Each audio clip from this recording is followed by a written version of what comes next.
Frank has 8 men off, and Mario's totally crunched. Oh, wow. ball game. It's over. World champion.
Good morning, Backgammon fans. Actually, it's noon, so kind of sliding into the afternoon in Monte Carlo. Bill Riles, Tar Mendocino, Ace Point Backgammon, broadcasting from Monte Carlo. Today, here at noon, we have the... Oh, are you going to do... Okay, I thought... Okay, I didn't know you knew of it. We didn't find out till like 1 a.m. Anyway, Daniel Rivera joining us. Hi, Bill. But this morning we have the two high roller semifinals. Here on Stream 1, Mark Olson versus Kazuki Akoto. What an awesome match that is. It's going to be a special one. And then on Stream 2, the other semifinal is Mochi and Casey Carlston. And Phil Simborg with Tobias Hellwag will be commentating on that. So a great match and a great crew. Mm-hmm. And then, again, this is the semifinal. I'm not sure when the final actually will be played. And then at 2 p.m., we have the two undefeated bracket semifinals. That's right, yeah. So which is, Will Snellings and Stefan Hartmann. That's right, and Moazed and this Ali Rezai from Iran, who's kind of a total unknown to... You know, not to disrespect the guy in any way, but he's done well. Just, and kudos to him. He's total unknown, and he's in the semifinals of the undefeated bracket. And then on Stream 3 at 2, we'll have a fighters bracket match between Sandra Lauhoff and Chris Trencher.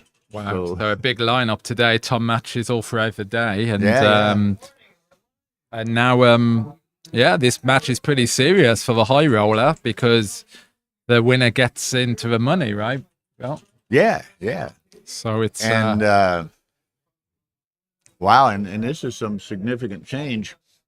A whole chunk of changes, yeah. You know, and certainly it's the hedge round, right? It's a who knows. I mean, that's private, right? Negotiations or whatever deals between the players. Done, yeah. I mean, here. Yeah, I think first prize is around 70,000 euros or 78,000 euros for first place. Wow. And 23 or something like that for second. I mean, which is huge, isn't it? I mean, huge money. So, I mean, who knows? I wouldn't be surprised if they don't hedge that.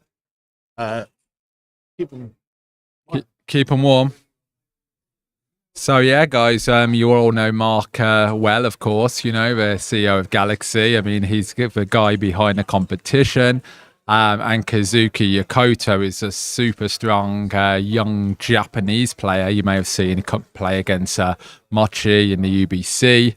And it's going to be a really tough match. I mean, both very strong GM players, you know. We could see a kind of both playing a sub-3 PR in this match, but... Oh, this is going to be a awesome, strong match. I just had dashed up to talk to Mark Olson, who was walking behind us. The finals will be at 5 o'clock this afternoon. Right. Okay. So they're going to have two matches then, pretty much with a small break in the middle, because we're playing a 15-pointer, could last up to 2.5 hours, maybe, depending on the cube action. So, yeah. Stay tuned, folks. Now we will have XG transcription on this match.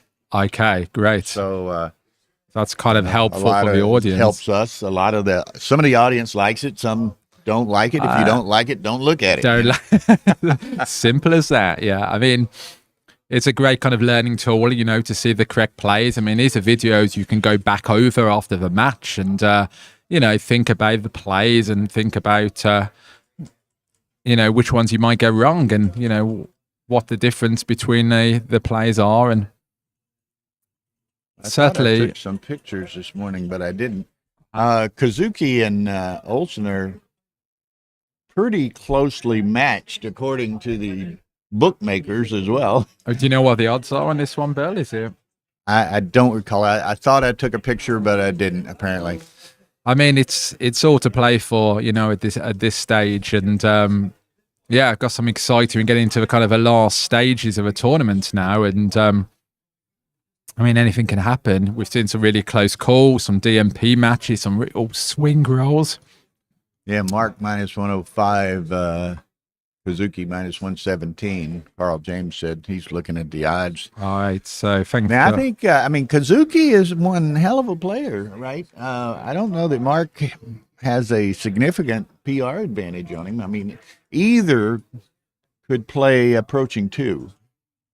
Yeah, I mean, Kazuki is a super strong player, really good. And when you watch him play, he has this incredible composure over the board and very thoughtful, meticulous with his checker decisions and cube actions. So, I mean, the younger generation are ones to watch in backgammon. And, maybe we will see. You get your Kazukis.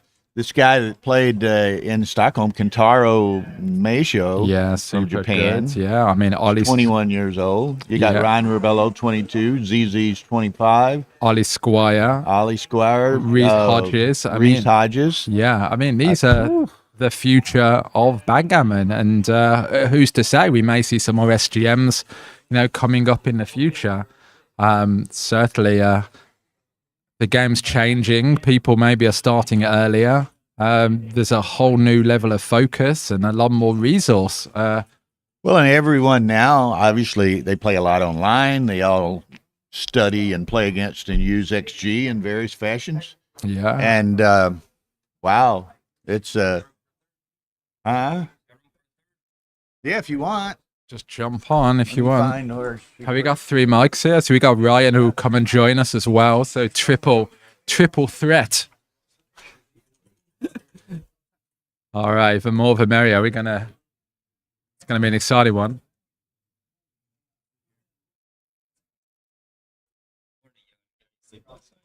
What's that? Went to bed. Really? What have you been up to, Ryan, last night? Or should we not publicize it on the stream? Playing cash games, winning cash games. Nice. Who, David and Ollie? No. Turn the mic on. Found this fishy French guy. He's gonna basically complete beginner. Played for $20 a point, played 5 hours. I took him for 150 points. I mean, you're having a good when does the game begin? I see. That's enough for public consumption, yeah. Kazuki's walking across the ballroom right now. Mark is already in the playing room, I think. Oh. So. Do you have Revolut? The payment thing. Yeah. I don't have that. Because he wants to pay Revolut, but I don't have PayPal? I don't have what can you find this? it. Says he might not be here on Sunday. So. You want to make sure he doesn't do it And right. as a, I made sure he paid half of it. Oh, yeah. Yeah. He needs to pay the other half. Okay. So anyway, Daniel and I are joined by Ryan Ribello here. Yeah, I'm here still. He's one of these superb young guns we were talking about. Yeah, we've got all generations here on the mic. Kazuki is Kazuki's a very right in there with you. Yeah, Kazuki's a strong player. Kazuki's probably better than me, to be honest, by a little bit. So I think we were talking. Some people were saying who's got the PR advantage or this, that, and the other. Between Mark and Kazuki? Yeah. Oh, it's Kazuki should be a pretty big favorite to win the PR, maybe 65-35. Although Mark's certainly capable of putting down some numbers in his first round match in this event against Tebow Thompson. Mark played 219. Very strong. He's no So- slouch. No slouch. So he's certainly capable of putting up some very incredible numbers. And I need to change the transcription there because he's still got Ollie's name Yeah. on the box. So Tell we're going to get us switched up. Gets a bit confusing. It's a commercial enterprise. Maybe change the table. I can't change the table Nice. because of the stream location and the transcription. And the YouTube thumbnail, because you're 10 minutes late, they already made the YouTube. Oh my god. And now you want to change the board 10 minutes? Yeah. I mean, I'm done, man. Fall asleep. Fuck it down.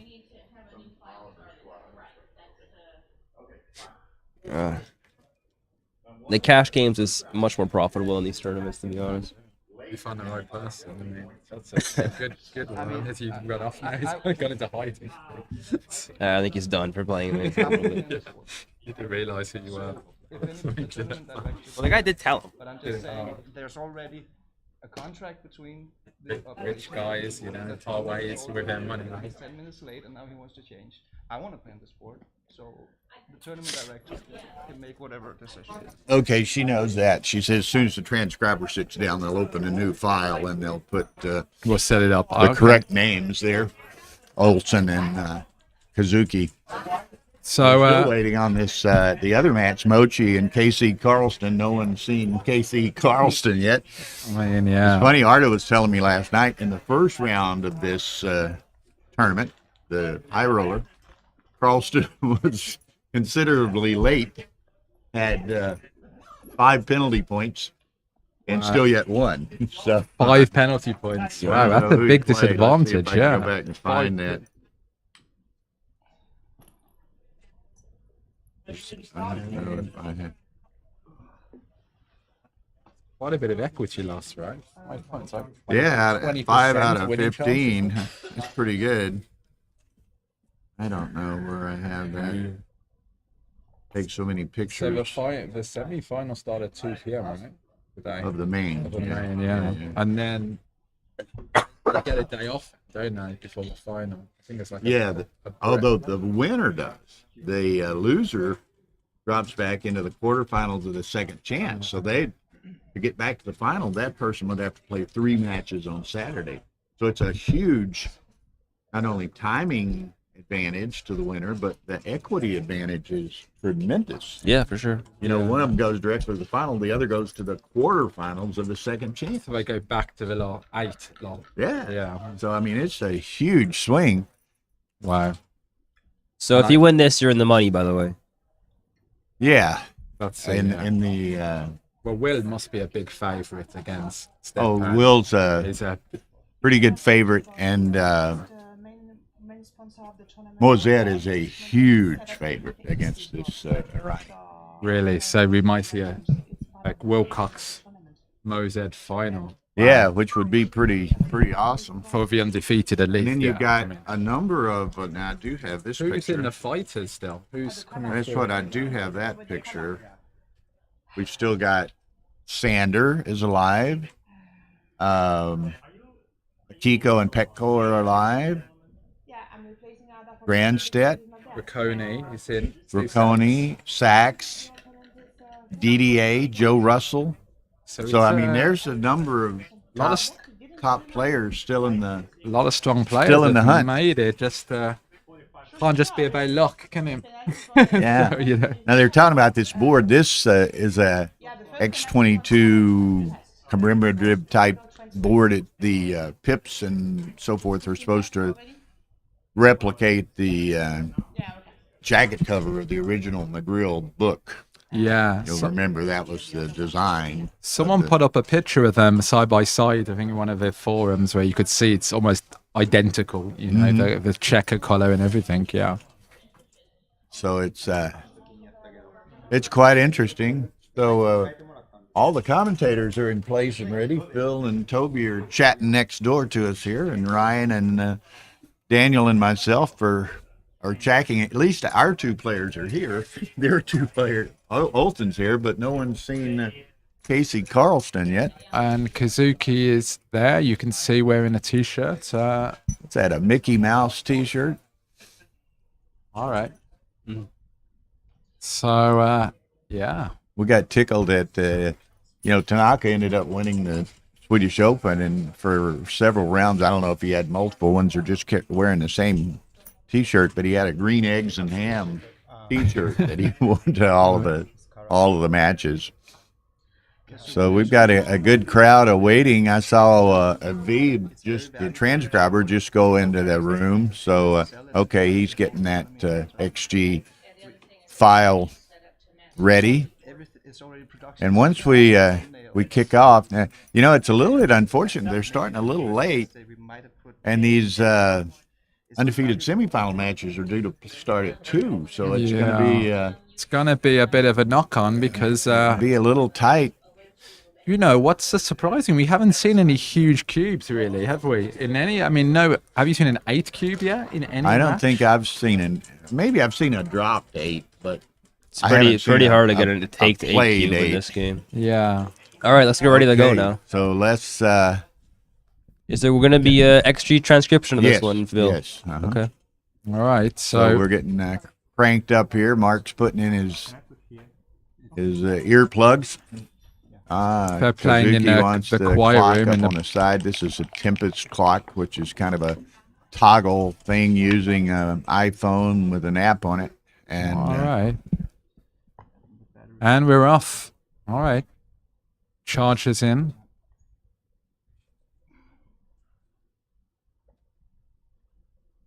I don't know what his problem is. He doesn't want the charger laying over there. He didn't like the way the cable or wire was showing up. I mean, bending or something. I don't know.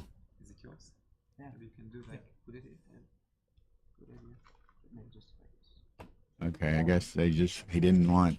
I don't know. He's concerned about that battery bank a little bit for whatever reason. All right, here we go. We're officially off now. Mark's happy with the clock. He's happy with that double sixes too, isn't he? Great opening reply. Kazuki would like to split now. Horse. Ooh. Double six? Double six. That's like a double pass already. Yeah, I mean, wow. Okay, it's still a huge take, I guess. Yeah, that makes sense. I thought double six would be uglier than that, but I guess not. 5-3.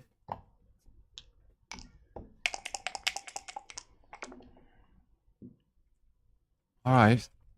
Gotta split for sure and make the board. Yeah. Give me a break, Justin. 5-3, I guess you just hit from the mid. This seems fine.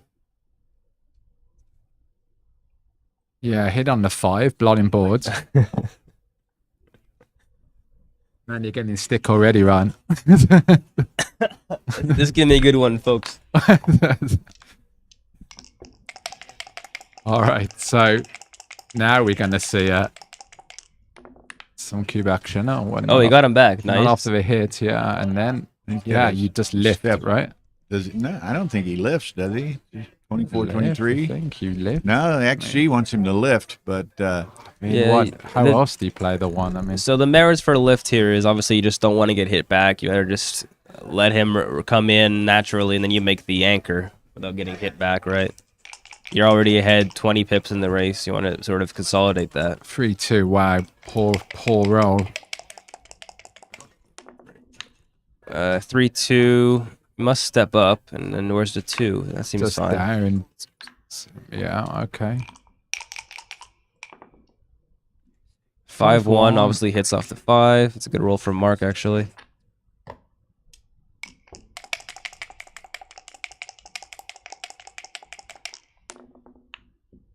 Or 3. It's not good. Just moves closer. Yeah. He gets his anchor, but exposed to a double shot up there. Some duplication of ones, Wow. but no. Wow, it was a how about double that? The problem with the duplication of one. Yeah, just gives, makes the just gives better jokers, right? just makes the jokers better. That's a downside, yeah. Right. So, 1, 2, 3. kind of think about this, yeah. And where's the last one? There seems pretty fine. You don't want to give him a good 6 from the bar. Yeah, that Mark's seems about to be 70% here. Okay.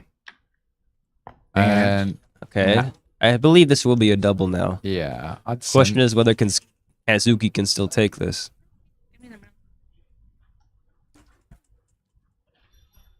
Kazuki's only ahead down by 1 pip. Okay, it's borderline. Yeah, I would actually take this, although XG's saying it's a very small pass.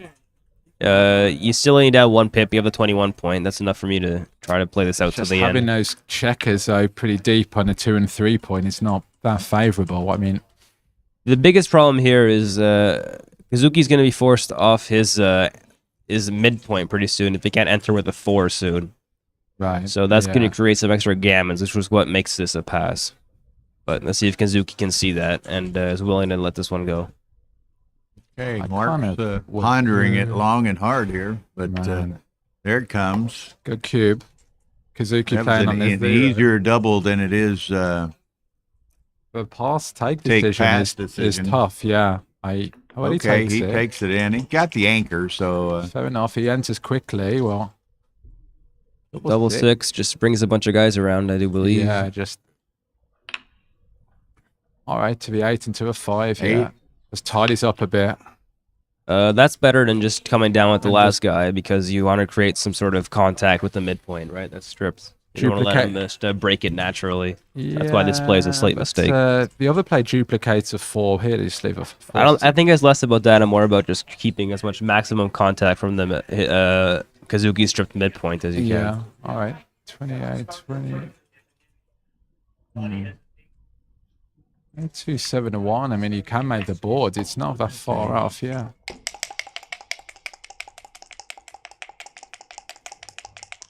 Kazuki really wants a 4 here. 1-6 will have to do. Obviously, you need to hit. 1-6 is but, really hoping. good news, bad news here. Yeah, forced off the anchor. Yeah. Things could get messy, 4-1. particularly when he's going to get. What can hit. possibly go wrong, right? I mean, now he's desperate to anchor, otherwise the gammons are on. Yeah.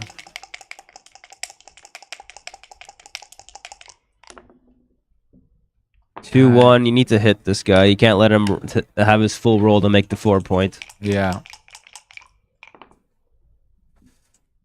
5-2 is not a good shake. I guess it just safeties the guy from the 10. You got to lift it. Just got to Seems play to pretty the 8. fine. That's not nice, but He'd yeah. hope to develop a little more diversification, but the roll didn't allow that. Mark gets 6-3, or Kazuki gets 6-3. So there's good news, bad news. The good news is he can make the anchor, and the bad news is what on earth he's supposed to do with that I mean, 6. where's a 6, right? Yeah. I mean, The 3 must come up. Is this the only reasonable 3 there is? Question is, do you come down from the mid or come out? And XG says it's completely borderline, making this a really, really hard play to find over the board.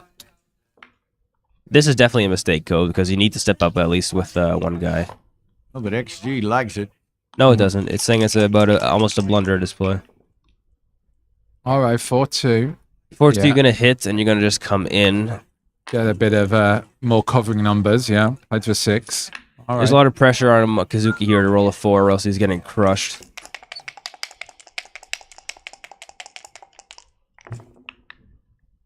Dancing, and that's not good for Dancing. Kazuki. This could And- hurt. Yeah, it's got. Wow, 3-1, 3-1. hit Hey, the covers. What a great roll that is. I mean, yeah, and wow. Looks like it's going to be a G, but we'll see. Well, he still got the ace-point game. Yeah. Guaranteed at least one shot there. 3-1. So you're going to make the bar, because you still can have some priming value here. 3 just comes out, I Just guess. get You off don't it. prevent any double aces or anything like that. Yeah, that's what I would do. It's slightly. All right, so 2-1 is a on a roll that Kazuki wants. Yeah, 1-5 is. So Mark 6-2 is not good, actually. Oh, I guess it just does that and probably brings it to the man. Make much 10 point, difference maybe. between the 9 or the 10. I mean, Not 37. considerable, I mean, I don't think. He's not. Yeah, there's no reason to do this. Why do you don't really scared about leaving the 2-6 from the bar here? What's the bet? You either play to the 9 or the 10. I think the 9. Why stack them? I don't know. He sees the nightmare scenario, right? Yeah, the 2-6. We've had a bit more of a Doesn't want rollout. him It's to hard to collect Yeah, tell. Or- followed by him dancing and then picking up all those dudes, Yeah. right? Wow. Okay, so that makes the prime. Or no, that was 6-4 dance. This 4-3. This makes the Yeah, prime. it makes the prime and slots to 2. It's actually a very nice roll. Yeah. It's a good play. It forces Kazuki to, well, it actually forces Kazuki to hit with the deuce and maybe crunch his board at the same time, while Mark just stays back there. 6-5. He might not even want to cover that guy actually. Yeah, 4 should be enough though. You didn't necessarily have to fish for another. No, it's not about fishing. It's about crunching Kazuki's board before he's ready to leave his shot. Right. That's the main idea with the keeping the blot on the I 2 feel point. like it's a bit of an overplay, clearing the bar. This played. It It just gives him good 1-6. I don't think there's any reason to clear the bar point here. It seems a little bit much. And then, he could get into some bother here if he just jumps out. 5-1 plays 8-3 and probably just 6-5. This walks right into double 6 shot, so I don't know why you want to do this Double one. 6, is a bit of a awkward Well, double one. 6 either way. No, double 6 not either way. If 6-5, you hang back and play, oh, you're right, double 6 either way. You play 5-4. You can play 5-4, but then that sort of 1, creates the 2, gap, 3. not where you want it. Yeah. Right, this plays, but you end up with a big stack on the 6, which is not really where you want the checkers. So sometimes, like XG's showing here, even though you do leave the double 6 shot, it's still worth it to do it to have the better distribution long term. Mm-hmm. Okay. Especially when Kazuki's board is as weak as it is right now. And likely to get weaker. All right, double 4. So And- do you take 3 off? That's the real question. 6. And probably not, because that just leaves a very ugly structure. Oh. I mean, you really hate playing them to the 2 point when he's got the ace game. Yeah, I that mean, was a problem with Mark's play, right? Yeah. Just up. What else? Yeah. Yeah, he's going to give you a situation where he just leaves a one start playing really awkwardly, Kasuki would have liked to have left, but Already. 6-4. Leah from the back, yeah. Gives the shot before Kazuki can crash. All right, so If Kazuki can roll a 6 or a 5 here, he has a pretty good game. no, Again. this is not right. I mean, here you could double blot, Yeah, Yeah, he rolled double 6s. Well, it's a 6-5 or something, yeah. Oh, he has to leave a shot. I didn't even see that. Yeah. I thought it just played safe. Okay. Complexion of this game could change with this roll. It's no. Or changed in the wrong way. Yeah. Got to change either way. now It doesn't after- matter which way. Huh? I'm Alright. taking 2 off. Okay, you can do this. That's pretty close, yeah. Yeah, that's got to be the Here, best play, it's actually. just kind of 6-4 is a horror, right? Mm-hmm. You want to roll that. I find you've got to really think about these because you can just play too blindly and Yeah, well, he's leave got 11, 12 crossovers to get off. Mark has I mean- 11 checkers there. All right, 1, that helps, but it's 2, still 3, almost 4. 90% gammon, Still, yeah. yeah, 10, or something. Okay, All right. this gets a little tricky. Now you must take 2 off. You can't stack them on the 3 point, Yeah, the 2 I think points. you take 2 off. I hate to leave the double blotting Yeah, distribution also. this could get awkward, yeah. Yeah, there you go. I think this is. Well, I would definitely. Well, play- he play what he one wants off. to do is he's trying to avoid having the rare number of or the odd number of checkers in the back, right? But when you look at how the Yeah, numbers but play, you also give it's yourself almost a safer to just take 2 off. double blotting too. All right, Although if so you're this gonna is- roll a double nickel, that's This is a- where we see the problem with the stack on the deuce, Okay, I mean, now Kazuki's he's just got gonna to split. leave that ace to allow Mark to roll an ace. All right, so he really wants anything without a 1 in. There's and the that's ace. a 1, and that's not good. I mean, he could be in trouble here, I guess, here. I mean, But it's better to leave the ace now than in the coup classic situation. Which I guess Only a is impossible. 1750 error to redouble here. wow, That's- okay. You I don't mean, see that number very often. it's going to be tough, though, for Kazuki with the open 5 to win this. He's got those 2 checkers on the 3. They're just a bit too advanced. Well, he doesn't have a room in his name at the Fairmont. He's already received 2 Carl's penalty points. He apparently received 5 penalty He points did. yesterday, but he won his match anyway. Maybe he's Who is it? It's kind of like Casey Carl's. going to be a walkover in a high roller. Can you imagine? in the semifinals. It was They come in for like 40 grand, whatever playing for it is. I mean, maybe just playing money or no, I don't know. Right. Yeah, go through Ryan's strategy. Following your kind of. Yeah. All right. So. So,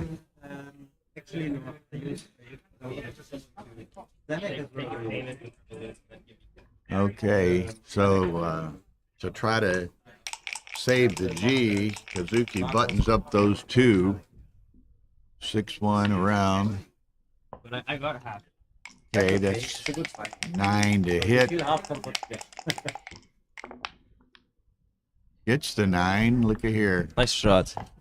Okay, but still, yeah, he Still has a ton of work to do, obviously.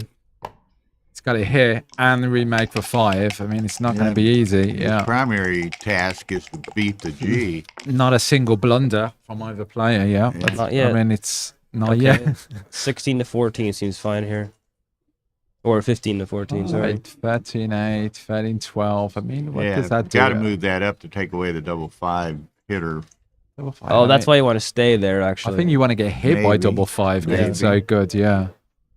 I was thinking just come forward to link the 8 point and the 14 point, and Kazuki agrees with What's me. he? I mean, here you want to try and make doubles work to close a point. So 5-3 is Gets it. all right. Anyway, but he can't, what, 5s and 6s to hit and reply. That's not either Not of them. that. So there's Button it no... up, You've got to button it up to not get gammons. Yeah. Sure. or not, potentially not to get BG'd if he were to get 5-2, we'll do that. All right. So no, yeah. He needs a 7, and of He course needs he's a staying there 7. if he Big misses. 7. Yeah. absent that. All right. Kazuki's going for it, and No. that's 2 not it. cross. Take the 2 crossovers. Mark Yeah. still wins 70% gammons here. Oh, that now Okay, it's more. If that was That's, a grey one, so pretty better pretty hope good. he doesn't roll a 2-1 here. Oh, would not be good. So what will it take to Kazuki do a save? A double and a 2 and an ace from Mark? Yeah, Mark needs to roll an ace if he's gonna have any chance of saving this. Yeah, I mean, Hey, Mark's got to roll an ace here for Kazuki to have any chance. Well, he can roll the ace next time, right? Yeah, he could. he needs could. 2. Needs a big double here. He yeah. needs a double and for Mark to roll the ace. All right, Gotta go. Well, which one? I think you could save double 5 Get 5s. if you bring it into a so 6. just bring it into the 6th. Double So 5. 5s and 6s work. No, if you bring it into the 6, you don't get double 5s.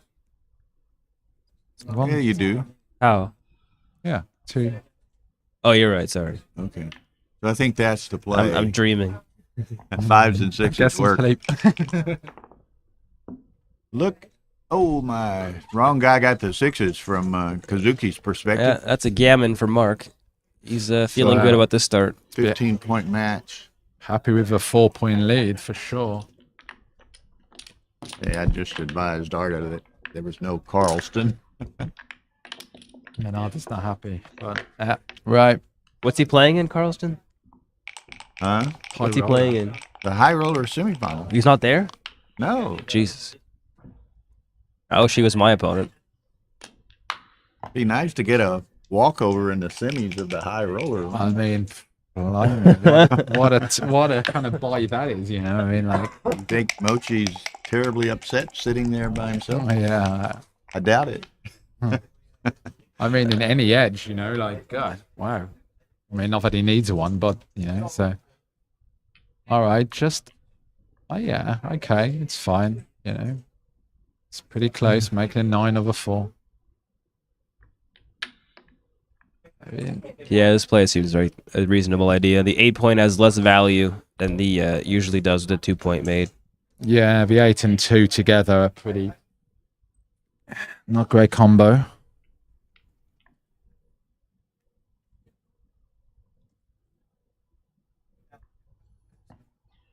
But this play makes sense too, just unstacking the mid. Wow, So they're it's just not quite sitting as on the other forcing. Stream, Bill, just kind of awaiting the players to. Double fours is a great roll. One would think, Carl James, And, although, you know, people have been known to oversleep. I mean, it happens. People Who stay up knows? late here, you know, into Like, playing. So Ryan is still up. I mean, he's younger than us, though, Bill. Yeah, you know, we yeah, need yeah. Well, I need to work, right? Philippe, Set of fours, Philippe when he's dead dances. and all. Okay, No so double not take. Just really- very, very thin now. not quite there yet. 4-2 just brings it in and comes down, I guess. Oh, 2014, nice play. Makes a ton of sense. It's interesting. But Kazuki's yeah, not going to 20. find that. Oh, 1-6 just comes out. Comes down and what, duplicates some twos maybe? This is apparently the right play from Marks. That tells you he's on his game right now. Now, maybe, I mean, Preston has been set. This is jokingly in some respects. Mochi could refuse to take the penalty points. I don't think he'll refuse that. I mean, blimey. Wow, I mean, Well, we saw that episode yesterday. You know? we saw, I mean, Oh. Granstead was very Look gentlemanly. at this wasn't he? play. As Mark would say, there's a big blunder potential here. Yeah, that This was the idea play. and the design of this That was a good big play, fat yeah. snake. It's to 5-2. Wow. the legacy of that word in 7-2, Paul 6-4, McGrill, I guess. of that book cover in Paul McGrill. I mean, So you're not Yeah. supposed to clean that up 7-2. just made the structure. Wow, tricky one to. Yeah, extremely Yeah. tricky. Yeah, I guess there's not much reason to play this play, right? You just sort of dumping the checker behind the anchor. it's, I think most people not would the have made anchor, this the point. play for sure. I mean, it's not much. 2-1 will play 13-10, I guess. Oh, and 13-10 will leave a shot, so of course you just do this. You don't want to leave any shots in your have 33 pips. 2-1 will... I guess you have to hit, but how? Wanna. XG says this is the right play, and it makes sense. Try to hit him without leaving too many blots outside.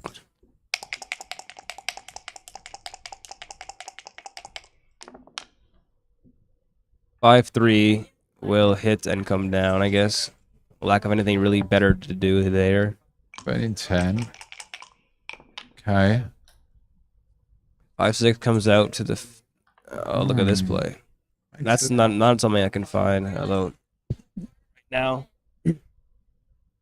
8-2 makes a ton of sense. Just covering the blot in the 2-point is a good play for Mark. Coming out seemed pretty reasonable to me as well, trying to avoid or trying to maximize the outfield control.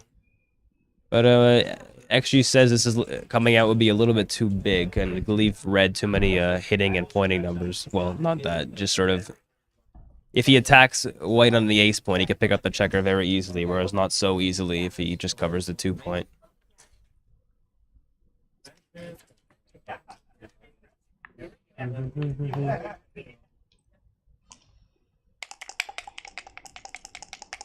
Okay, Kazuki wants to roll a 3, obviously. That is a 3. He must hit. Okay, fair number of returns.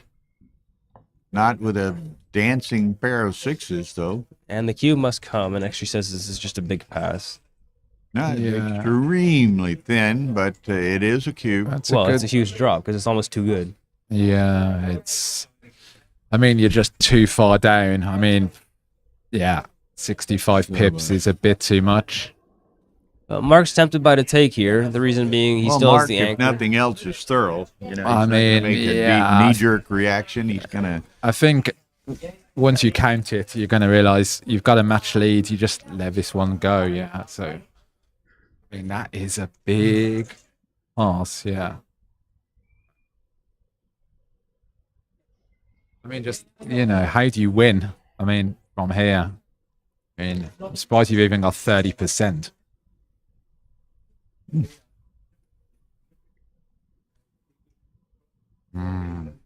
I know, but there is blunder potential here though, because okay, good pass. lets it go. That's not going to help his PR. That was a good decision. Yeah, you the start to bullet- get worried when I start The thinking. bullet that. is dodged, The right? bullet is dodged. He'll be glad. So hard though when you're over the board, right? You can convince it's, yourself otherwise. I mean, Easy to convince yourself otherwise at times. It's like Sebastian's famous little quote yesterday. He likes to play with little time. If he has a lot of time, he said, I can, think too much and sell myself on something stupid. yeah, If he that's just plays interesting. instinctively with no time. Well, Ollie was down to very little time, wasn't he, against Mochi? Yeah, he went to down to like 11 seconds, I think. Yeah. And he ended up missing a big double 5 at the end of that match. 'Cause he was low on time. Yeah, that double 5 was a huge miss. The switch, yeah. This double 2 is not so easy, but I would just play 13-11, 6-4-2. You don't really need that anchor. It's not really important too much. And stacking the mid, creating the 11 point, which is a point 6 away from the I gap on mean, the 5, seems when like a you good make idea. the 4, you usually make the 11. It's kind of like a combo. Yeah, it's like 4. a fighting combo, you know? Yeah. All right. Give him too So, much, you just step up. nothing don't else. want- you just don't do want to this. slide You're the not five gonna and put a third one in play. No, that's be crazy, yeah. I mean, still no show. So you're gonna start having to knock bedroom doors soon. Geez, it'd be unfortunate that Mochi and Phil and Toby all got up early. Yeah, I Of mean, course, Mochi. Well, this is what is it? 78,000 and 23,000. So wow. this is a $23,000 walkover. Well, I mean, Mochi right. will probably take that. You know what I mean? As this happened, I mean, this might be unprecedented. Oh, look at this. Someone- Kazuki just made a blunder because he tried to go for the blitz when the blitz isn't really there. 5-4, you almost don't want to hit. Better just come down. Oh, that's tough, yeah. I mean, it's blood in board, but still, yeah, you like to... This is a pretty tough play, actually, because Wow. but the hit's still correct because you want to swing the race back in your favor and sending a third checker back when you have a 4-point and a 2-point board, which creates about a 4-point, I obviously. mean, this It's, has got strong. real potential, yeah. I've taken that picture, but it's like 78 and it's 70-30. And what's going to happen here, even if red sort of hits him back with the 4, he can just anchor or even hit the second blot on the 8 on the 2-point, right? Right. So there's not really too much risk of just going for this hit. That's why it's stronger. If there was an overly amount of risk, like if he had the 2-point made, let's say, from the 13, it would probably be a mistake to hit. Just because there's you want to try to keep the anchor now. Thinking about it.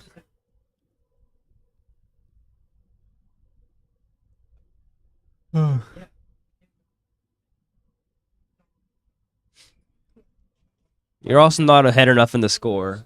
And then the match is too long and start considering score effects like that. Yeah, interesting. Maybe like 4-1 to 7, keeping the anchor play would be much more reasonable, but it's only 4-1 to 15. It's still a long way to go. You should not be taking score into Yeah, effects that into could account. just factor yet. in. I mean, this is hard, though. I mean, There I- it is. Let's see. There it is. 16 players. Good play from Mark. Mark's Apparently playing there's not pretty a well right side now. pool, so 5-1 will make the 8th. 34. 34,000. I mean Walkover. what a unbelievable thing that would be. All right, just placed the 8-point. Yeah, Yeah, swinging around, so he's pretty fine there. that was a really good play for Mark. Was a good play. Yeah, He's playing really well. We'll have to regard that as facetious. Okay, now where's the 2? Do you lift this? XG says no. It's a big mistake to lift. You're already behind. You're behind in the race anyway, so the playing the impure 5 to 3 it loses its merits. yeah, I kind of. This play seems Pure it seems 5. reasonable, but it's a little bit too bloody, right? Bit It leaves bloody, yeah. 5 blots in the outfield, which is usually more than XG I wants to mean, take. it's gonna have to tidy this up. It's got sixes and Play on, or sixes does and he, threes are a bit duplicated as well here. Yeah, Double 3s is covers both. yeah. Who would love a double 3? That's a shot. That's a roll. Y4 is like a Nine worse makes roll. the- No, you have to hit. deuce. You have to hit the outside. Hit and You keep can going. hit, or you can make the deuce. Yeah, you must hit the outside guy. It just it's more forcing. Making the deuce doesn't do enough. Okay. Wow, good hit back. Double Man. hit. Yeah. Which And, one though? Which one do you hit? Is the real question. That's the question. Yeah. And it's not so easy to determine which one. Yeah. And actually agrees that it's not so easy. This is a good play, just sort of maximizing builders sort of 5 and 7 points. Now, Mark is pretty sharp at the moment. Yeah, he's not missing much. Ooh, Alright, it's double a double. forward. Must be a double. I mean, this could be too good. I mean, like 3 6s, 1s. Yeah. It is Too too good. Another good decision from Mark. He's playing really, really well right now. I mean, it's very borderline double pass, but No, it was a huge drop. It was borderline too good double or double or keep rolling. yeah, no, borderline double pass. No, Too that's yeah, okay. Yeah. So Why would you not want to hit that guy? I don't understand this Yeah. play. You gotta just hit the last guy and send a third guy back. it's just a play on, and you don't mind a play on at the score, you know. I mean, you could just cash this. Now it doesn't look like a play out anymore. Yeah. Now there's some danger that he might make the second anchor, so just yeah. Okay, but still, It's not a big mistake to play on there. 4-1 is not. Gotta hit it. Where's the ace? You go to the 7 point. Yes, and Yeah. now he kind of this could Can't kind of. really. I mean, save the Kazuki fives that way, Kazuki but hits, that's man. about He's it. right back in this, you know. I mean, that's 5-1? Okay, just so 4-1. now I can't. Are we back to too good? I mean, these ones are tough, man. You keep going from like past too good, right? Yeah, It's like back those, and forth, back and it's forth. like those kind of back games, you know, where you kind of cube action just swings every roll. Well, you can see he's stronger here in the last roll, right? Because he has the 5 point slotted before it was red that was sort of on that point for the time being. He's got 3 6s and 1s to cover. 3s and 6s to hit the second guy, Yeah, so they 3s are to very 6s to hit. duplicated. I wouldn't be surprised if he just cashes. This No, one. I wouldn't be surprised either. Yeah, I mean, just get a point.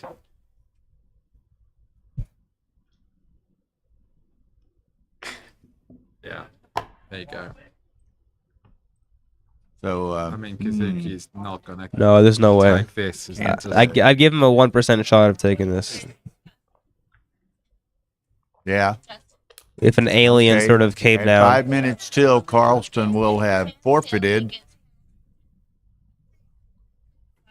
He's over half. When you get penalty points equal to more than half the match length, you forfeit. So he's got 5 minutes. 5 minutes to 5 minutes to get here and take a 0-7 trail to Mochi anyway. Yeah, good luck with that. literally the whole room to dinner. Imagine just chucking $7,500 away. Huh? How can he just chuck $7,500 away? Well, That's basically what he's doing. Oh my God, you know when chance, they Yeah. choose like that, To win what? 34,000. they're gonna. Okay, Right, Kazuki I'm lets gonna- us go. I'm gonna a bathroom, and you can jump on for a sec. Well, this is just maybe too much information. Oh, sorry. We'll assume, we might assume that, but we didn't have to know that, you know? Too comfortable, you know. 4-2 is a good hit. Very capable hands, you know. Well, we will. 5-1 hits, comes in, it hits back. Yeah, I'll take the streak from here, guys. So, who Red knows? wants I to- mean, we'll try to find out what happened sometime, He must have lost track at the time. or heard incorrectly or something. Casey Carlston is in the other semifinal against Mochi, and he hasn't arrived. And within about 3 or 4 minutes, he will have collected 8 penalty points and will forfeit a match that the winner would be guaranteed 34,000 smackers for What time was the match supposed to start? noon. Jeez. 34,000 euros, actually. So Mochi will take that. Who wouldn't take that? Who wouldn't take that? Yeah, you don't want to make the 2-point here. It's a little bit too, what's the word? Wasting checkers a little bit. The quality of your points matters here more than it does normally. You're down by 30 pips, so the blitzing game plans go out the window. This is actually a sizable blunder at 120. So it just doesn't seem like the right idea.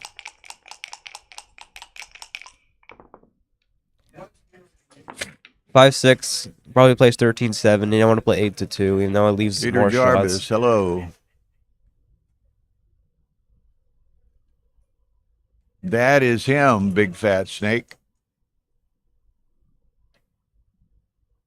Now, his father, Dennis Carlston, won the World Championship in, I think, 05 over John O'Hagan in the final. But for whatever reason, and we hope it is, albeit expensive, at least as simple as oversleeping or some type of miscommunication, and is not otherwise, some medical. Oh, really? What's No. the Hermitage?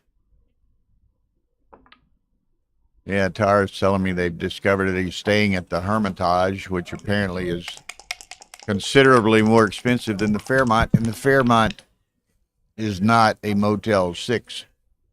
So, yeah, I like that Gaz hashtag find KC. Okay, KC's got 1 minute, What play did he do here? so he better be close. Didn't seem like the right idea from Kazuki there. You should have made the 10 points. I don't know why he didn't. Yeah, I said that a little earlier, Justin, that how the precedent was set yesterday, right? So,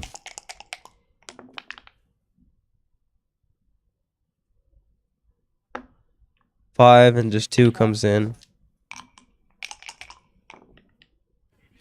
Double 3s is a good shot. How do you play it though? Yeah, 10.3 points seems pretty reasonable there. okay.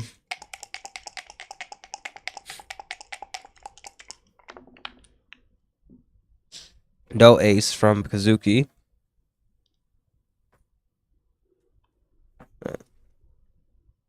Apparently, you should step up from the 20 point here and relieve all that pressure on the 23. I'm not sure if I could find that play. It seems pretty natural just to come down here and duplicate the 4s of covering and hit him while keeping all the pressure on the guy there.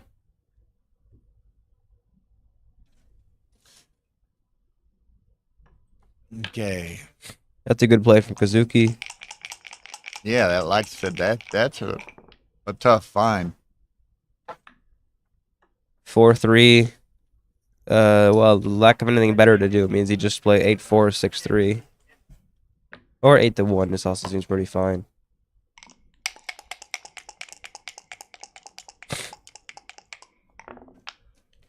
Kazuki he wanted a 4 actually just come out of there, but he can't. So I'm not so sure he wants to use a 2 to escape. It seems kind of nice to just come down and slot. He's not here, Gigi. I said that O'Hagan lost to Dennis Carlston in the 2005 final here. Dennis Carlston is the father of the missing KC Carlston.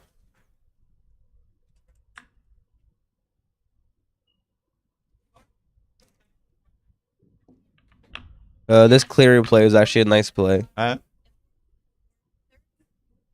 600. Yeah, I Fuck thought me. I had calculated 34, so 33,600 euro forfeit. Wow, It's a lot of euros. it's a lot of euros. No cube yet? Are you nuts, GG? Can't cube this. Yeah, it's Gigi.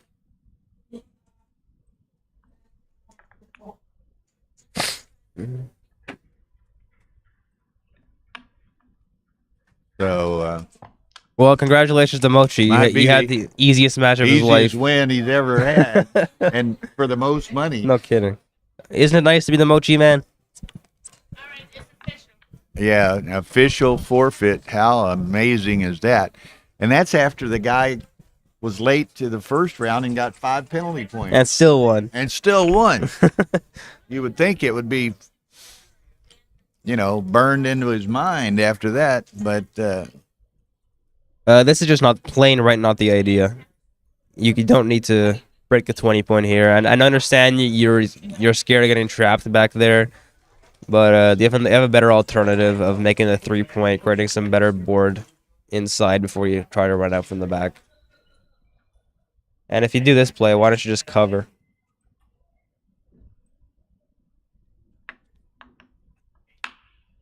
well, at least Phil and Toby got to have a good chat this morning for an hour. You going to talk to the winner, Phil? I said you're going to talk to the winner? See what he thought about the match.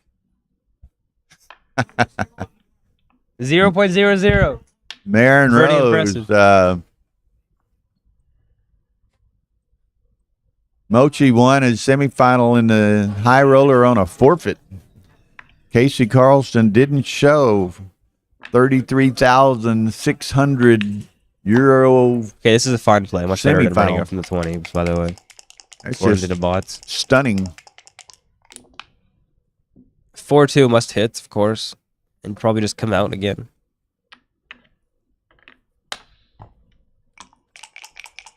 Sorry.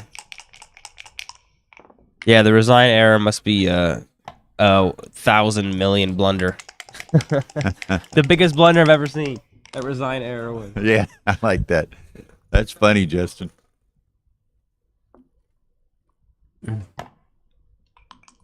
Well, Mochi was the betting favorite, but how about the poor suckers that put money on Carlston? Huh? That's feel bad for them. Yeah. He is Jordan Edsig. Okay, I've been distracted by all this other nonsense. You want to get back so to the match? Maybe we'll get back to that. Okay, that's a good shake. You must hit. Oh, you don't hit. Look at that. You're just supposed to make the 3-point. Mark seems intent on hitting, and I don't blame him. It seems pretty natural just to do this. But then I see the problem. Yeah, where's your last ace? You don't really want to play 11-10. Creating too many blots in the outfield.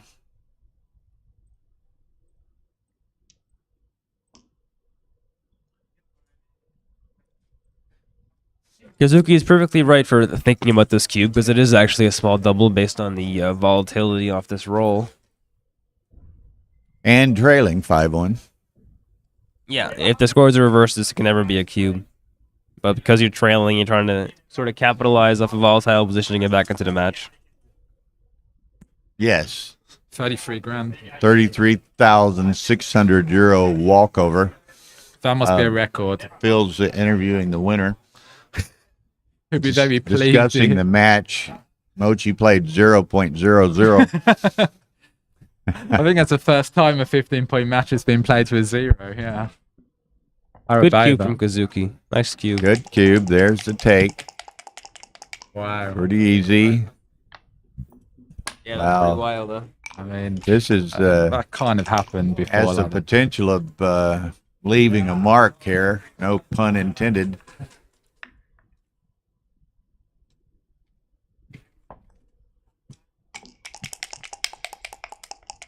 I know in the first round of this GG against Tebow, Mark played 2.19. So Mark's capable of, putting up some good numbers. I don't understand this play compared to just making the 9-point. Why do you want to let him escape with the 5? Or a 2-6? Yeah. Or a double 4? There's not enough trapping There's threats not here. enough trapping here. Yeah. He's got enough timing to not have to leave Yeah, for sure. the anchor. Better just kill him if he rolls a bad number.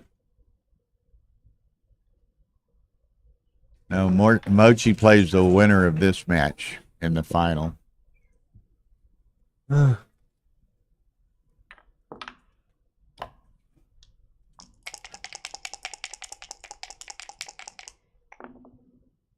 2-1, just lost a 3. There's no reason to break the 6 prime here. Oh, look at this play, even better. Very, very cool play from the bot. Kazuki cannot find. Yeah. It doesn't look like he's gonna find this play. What a play that is. Who's Yeah. gonna find who's that? gonna find that over It makes a the ton ball? of sense. If you have a 6 prime, of course you do something like this. But how many 6 primes do you see that go from 11 point to 6 point, right? Yeah, I mean, what? That is a cool position right there. Yeah. I mean, if he finds his play, he's a genius. Well, give us no. What do you reckon, Ryan? You think he's gonna spot this one? It doesn't look like he's going to right now, does it? But if you think about it, it makes a whole ton of sense. He's not even considering it. Yeah, what a move. That Well, would be. It was Kazuki's not a favorite anymore. Let's put it that way. Not if he's not even considering 6 to 3 here, which seems like the perfectly reasonable idea. Like I just don't understand why you want to break your 6 prime here. You have a 6 prime, might as well capitalize on the be interesting on the if, impact the of guy it. thought it was 1 and he comes strolling in here in a moment. The best play of these breaking plays is to clear to 9 point, clear from the rear. Oh my God, This play looks that's like a gonna be sizable controversial mistake. if he comes in. I mean, what if it's a genuine reason he didn't come? I mean, I let's thought not- Kazuki was favored. Let's not speculate, Bill. Got enough excitement already in the tournament. Yeah. Not my job. Yeah. Wow. And Kazuki might be still a good bet on the PR here as a dog now. I think, yeah, I'd probably give Kazuki a slight edge on the PR, but Well, I mean, Mark's playing much better than him right now. I mean, yeah, Mark is really Of switched on. course, I mean, since we're not going to have an upset in the other semifinal, the final is going to be a tremendous pairing between either of these guys and Mochi. Right, and you know, Mochi. now these guys are going to be pretty tired. They're going to. Phil, make sure Mochi knows the finals at 5. Make sure Mochi knows the finals are at 5. Don't be late. I don't understand why he wants to break his 6 prime When here. breaking Carlston's He already record broke of it from a first 6 prime to a size 5 forfeit. prime. Why do you want to break it more? Oh, man, that is. You're only ahead by 12. That's pretty pips. unbelievable. Yeah.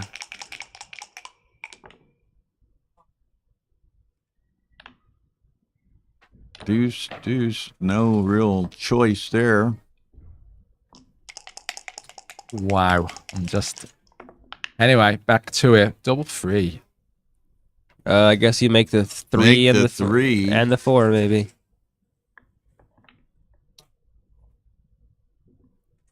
Okay, just likes bringing them all in. Yeah, makes sense. It's pretty close between a few of the plays. I kind of. Best play here is what? Breaking the 9 point apparently. I mean, the race is actually really close. I mean, despite White having 4, he can, I mean, it's why you keep your 11, just in case he just gets a cheeky double 6 or something. I would make this play to be honest, just because it seems like the right idea to make the inner board Yeah, purity and strength. Well, if green rolls some, or And if you white was something can't- like a 5-1 or anything like that. Yeah, and you can't fear 4-1. too much his 4-point board. So I mean, it's good, but it's Kinda a 4-point board, right? kind of seems a bit weird putting 1 on a 3-pointer like that. I mean, this just. He's thorough. He's looking at every one of his options. All the plays are very close there. So. Yeah, I mean, and No error with a anywhere. plus, I mean, it's yeah, you can't tell. That might switch it up a little bit. All right, so Mark's playing a 3.4, Kazuki a bit uncharacteristic on a 5.6, but we'll see that And neither come down. Kazuki more so neither are going to be happy with their PR performances as of now. Not Well, yet. they played a couple of hard games. They're gonna grind it down a little bit. We'll get some easier kind of race type, holding Yeah. type games, and we'll just I mean, the thing is, you can make big blunders. We've seen it, Bill, where people they start off at an 11 and they finish with like a 4 or something. Well, So and conversely, like Bobby last night started like a house on fire and kind of faded with time. why? Yeah. We didn't have a full match transcription, but he was playing 2 after 3 or 4 games, playing 4.5 after half the match, and Sure. seemed to not play that well the second half of the match, although that wasn't transcribed. Seems to be a kind of psychological component where you're streamed and the world's watching, and maybe that. Yeah. I don't know. People are pretty forgiving now. I mean, we can see that the best players in the world do make blunders. So Everybody makes blunders. Even Mochi. what's the biggest blunder you've made, Ryan? I don't know, like a 300, I guess. Say Okay. in about Not this year, once This year is like a you're an 250. established elite player, not when you were starting. Yeah. 250. 250. 250. All right. It's not too bad. I haven't made a 400 blunder in like 3 years. All right, it's pretty good. We've seen a 400 take. Yeah, I mean, there have been a couple. Yeah, all of y'all need to hit that like button, hit that subscription button. We got 300 viewers and 32 likes. I mean, that's pathetic. That's pretty poor. That's 10%, guys. Come on, hit, smash, do the like button There's thing. a shot. 6-2 is a little bit That's unpleasant. I mean, ugh. Guess you just going to give him 13 numbers. rather than minimize shots. No, and hit. you'd rather It's just 12 play numbers 8682. What's wrong 12 with that 12 idea? numbers. 8682 just puts the checkers where you want them Give more. him the 11 numbers. We're ready Right. to start bearing off this way. Okay. Ace from space is not there. Big miss. Now I guess you have to Just run run. out. I don't think you do. I think you just.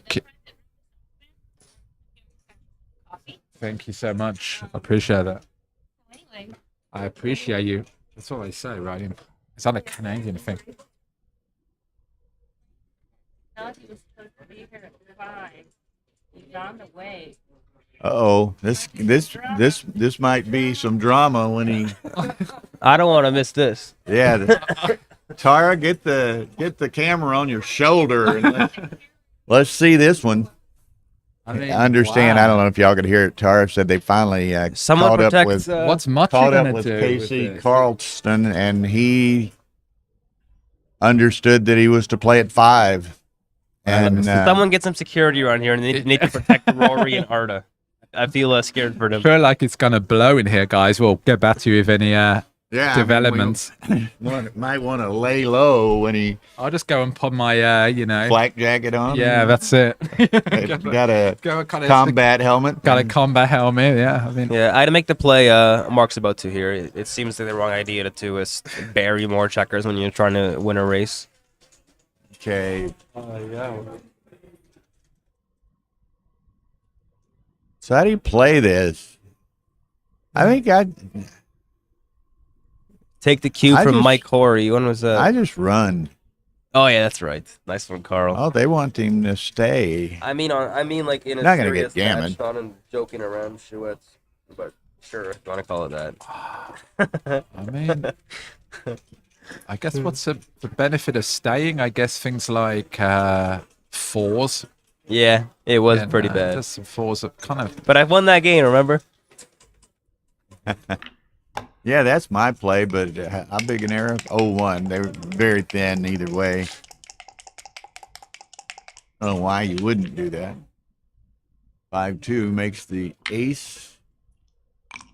Yeah, Mark could roll a 6-1 and make a point. Maybe, Hey, that's not my fault. you gave him the opportunity.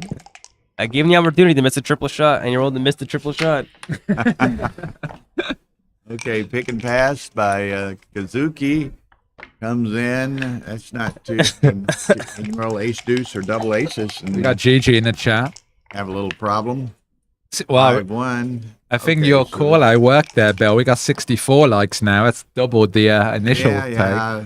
take. You got a very persuasive voice. Yeah. We All right, keep We had- going, guys. Keep smashing that like 68. button. We had various threats last night. I'd, told him I was going to do something radically physical to Ryan if we didn't get to a certain point. in Wow, I a mean, I certain don't period. condone violence, but I'm kind of the school of kind of Gandhi and Martin Luther King. Yeah. All right. So far, Mark played 3.26. Kazuki played just under 5, which is I mean, Mark is kind of dialed in. Yeah, he's doing really well. I mean, yeah, Mark's played pretty much exceeding to the level of his his high end of his average, I Kazuki guess. would not be happy with a 5. No, Kazuki is a much better player than a 5, and I think Yeah. he'll go drag it down to under 3 before the end of this match. There's still plenty of play left, but so far he would not be Sometimes, happy. you know, You're right. people just get up and they just don't sleep well or don't have a Whatever, good breakfast, yeah. and you know it all impacts on your game, right? You know, it's not just gotta be fit, you know, mentally and physically fit. Mark needs a set soon to even have any possibility. Hoping 1s and 2s, but even 1s and 2s aren't terrible because he's got an odd number of Pick him up checkers. the next roll. Yeah. And if you don't roll 1s and 2s, all the better. All right, so 3 off. So Mark still needs another set. Not No, many, that's not not- many that's 5-checker rolls in the cup. hang on, is that right? Yeah. He took 1 extra off it. 6-2. Okay, so There's always 2-1. There's always 2-1. Never give up. Hope. never give up, never surrender. No retreat, no surrender. Man, that's an old throwback, man. Like, Oh, I saw the 1 up. boom. Kazuki happy to get 2 points there. For sure. 3-5. Okay. 5-3.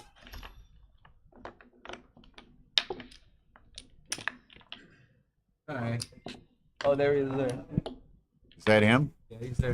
He's in the room. He's talking to Arnold. This is must watch TV.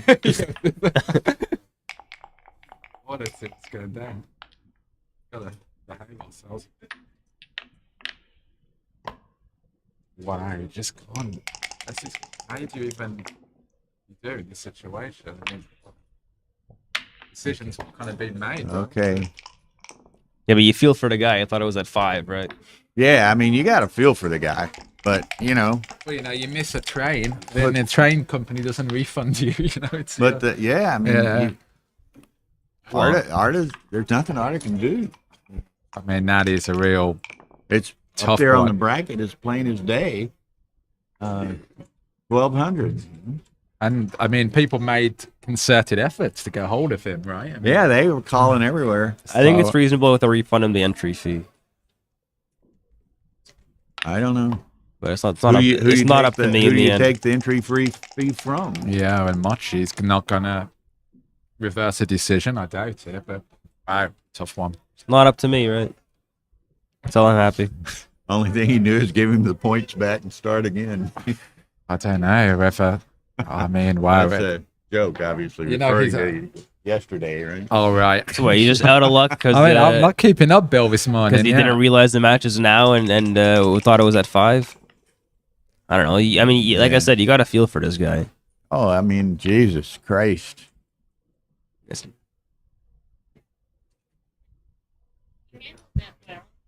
Did he? Well, I mean, I don't know that. I mean, what could he do? But some would have not handled it as well. I mean, Oh, I would have been upset. What do you mean? Nah.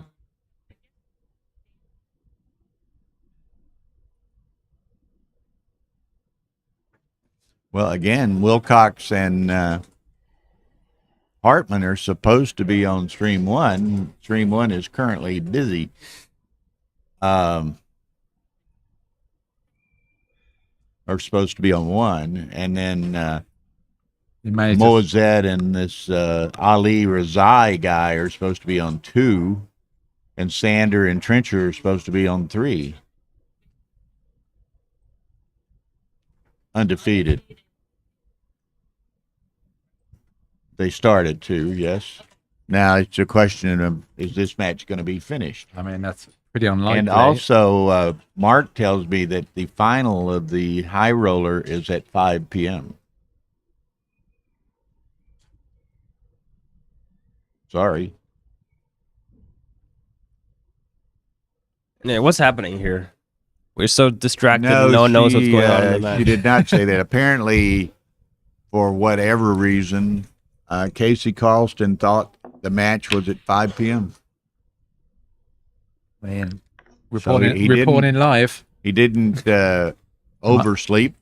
He thought he played at 5. I mean, he might have slept this late, but it was because he thought he played at 5. And I mean, look at this. I mean, this is actually a pass. Wow. I mean, I'd be kind of tempted to take this with a 5-point being made and just 14 pips down. I mean, It'll be a take at 6-3, but 5-3 is maybe not a take. yeah, I'm not surprised he took that because No, never mind. Yeah, that was just looks Pointless clear. double is Stack 'em. usually a take. yeah.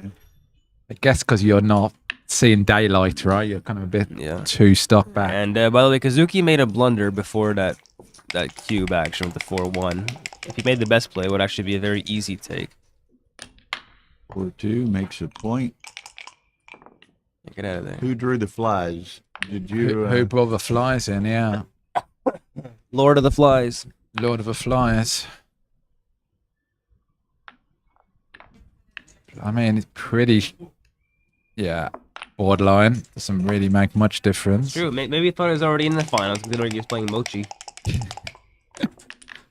Could be. Whatever. Yeah, Just, can't go anywhere. Gotta just slot the bar. Make certain of you're playing in that What? kind of event for that kind of money. You White's just need to 2-1 is a fantastic roll. double check. I mean, White's got some sixes. Play a little bit awkward. 6-3. I think you need to step up here as Kazuki, actually. You still want to come out even though you're down 20 pips. Thanks, Jerry. Yeah, that's my channel, guys. Backgammon is beautiful. Just going to plug that quickly. Just jump on that on YouTube. I've got an interview with lots of famous people. Phil and Ryan and Mochi. They're all on there. Yeah, I don't You hadn't interviewed me. I know. I haven't. That's right, Bill. I mean, Bill's got to be next. come on, Bill. You're coming on next. You can tell us all your Say, kind what of. am I? Chop liver? I mean, you know, you're just too famous for me, you know. Yeah. So. Okay. I guess he just goes to the deuce here. Nothing Yeah. else. Nothing else. No shots.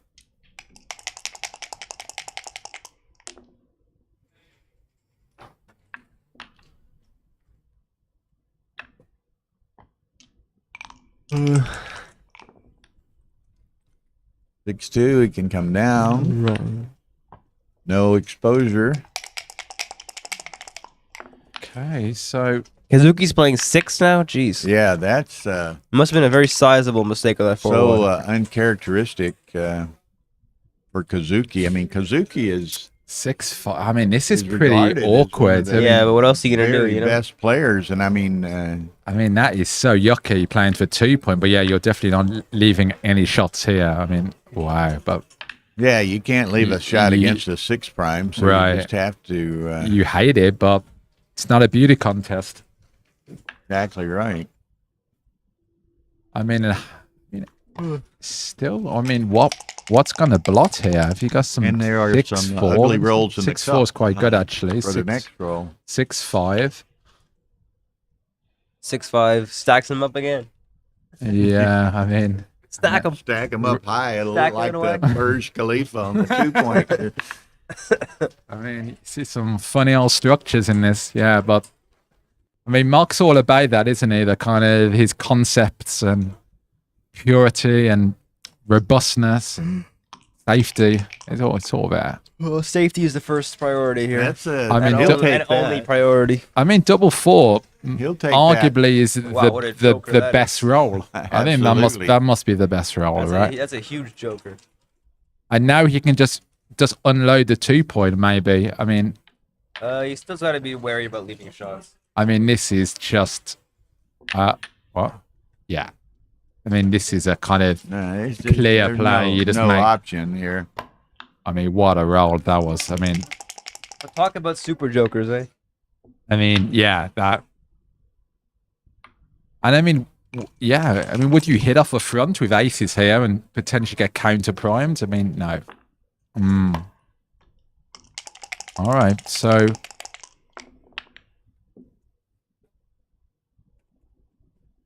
Yeah, red's too far down to go anywhere, so just gotta stay back, build the board. 3-1. We'll clear to 6, I guess. All right, just Oh, clearing a 6 is bad because of all the bad 4s it gives. That's why 5-4, 3 off makes more sense here. Good play for one Mark. off. Yeah. All right. Hope you don't roll a big set.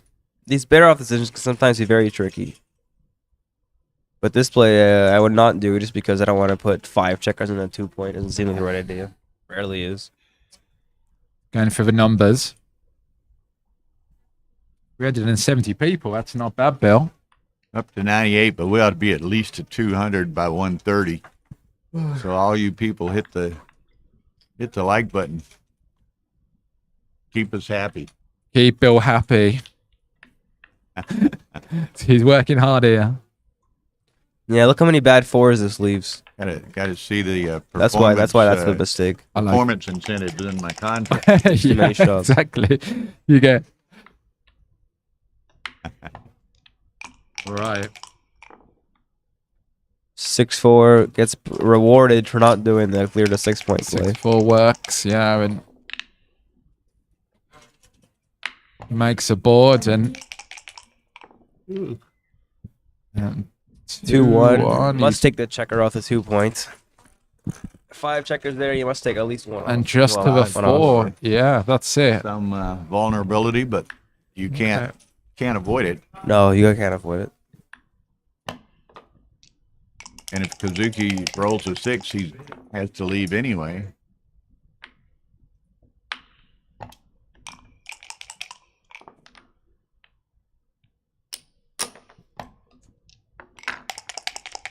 Kazuki needs to just skate.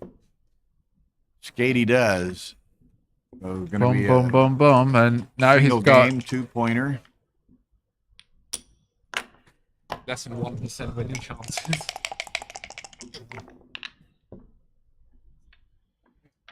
Okay. So be 7-3 mark. It's a big lead in a 15-point match, yeah.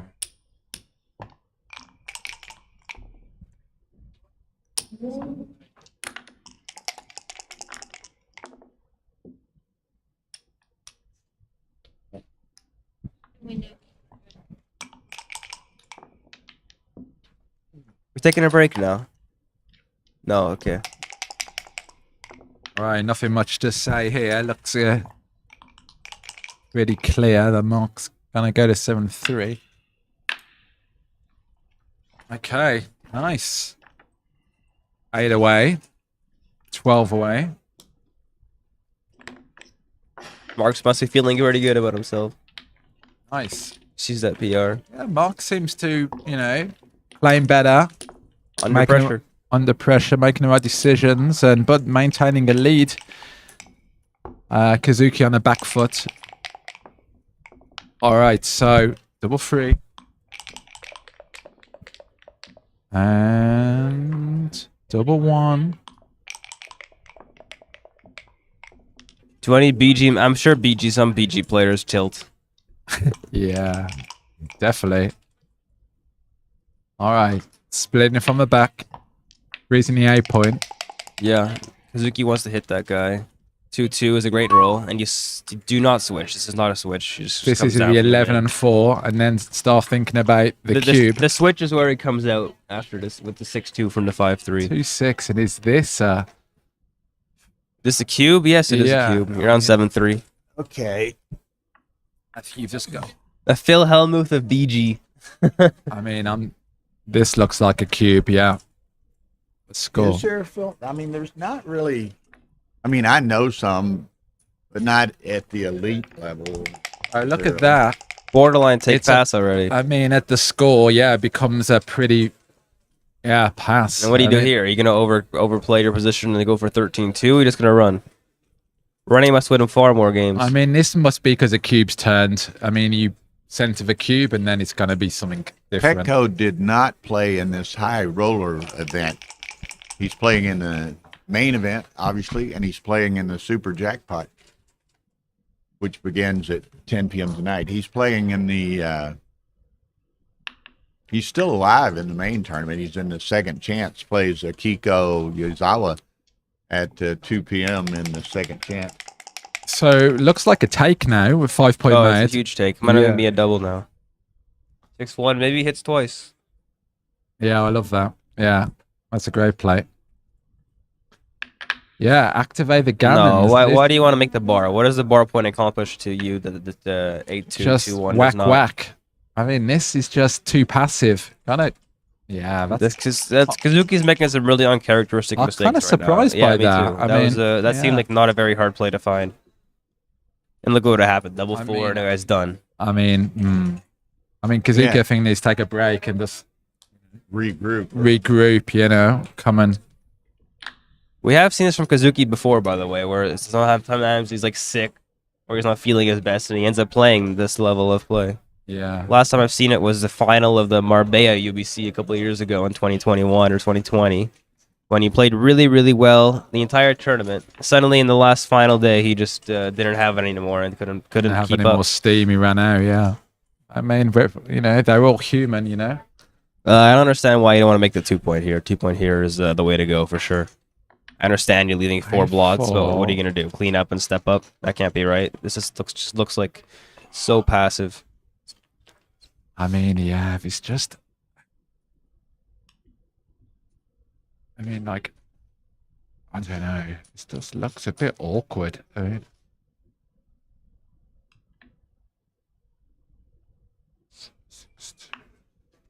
Pretty big error to play it as such.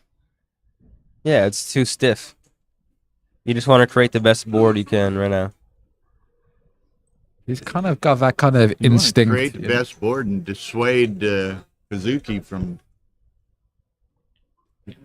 getting silly over there. Yeah, You wanna- I mean, this kind of gives you better twos to play as well, you know, after this play. And again, it's a deterrent factor to That's a good what, play, again. Kazuki can do. 2-3, probably just plays 13-8 now. Nothing Just really better than Plays to than the that. 8, and yeah, another builder for the 5-point. 4-3 from Mark. Wow. Roll, that is. Roll. I mean, that is pretty man. much a joker in that position. Yeah, wow, just that. Next play was 382 I behind. mean, it. what a roll! Just kind of. I mean, that kind of puts Kazuki in a pretty difficult spot now after that play. Would you come out here, Dan? I don't know. My I'd go to I the don't H, know. but yeah, Yeah, think about that one. actually said that before I looked. Trying to, That's good, Position but I mean, myself. Billy, you should be entering the world championship yourself. I mean, like, come on, you know, you gotta get. that. No, yeah, you, you want me to donate $12.50 to the Oh, prize pool? come huh? on, you know. This slotting play is like something you can do sometimes in these positions, but not this one where the opponent's board strength is simply too strong. Oh, I gotta remember to set myself an alarm here. 2-5. I think you need to just step up now for You've sure. got to step up. You don't want to go to the yeah. ace point. You're kind of up in the race and you're running out of time, so just gotta fade the hit. 4-1 hits, force. Actually, it does it. Maybe it just makes a 9 and come down. That seems significantly stronger, actually. That's interesting. Yeah, that one actually. Must be the 9-point and coming down. For 9 and down. Yeah, good, nice one. Might have got that one wrong. I mean, it looks really tempting to hit, and but then do you have a redouble on the dance here? You know, I mean, that's the thing. Gotta be kind of careful inviting 4 cubes in of a score. Good play again from Mark. That's another good I think play. he wants a 4x. 5-6 is terrible. Wow. I mean, Now, can this ever be a redouble? I guess not yet. I think I'd wait until I hit and then. I think he needs a 4 in the worst way, preferably larger than 4-1-4. 3-1 is actually not too bad.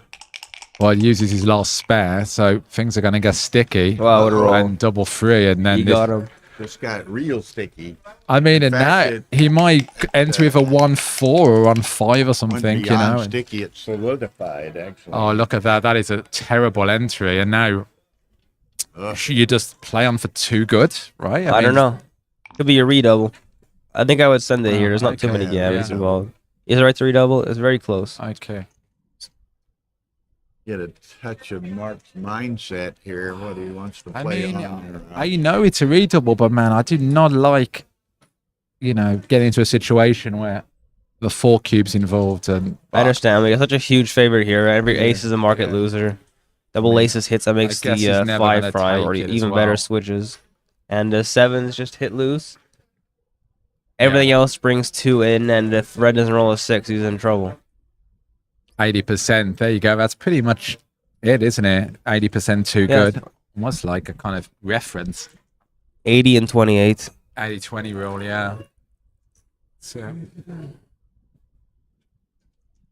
it's definitely considering whether to turn it or just to play on. I mean, it's not going to be a mistake really either way. So Look at that. Mark's playing very well.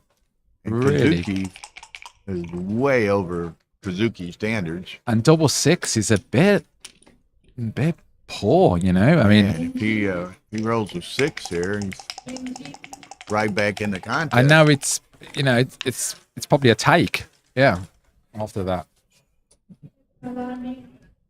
Wow. Ooh, I pardon mean, me. he could, So this is an interesting Look, roll. yeah, here. it's not a 6-2, redouble. He's got to come out. Uh-oh, he's duped 6s though. Dupe 6s, good Gotta play. Come out with a 6. I mean, wow, that was went from a double past 2 good. Oh, but look, that's a nice number. Now needs a 6 right now. Whoa. And there's a 6, and now Kazuki needs a 6 pretty sharpish. Right Yeah. now. All right. So let's see if he redoubles now. I think you'll find it. I don't Just know. send Nah, this, son. I don't No like. redouble. I don't Oh, it like is a the big no redouble. redouble. Yeah, Oh wow. it's got smaller, but He's 15 pips down, so it's just a horrible position with those guys on the 2 like Yeah, that's that. what's causing it, is those Yeah. guys on the 2 point. If he had more distribution, it might even be a pass. Yeah, even like moving one of those guys back to a 6 or something is going to be a massive swing on that cube decision. All right, I mean, the thing is here. I mean, what if he misses and Kazuki rolls a 6-5 or something? You know, he's up in the race by 15 pips. It's pretty dangerous to send it. And now Kazuki desperate for a 6-4, 6-5, double 6 will take take. the double 6. Any 6 will do. 6-2. He's just got a hyper Minimize the shots. massive 2-3 here. Now it's what is it? 20 No redouble. Huge no redouble. Yeah, there's no Oh, he's way I'm 18 sending it here. down. You missed this, and No, how can he recube this? He get missed. 8 he cube could, comes he could flying. miss, and He gets missed, and it's going to be a recoup pass, right? I mean, yeah, you know, recube. It might be a coming take, back actually. at you. yeah, I mean, 18 pips down. I mean, yeah, Let's see, he rolls 4. What misses here? Like 5-4? I guess all the misses are high numbers anyway. yeah, that's true. High numbers come in, small numbers here. He's got 2s, 3s, double 1. So what's that? 21 numbers are here. 15 misses are really costly.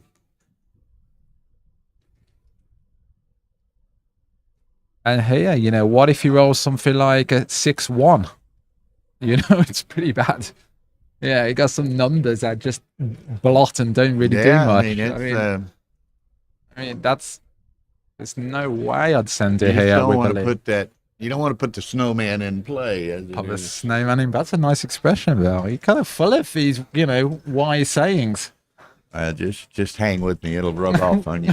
Yeah, I hear they got a few years on me. Yeah. Sorry guys, I'm Hey! You calling me old? No, younger heart, you know. I'm struggling. Okay, he 3-4 hits, obviously, and if he dances, the marks are just cash. So yeah, that's the right play by a long way. That's why this is don't, better. You don't want to leave him anyone the 6 from the eighth bar. fix, so just There's no play it reason on to, in. right? Dance and cash. Yeah, cash. Must just be a big cash. You don't want to go fishing? Oh. And even now, look, it's Fine. pretty close to 2 goods even then, where, yeah. All right, nice. Okay, now a couple of items. We're over 400 viewers now, so we should have at least 200 likes. So get on Minimum, it, get on it, guys. folks. Just smash to, that like button. Bring everyone Otherwise- up to speed at 2 p.m., provided this match is over. But ideally, at 2 p.m., we'll have the Undefeated Bracket semifinals, which will have Wilcox Snellings versus Stefan Hartman on stream 1. We'll have Johan Moazed and Ali Rezai from Iran on stream 2. And then we'll have a second Just to shot. Iran. Yeah, big time. Correct that. Okay, was it not? It's an Iranian with the Israeli flag. Oh my God! Might not go over. Might not go over very big.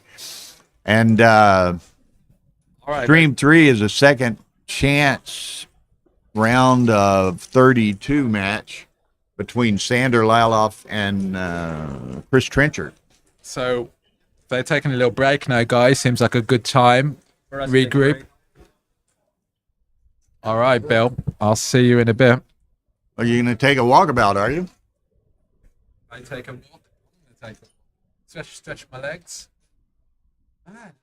Okay.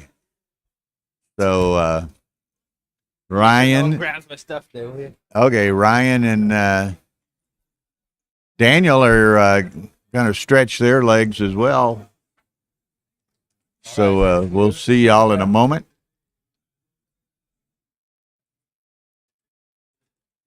Okay, so this is Friday in Monte Carlo. A lot going on. Again, as we got these two high roller semifinals going on now. We have the main event undefeated bracket semifinals at 2 p.m. Ideally, the high roller semifinal or the high roller final at 5 p.m. And then tonight at 10 p.m. we'll have the championship undefeated bracket final and 2 round of 16 matches in the second chance. Now, the main event final tonight of the undefeated bracket is the biggest equity swing match of the tournament. The winner, the undefeated bracket final, the winner gets a 5% cash bonus and goes straight to the final on Sunday. So he has tomorrow off, so a day to rest and relax and do whatever they wish to do. The loser tonight drops back into the quarterfinals of the second chance. So that person would have to play and win 3 matches tomorrow to get back to the final. So absolutely huge equity swing. So I mean, that's the most important match of the week, other than perhaps winning the world championship, the true final. But equity-wise, this undefeated bracket final tonight is the big match, and we'll have 2 second chance matches, round of 16 at 10 p.m. And there are a number of very good players remaining in the second chance bracket. Let me refer to my latest photo here. We got, where's the photo? Here it is. People such as, well, the Lylehoff Trencher match is round of 32, so one of them will be in the round of 16. Akiko Yuzawa plays Petco in the round of 32, so one of them will be in the round of 16. We have Didier Osirov is still alive, former world champion. We have Joe Russell in the round of 16, a former world champion. We have Steve Sachs and Matt Raklitis in it. We have, well, they're in the round of 32, so one of each of these pairs will be in the round of 16. So, still alive. Lylehoff, Trencher, Lund, Benjamin Lund, Alexander Handon and Brandon Macklin, Akiko and Petco, Bracconi and Scambato, Grandstedt, Sachs, Raklitis, Russell, Chris Rogers, Didier Osirov. So we'll have some great matches to choose from. And it seems like every day here this week has brought some drama. Sander and Trencher will be streamed on stream 3. Drama every day. We had the drama this morning of in this high roller semifinal, which was worth a minimum of 33,600 euros to the winner. Casey Carlston, for whatever reason, thought the match was at 5 p.m. today. The match was at noon, and he forfeited out on time. They tried everything to try to get him, get a hold of him, get him over here, but he forfeited on time. Mochi advances to the final on a walkover. Yesterday we had the big extended controversy for my British friends over the game that Joe Russell and Jorgen Grandstedt played, with Joe playing with 13 checkers in the second game of the match. And then, we've had some other controversies earlier in the week. Just seems like there's drama at every turn. Not to mention the drama of matches. I mean, the first round of the World Championship, Tobias Hellwag was playing Daniel Sorensen of Denmark on the stream 1, and Sorensen couldn't clear the 6 point in the next to last game and got hit. Had he been able to clear it, he'd have won the match. So it goes to DMP. Then everything goes Sorensen's way. He gets 14 checkers off and gets hit and loses the match to Toby. So, I mean, just brutal. Sebastian Wilkinson last night in the second chance bracket, same identical situation. He couldn't clear the 6 point. In the next to last game, takes it to DMP and gets his 15th checker hit, and he loses. So, the drama in the matches, the drama in the the tournament as a whole relating to rulings and, errors of various sorts or whatever, disagreements, it has been just nonstop drama. So anyway, looks like Suzuki and or Kazuki and Mark are resuming here.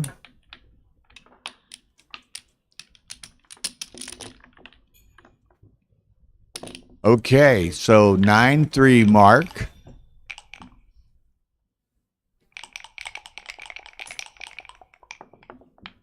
So we'll see. We have to watch the timing of this match because Wilcox Snellings and Stefan Hartmann are supposed to play on this table, this stream at 2 p.m. Okay. Okay, Tara said she's talked to Wilcox. She saw him, and he's willing to wait if necessary to start the 2 p.m. match. We'll have to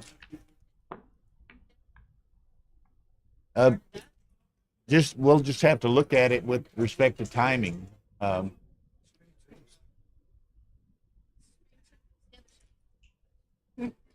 It'll be kind of like yesterday. We'll just have to start on stream whenever it's available. Yes. So we'll just have to see. We had the same sort of situation yesterday when, timing-wise, when Grandstedt and Joe Russell's match ran way long because of the long controversy that required a director's ruling, a committee ruling, and then some negotiations thereafter. So there was drama everywhere. Back on, Bill. We are back on. We're back on, folks. Bill and Dan. So 9-3 Mark. 3-5 down to the 8. There's only 2 plays, and that one is by far the obvious one. 5-4. So Kazuki gonna safety one and step up with the other. I just heard Kazuki's having some trouble with the board. Oh, did he? Was he another one that he Yeah. didn't like the board? Or? Yeah, I mean, we've heard that from a few players. I mean, I think it's a great board. So maybe the Well, black surface is just tough Yeah, for people. we've had several of these, several players, for whatever reason. I don't think it's color blindness. I think male color blindness typically involves blues and reds more so than these. But they just, several players have just not liked this color scheme for whatever reason. For They whatever find reason. it uncomfortable. I don't like to play on dark playing surfaces typically, although this doesn't bother me. I think this is a very attractive board. I mean, the checkers definitely stand out on the surface. Yeah, but I mean the Stefan Hartmann Christoph Wagner match yesterday, we were going to put it on stream 1, and Wagner didn't want to play on this board, so we put it on stream 2, and I know, that and moved someone else to stream 1. and I know there's been, I mean, I won't But name, that's but where the Grandstedt Russell match was going to be on 2, because one of them had just played the previous round on 1, so we were going to put them on 2, and Switched it up. Wagner and Hartman on 1, but Wagner didn't want to play on this board, so we switched them back. And but look at this, Bill. This is almost too good. almost, but not I mean, quite. And this is actually a really good cube. I mean, with the score lead. Yeah. But so Wagner didn't like this board. Wow. Marcus Reinhardt had a problem Yeah. playing with the board. Kazuki expressed some reservations about the board. Mark, yeah, So, that's right. I mean, Who knows? you look know? at this position now. I mean, this. Yeah, this is just I mean, you're Just- 20 pips down. I mean, White's gonna make the one 5 point, guy the 4 trapped. point. I mean, you want to take a stand at some point and try to make a move, but I'm not sure this the position you want to take the stand on. Again, I don't think it's the I mean, easiest. this is like to sit. the Rubicon, you know, I like. an army waiting on the other side. Wow, I mean, So he does let it go. Mark is really showing dominance in this match. I mean, he's just Well, really twofold. up. One, he's playing superbly, and look, he's got +4 luck as well, which I mean, it all doesn't helps. hurt. Doesn't hurt. I mean, we all need that If on you our get, side. I mean, if you get well outplayed and well outrolled, you're probably going to lose. right, a combination of both. I mean, and we've seen the opposite. We've seen people play better PRs and lose because of luck, and that's just backgammon. You just got to get Nice, used to that. 6-3 makes the 18. I mean, Perfecto. Mark again is what a brilliant roll after the 5 point has been made. You just really counter the opponent's prime structure. I know Red's going to have to split with something. I mean, you've just got to get those back guys moving, particularly that White's made the advanced anchor. The other two semifinalists in the high roller jackpot were Mochi and Casey Carlston. Carlston had some misunderstanding about the start time. He thought it was at 5 p.m. rather than noon, and he didn't show and forfeited. They tried diligently to track him down, and by the time they did track him down and he got here, it was over an hour after the scheduled start time, and he had been forfeited. So all right, so it's got a bit of a decision here. Looks like it's natural to unstack the midpoint. I mean, you don't want to give White a good 6 by coming to the bar. And so you just kind of play one down in front of a stripped point. Here, you've got some duplication of 3s, so I understand it, but you're kind of in the danger zone. And 5-2 is this is a little bit nothing really a kind of swing and a dramatic miss. here, Yeah, so I just mean, going to play safely behind. He's got an 18 pip lead, so and yeah, we know where doesn't near. want to get risky. All right, so 6-1. You can just play to the mid safely. yeah, that's what I would do. Yeah, you don't love the huge stack on there, but looks pretty safe. And 2-1. Again, I think you just Ugly play plays safe. to the 10, Yeah. huh? All right, slightly prefers that, but you can see the 6-4-2-1 play is pretty borderline. I mean, it's just kind of not paying off to the 7s. Yeah. I kind of like the 13-10 play, which XG did, but not Yeah. a tremendous significant difference. All right, so You rolled 6-1 last roll. another Says, 6-1. "Now I got think another one. you kind of just make a break for it. But you make a break for it, you're still 7 down after the play. Yeah, there's just no other 6 though, is there? Yeah. Where all right, so I would have gone all the way, but slightly better to play 5 to 4 and build the board a little faster. All right, so 6-4 comes down with 2. Yeah. Thank you, Tim. Daniel and I have developed some chemistry and seem to work well together. I'm enjoying it, Bill. Great to be doing this with you. Yeah. So 3-1 just swings you around. I mean, you can duplicate the 3s by playing to the 10 point. They kind of second best play. I think I would play 13 to 10, 5 to 4. I kind of really Mark want does to. have 3 blots over here. You really want to use those checkers on the midpoint. It just is screaming out to be on stack. Armchair Sportsman. He wanted to be on the record for having hit the like button, as every other viewer should do if they haven't done so as of yet. So hit that like button. Daniel only gets dinner if we get 250 here soon. Yeah, I mean, I'm starving here, guys. I'm losing weight with the stress. I mean, all right. You know, See, I like we that. have certain performance standards here. Got to meet my daily targets, Bill, you know. Got to qualify for breakfast, yeah. All right, so I would have made that play, duplicating the 3s. So, all right, so now 3-1 is again. pretty good. And then you just shuffle forward, 15-14, yeah. I mean, It's a minor bit of duplication. so 2-5 is a great roll. You hit and make the 4-point board. And then start, definitely consider the cube now, depending on what red rolls. So red really wants to hit here. So 2-3 and He can play it safely, but he's in a bit of a bind here. I mean, yeah. Mark favored to make the bar or the 8-point. I mean, with a match lead, I just hold back. But here you can see it's pretty close to a double. I mean, certainly at a different score. There's the 8, and he can come down. That is a great roll. I mean, making the 8 and the 11, really securing that, stabilizing the position. I mean, beautiful. All right, so 6-1 makes the rack and slides. I know you can't cube this with a front position as it is. 6-1 is just a tremendous roll. So, And now, Kazuki swimming upstream here. Okay. 2-5's nice.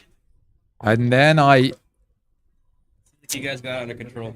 yeah, so if Kazuki hadn't have Big entered there, you'd be playing on for 2 good. And the question is, can you double this? And I think Thank I you. think so. See you later. Cheers, Ryan. I think I send it here. Ryan. Are you sending the cube here, Bill? I don't know. It'd be nice to see the Okay, remakes the 8. 70%. I mean, got to be cautious there with a match lead, of course. I mean, Look at and this. particularly Look at when this. Kazuki rolls a That's why you 5-4. didn't recuse. I mean, that's why just you didn't payback cube. for that 6-1, isn't it? I mean, earlier. Wow. Yeah, Mir, there's no PR impact I know. as it relates to the tournaments. These are only for And what a swing. And here I would send it. It's a, entertainment value. so this is interesting. Again, it's borderline, but it's a really good practical cube to send because things can really go well here. You've And got he's well down, and of course the analysis takes account of the score. But beyond that, there's kind of a human element of right. I score. send it there. You know, I'm down by a lot. I mean, and look now. I mean, what? I may be All right, tempted to make the, well, you've got to can't pull. make anything. You've can got to you? pull one on the 6. I mean, And it then just seems so natural to pull one on the 6. I And don't know. I might have made the 10, kept the 10. and now why better helps he enters, and that is not good. And this for sure is a cube. Like, yeah, I am cubing this all day long. And this, Down 10-3. This, yeah, I think you're right. Almost even score. He's got to. He's got to send this. I don't even like taking this. You know, this is a. probably a pass. There it is. I mean, he's got. Big, Okay, big wow, take, it's a big but, take. But nonetheless, Man, I would have messed that one up. Is But Mark willing to I really don't like this. give I up mean, part of his lead potentially? he's got 16 pointing numbers on the 2-point. I mean, that is dangerous. I mean, White's got for contact from the midpoint and the strong board, but it's a bit of a scary take here. You don't want to give up that kind of match lead. It's a nice cube, clear cube. Kind of missed a small one earlier. And Phil, send him over here. all right, I'm not surprised Mark dropped that because I would have done the same. I mean, it's a clear take, but do you really want to lose 4 points when you have a 7-point lead? So, you know, humans playing over the boards, sometimes you just don't feel it. He let that one go, Bill. I'm not surprised about it.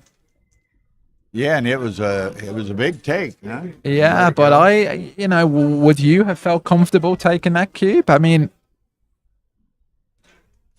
Somebody asked about Alexandra. I'm not sure. My picture I took this morning didn't get quite the top of the bracket, so I'm not sure if she's still in all it right. or By not. taking another break, Bill, you want to go and stretch your legs, or? Well, what I think I'm going to do, Daniel, Yeah. is Phil is scheduled to do the Wilcox Snellings, whoever the hell he's playing, Yeah. Hartman match. All right. I'm supposed to do the other match, Moazed and All right. So Ali Razai. So since that match is going to definitely start at 2, I think I'm going to go over there. all right. Let Phil join you, and then Phil can continue into the Snellings match when that starts at the conclusion of this match. Okay. I don't mind. I'm happy to take this one, and I can get Yeah, someone and to at some jump point, on. Phil may or may not join you, but he's Yeah. going to do the match that starts on this board after. You know what? Let me see if I can find someone to just join me on the commentary team. But thanks, Bill. I'll see you later. So There's David there. You want to see if David wants?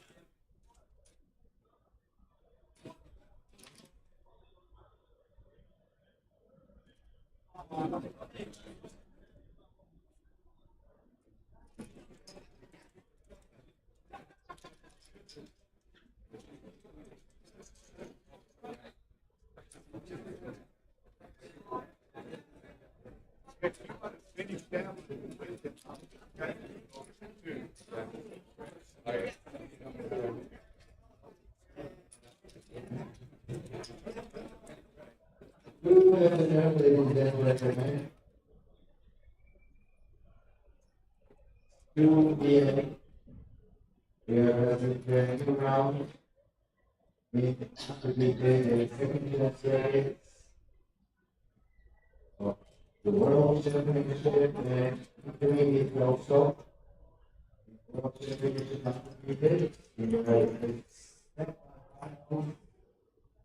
However, 4 men representing 4 different national flags.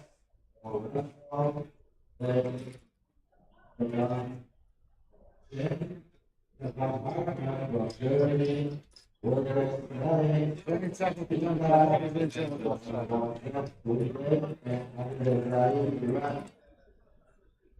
Second chance, World Championship, the division round has for 4 players. The winners of the round are by the way. Right player next to the 10-16 positions. It's a drive. They will play the way to the final. They are only 4, so they will be on time. Intermediate competitions yesterday. The record was completed on Thursday night. Second chance. We have a 6-9 level. By the end of the day, you'll know the benefits of this service. In doubles, at 12 p.m., we have another round, and the next one for teams who are today will be at 5:30 p.m. today. There is one more round in doubles today, starting at 5:30. In high order, soon we will know the name of our two finalists during the day. We keep it. Today, I believe we are opening a new category for you. We have big and small ones. The big one, we deal with the before already, and they are here for the second deal. We are confident with share.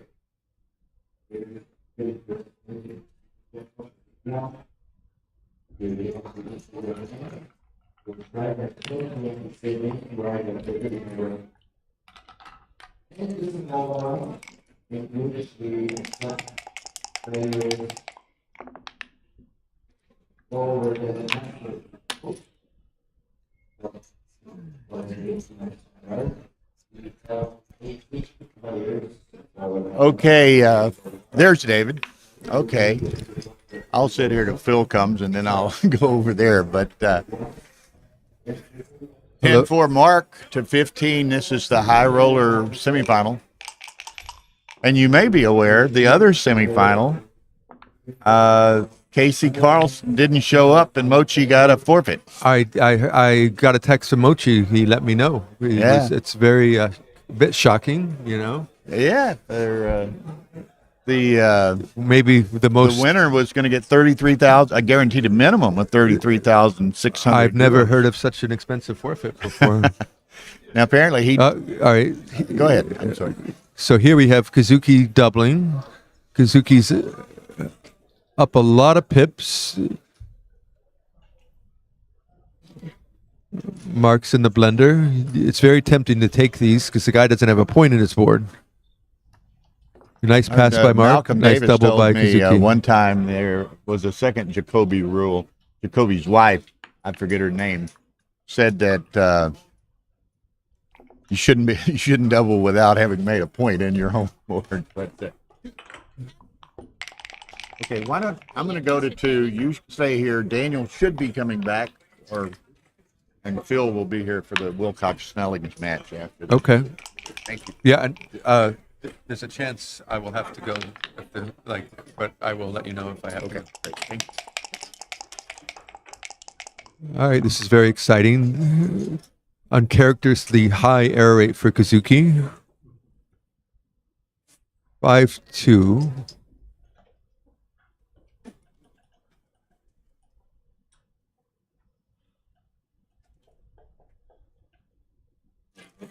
This is. I assume this is Kazuki's role.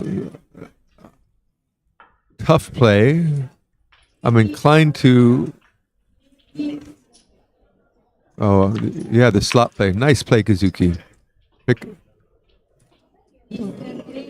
I might have played the 24-22, 13-8 because I was overlooking this play. This play looks.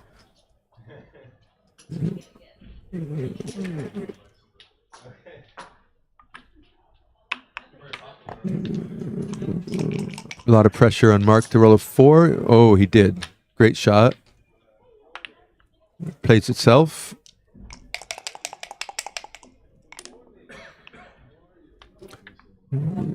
Slug away.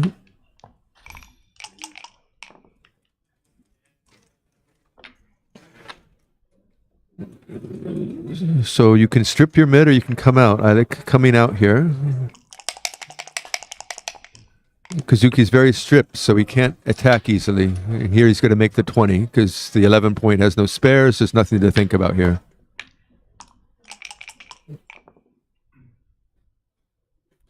Double hit, of course. Hi, David. Hi, Daniel. All right, so. Oh, man. Kazuki's not looking in good shape. Nope, and he's got a very uncharacteristically high error rate for Kazuki. Four is a good, that's nearly world class, or maybe it is world class. But for Kazuki, this will be disappointing. Yeah, absolutely. Kazuki is generally putting up sub 3 error rates. I think he was a favourite on the PR, but yeah, Mark is definitely outplaying him currently. All right. This is an excellent shot. Gets off the 18 point, yeah. And then makes the obvious 4 point.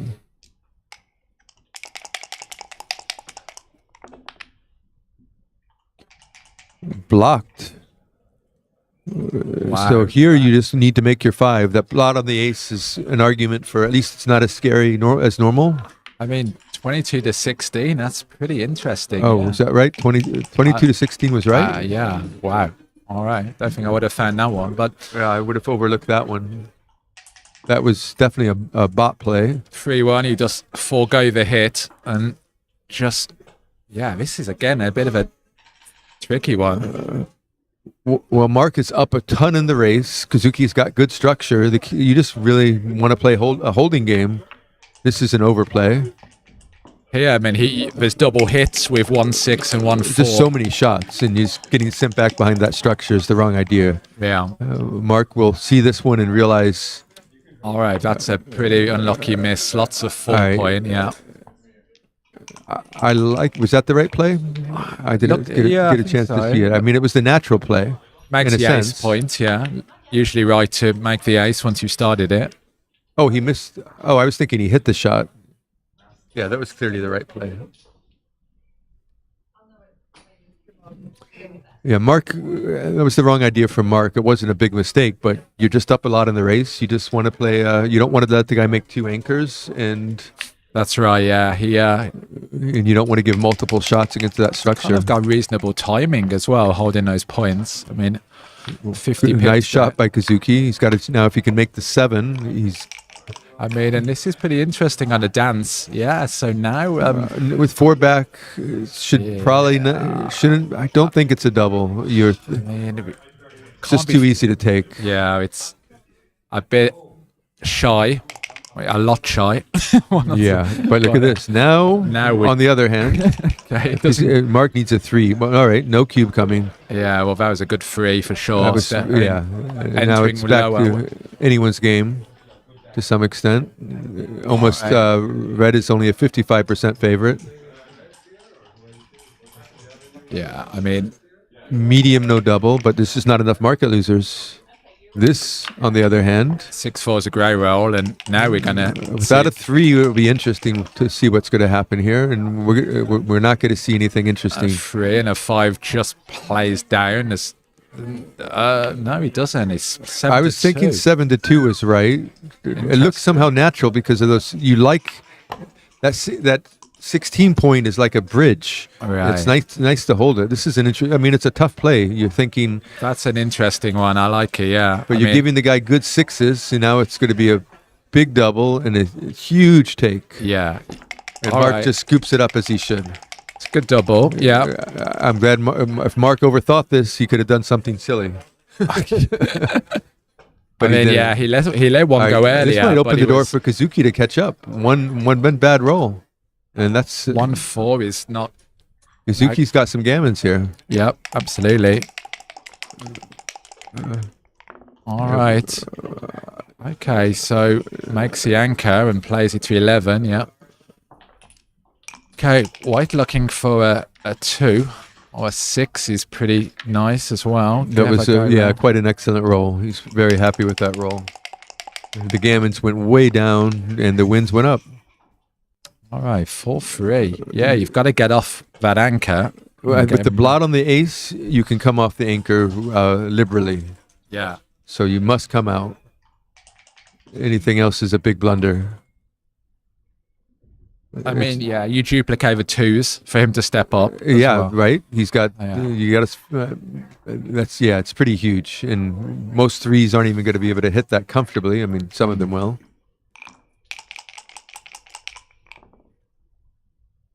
The great shot. You just pick and pass. I think. Yeah. Nothing else. You don't have Very a 4 good. if you step up. It's excellent roll though. Very nice, yeah. Oh my God, anti-joker. Three is Pretty sick roll. Big anti-joker. yeah. You're not going to give up the bar, so you're just going to have to play in. Yeah, this was not. This was a very poor roll, and now Mark has a ton of good rolls, ones and twos and threes, and I can see him playing for 2 points here. I mean, he's pretty close. Yeah, I mean, looks kind of okay. yeah, it's not really a mistake, and it's reasonable, but. All right, it gets a little worse on plus plus. It's a very small mistake. I would have just probably kept. I would probably just put them all on the 5 point, not wanting to give him goods ones and threes. Yeah. I mean, Okay. It's big swing on rolls like 1-4 or things like that. 1-4 particularly. Oh all boy, right, so double three is a killer. Yeah. it's pretty much a joker again. Wow. Kazuki really needs to spring a checker and not break that structure. That's not it. Okay, that's gives Kazuki some hope. Just two in. Yeah. Why desperate for a 1 or 2 to That 3-6 is no longer a super joker, anti-joker. double 4 again? Dancing another time to a and 5-3 is. Again, Nasty roll. Nasty roll. Yeah, you've got a slot, right? You can't. Yeah, you can't really dig the other play. Blunder to go put them all on the ace. It's just not going to unfold well. This will unfold better when missed. Suzuki needs to come in here with a. Yeah, this is a huge. And he came in and out. All right. Very handy. Super crucial. And double 3 is Mark's in trouble again. pretty bad. And here you want to, you just don't want to crumble down. So making the point looks clear. Now you got a bunch of spares without exposing any blots, and now you just can try to scramble. I like the play, yeah. Yeah. And Red's going to jump another one out, and White's going to have a hard time getting his check around the board. For sure, it's not going to be easy. And then you definitely are not going to hit loose. You want to keep a guy stuck back. Yeah, you just want to try to control the outfield. You'd love to spring the other 2 checkers so you can have an army of catchers. Yeah, so 2-4, he obviously comes Right. up, and A lot of pressure on Kazuki. Needs a deuce or a 10. yeah. And You know, I think wow, this is very interesting. Maybe it's time to come out, I think. Maybe Right. not.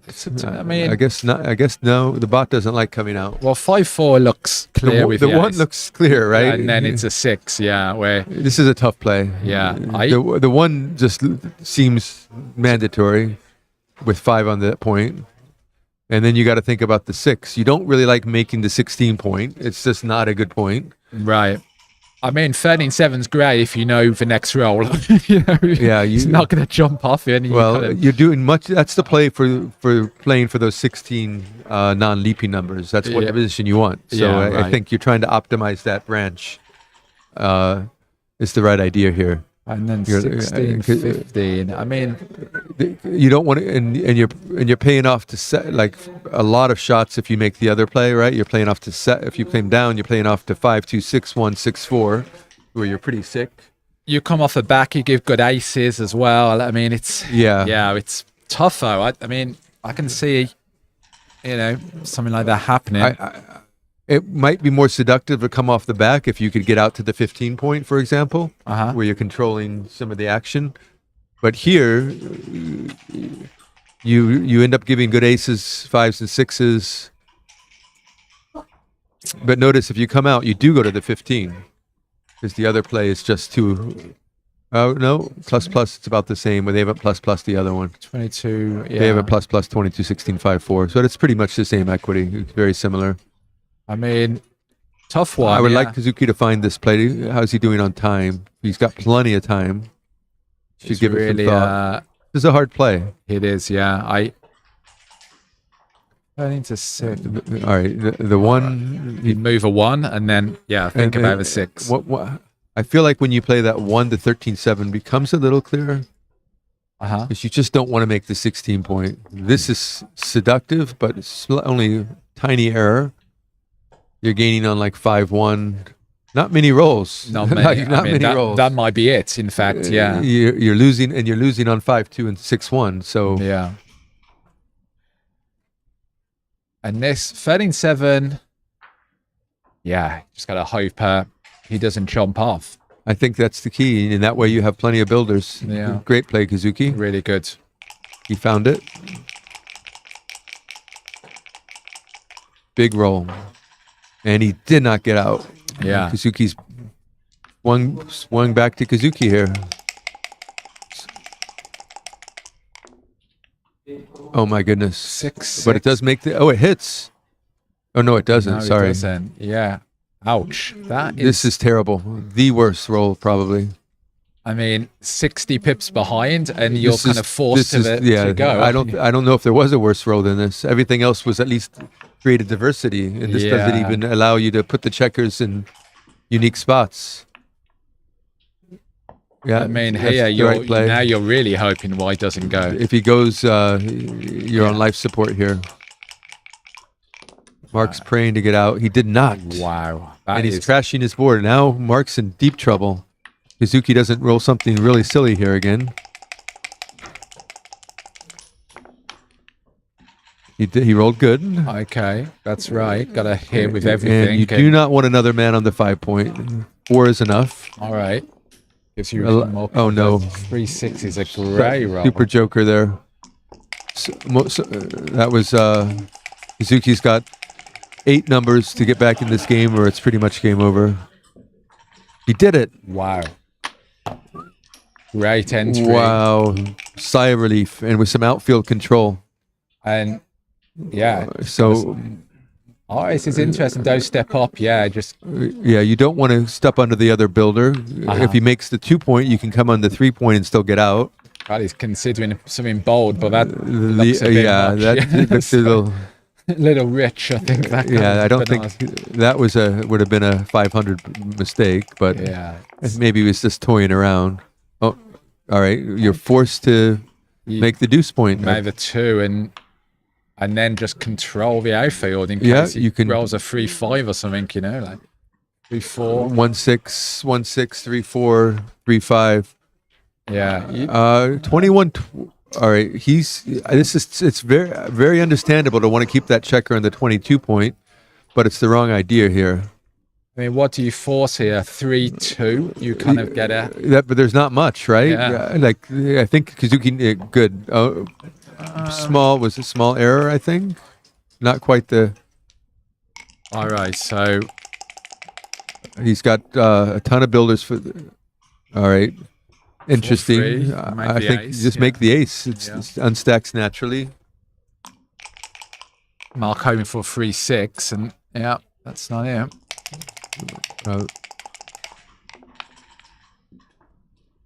2-1, nice. Is that right to make that point? It looks like it's very close. It's not a mistake not to do it. Yeah. But you get 6-6, and it blocks the 3-6. 6, 3, yeah. 3 he had already. Just 6. Okay, super. So Kazuki will be pretty happy how that turned out, being trailing. So it looks like a clear 2 points if he doesn't get hit bearing in or off. 2-1. Giant swing on winning this game. Keeping him on the being high down points. Only 8 away, 5 away versus 3 away, 10 away is right. I mean, massive. pretty significant. Yeah. Kazuki played this game very well. His PR is obviously coming down. Seems to be getting sharper as he goes along. Yeah, I mean. Yeah, sometimes you just start playing and you will calibrate, Gotta calibrate, yeah. I just wonder whether they see their PR mid-match and adjust. I think it's probably a bad idea. Just stay focused and try to make good decisions. If you end up seeing yet a bad PR, it might throw you off. So I wouldn't want to see that PR until after the match. Right. Yeah. Now, maybe when you see you playing well, it gives you extra confidence. But I think the inverse you see you're putting up a bad PR, you're going to be shaken. And you don't want to Right. be shaken while you're playing. So I personally don't want to know till after. It's like when you get the post-mortem, you know, when everyone's watching. I played Peter S. Thompson in this same event, and I wasn't sure if I played well. I was sure Peter was playing well, watching him, but you know, I turned out I did play well. But there was a lot of my mind was in a blender a lot. Yeah, I had that kind of match anxiety. When you're in the blender on decisions, you're like, okay, maybe I'm making bad decisions. Right. So I mean, yeah.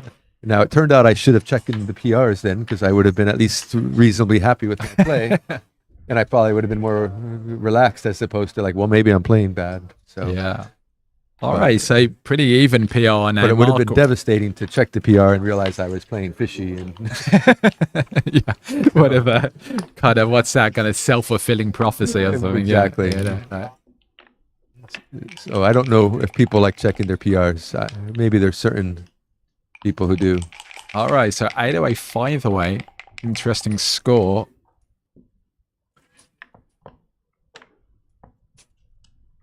Okay. Bill on the other stream doing the last 4, I think, semi-finals of a main. The standard play here is just this, and there's no reason to do anything different. So it's a big match. So the winner of this is guaranteed €33,000 for second place. But of course, they could win. All right, this game should be a double after this. No, you just swing them round. Chris, Mark has good structure here, so this is likely going to be a double take on a lot of sequences. Yeah, here you've kind Yeah, of. this looks clear. So White's just going to stay back. Oh, Alright, no, wow. maybe not off to a. Great roll. Down only 7 pips. It's a little. This is a tough play. Not an easy play at all. This one should. Yeah, I stay back 6-5, things like that. You're going to get some indirects. Yeah. This was a very good response from Mark. 9-4, Keeps him in the game. 8-3, doing a bit of a count. This is a hard. He can't really mess this up if he doesn't run, and running is not a big mistake, small mistake. Yeah, It's just very tempting with small error. Still, yeah, I can see it. You have the board, you keep the contact with the last guy. It's just hard to get out. 3-1's a grey roll. Yeah. At 5 point. Yeah, this looks very clear, and and Mark. 5-4. Okay. Slots up. This should be a double, and it's should be a double now because you can make the bar. You're up in the race quite a bit. All right, clear double. Yeah, easy Well, you're only take. up 2 pips, but this probably wouldn't be a double if it shouldn't be a double if the scores were reversed. But All right, good. good double, good take. All right, Not a good roll. You just have to come to the 6. I don't see any alternatives here. Yeah, I think so. There's nothing else really. You just keep that nice structure, and you're hoping to roll home finish the prime or make some points inside. This is quite a poor roll. Okay. Yeah, plays it. Good. And 5-2 makes a 4 point. Very nice. Okay. Good roll. Interesting. This is. I mean, the natural play is just to do make this. the 4. He does it quite that's quickly. that. He doesn't consider. 6-4. All right, great you roll just by Mark. Make a break for it. Yeah. Izuki desperately needs a 2, or he's losing this game already. I guess he's only down 2 pips, Kazuki. It's going to be a close race, yeah, and that is not it. This is not the game Kazuki wanted to play. This is the game Mark wanted to play. Yeah. Owning the cube. Owning a cube. And Small race advantage. Basically an even race. Yeah. All right. Mark cannot double until like a 1 or 2 roll position here. Right. I mean, yeah, maybe you're not not even gonna, a 2 roll position. You're simply going Definitely to keep that on your side. Yeah. Well, certainly a big advantage owning a cube in these types of positions. Yeah, a little less than normal because he can never redouble almost. Yeah. So Kazuki gets to shoot till the very end. Yeah. And that's Mark gets an overwhelming lead, or gets a two-roll lead or something. Yeah, at least Kazuki can't end it, the game. After, Great roll from Kazuki. Okay, they have a 5-9-6. Okay, Mark And really it wants goes to- into the perfect points. That was just a... Yeah, great, like, structure. 4-1. Just Kazuki's pulling ahead here. puts a spare on a 5 and a 6. Okay, looks good. It's really close. Okay, slightly below average. All right. Okay, Kazuki 2-1 has a strong double again. Yeah, I mean, 2-1 is very poor. And yeah. now Mark's going to need a set here to get back in it. All right, All right, keeping Mark in it. Mark is down a full roll. Okay, 6-3 is nice. All right, 2 in. Yeah, it's... Mark is only down 3 pips. I mean, this is very close, yeah. I mean, not much in it at all. 6-3, 1 off, yep. Kazuki has about nearly a 3-2 advantage here. Kind of have his 6-5-4 structure. It's kind of thrice his tower. They both have amazing distribution. Yeah, this is like the perfect distribution, really, yeah. Yeah, look at Mark's. It is like perfect. Yeah. Okay, 2 off. Really happy with that 6-5 shake. Yeah. And man, this could go either way. Really close. One roll is kind of going to decide this. 5 and... Okay. Cool. For people who aren't familiar, Mark can't redouble because Kazuki can put it back to 8 and for the match. Yeah. With very little equity, like That as would an be underdog. Really efficient Yeah, redouble, yeah. So Mark's cube is dead. Temporarily practically dead till the very end. Pretty much, like you said, even in a 2-roll position will be interesting, right? Yeah, I then mean, you got to crunch some numbers and very likely right. Down if he's down 3 away. What is 3 away? 8 away. Look at this. Might This be is interesting.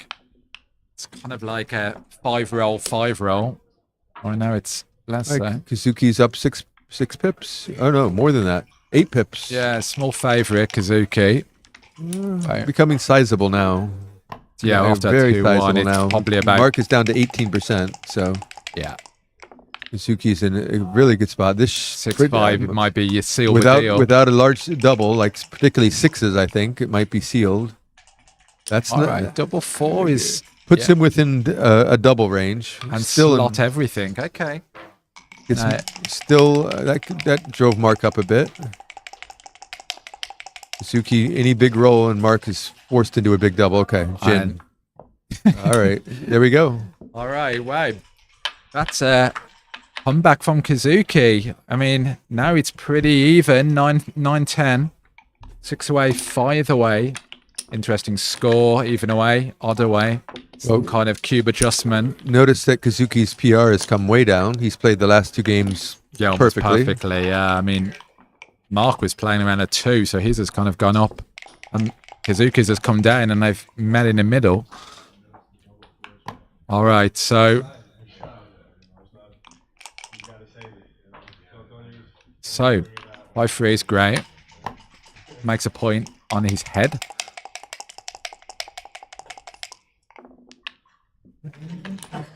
All right. Playing both up. 3 is the 8 points. Yeah.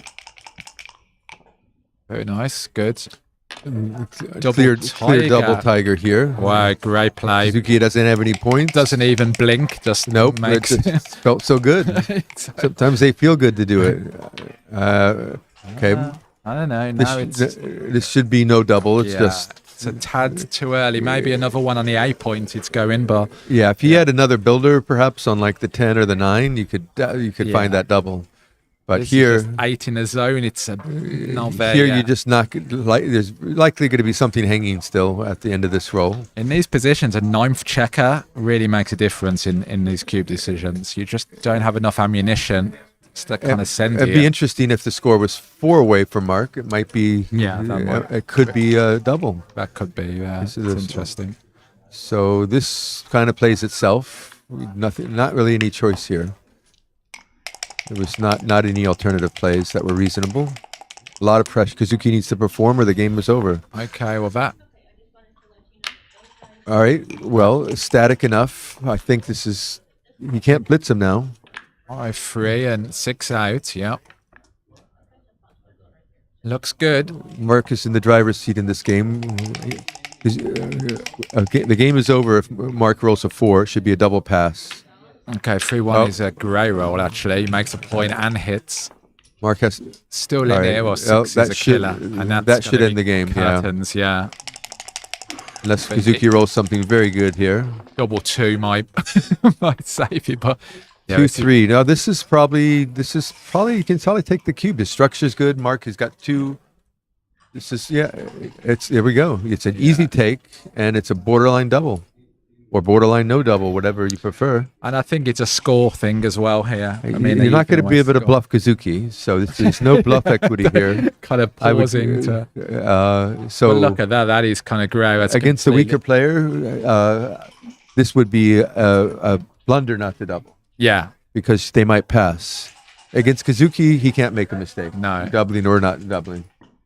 But against Kazuki, he's kind of going to shake on it. Makes sense. I mean, let's take it. But now that he's got that guy freed, Mark quickly identified what an easy take it was and decided to opt for a little more conservative approach here. Okay, so now if this checker is missed, it's he will find the double. I'm sure. Just bring it up. Yeah. All right. Minimize shots.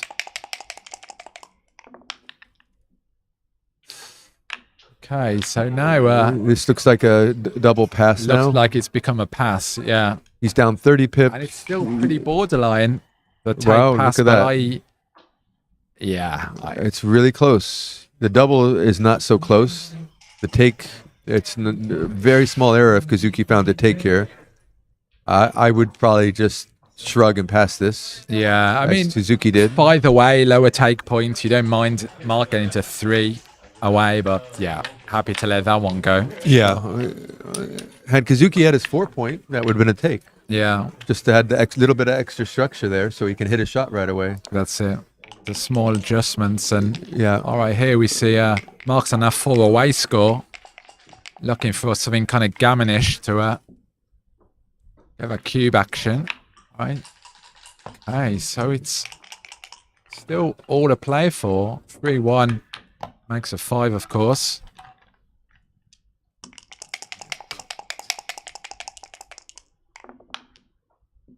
Yeah, Kazuki's definitely back in the game. He was a dog for a while, but...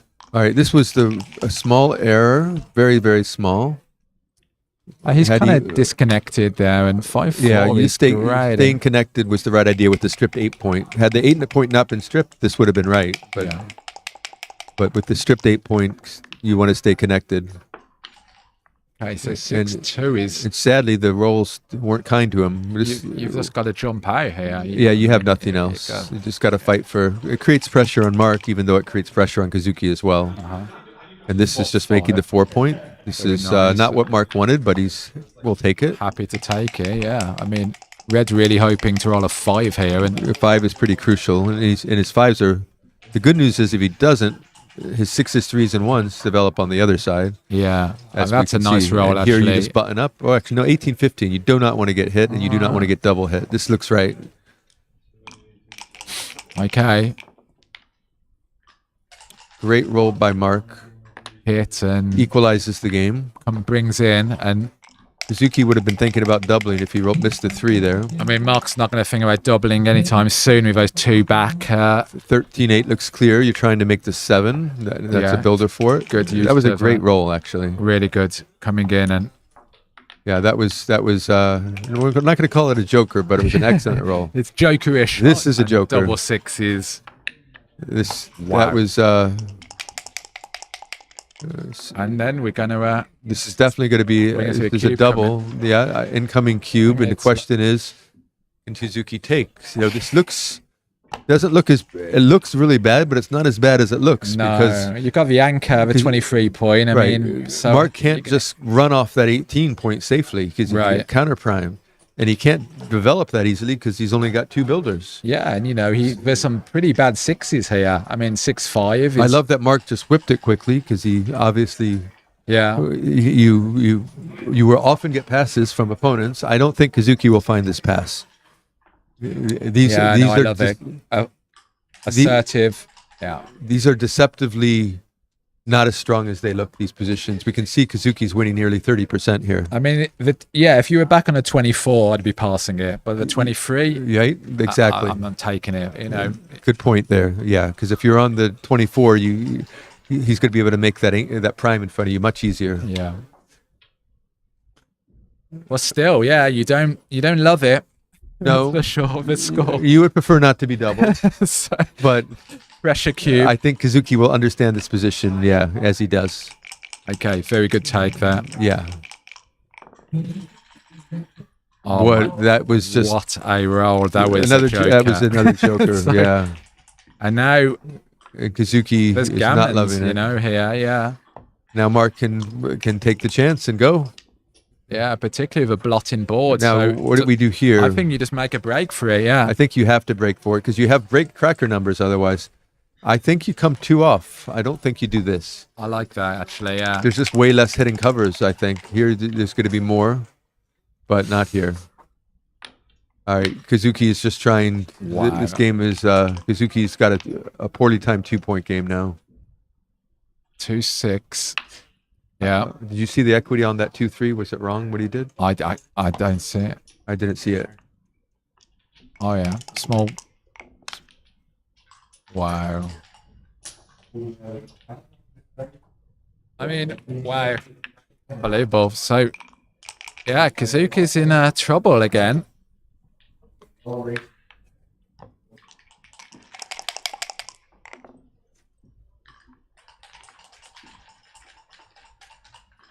6-1 makes right.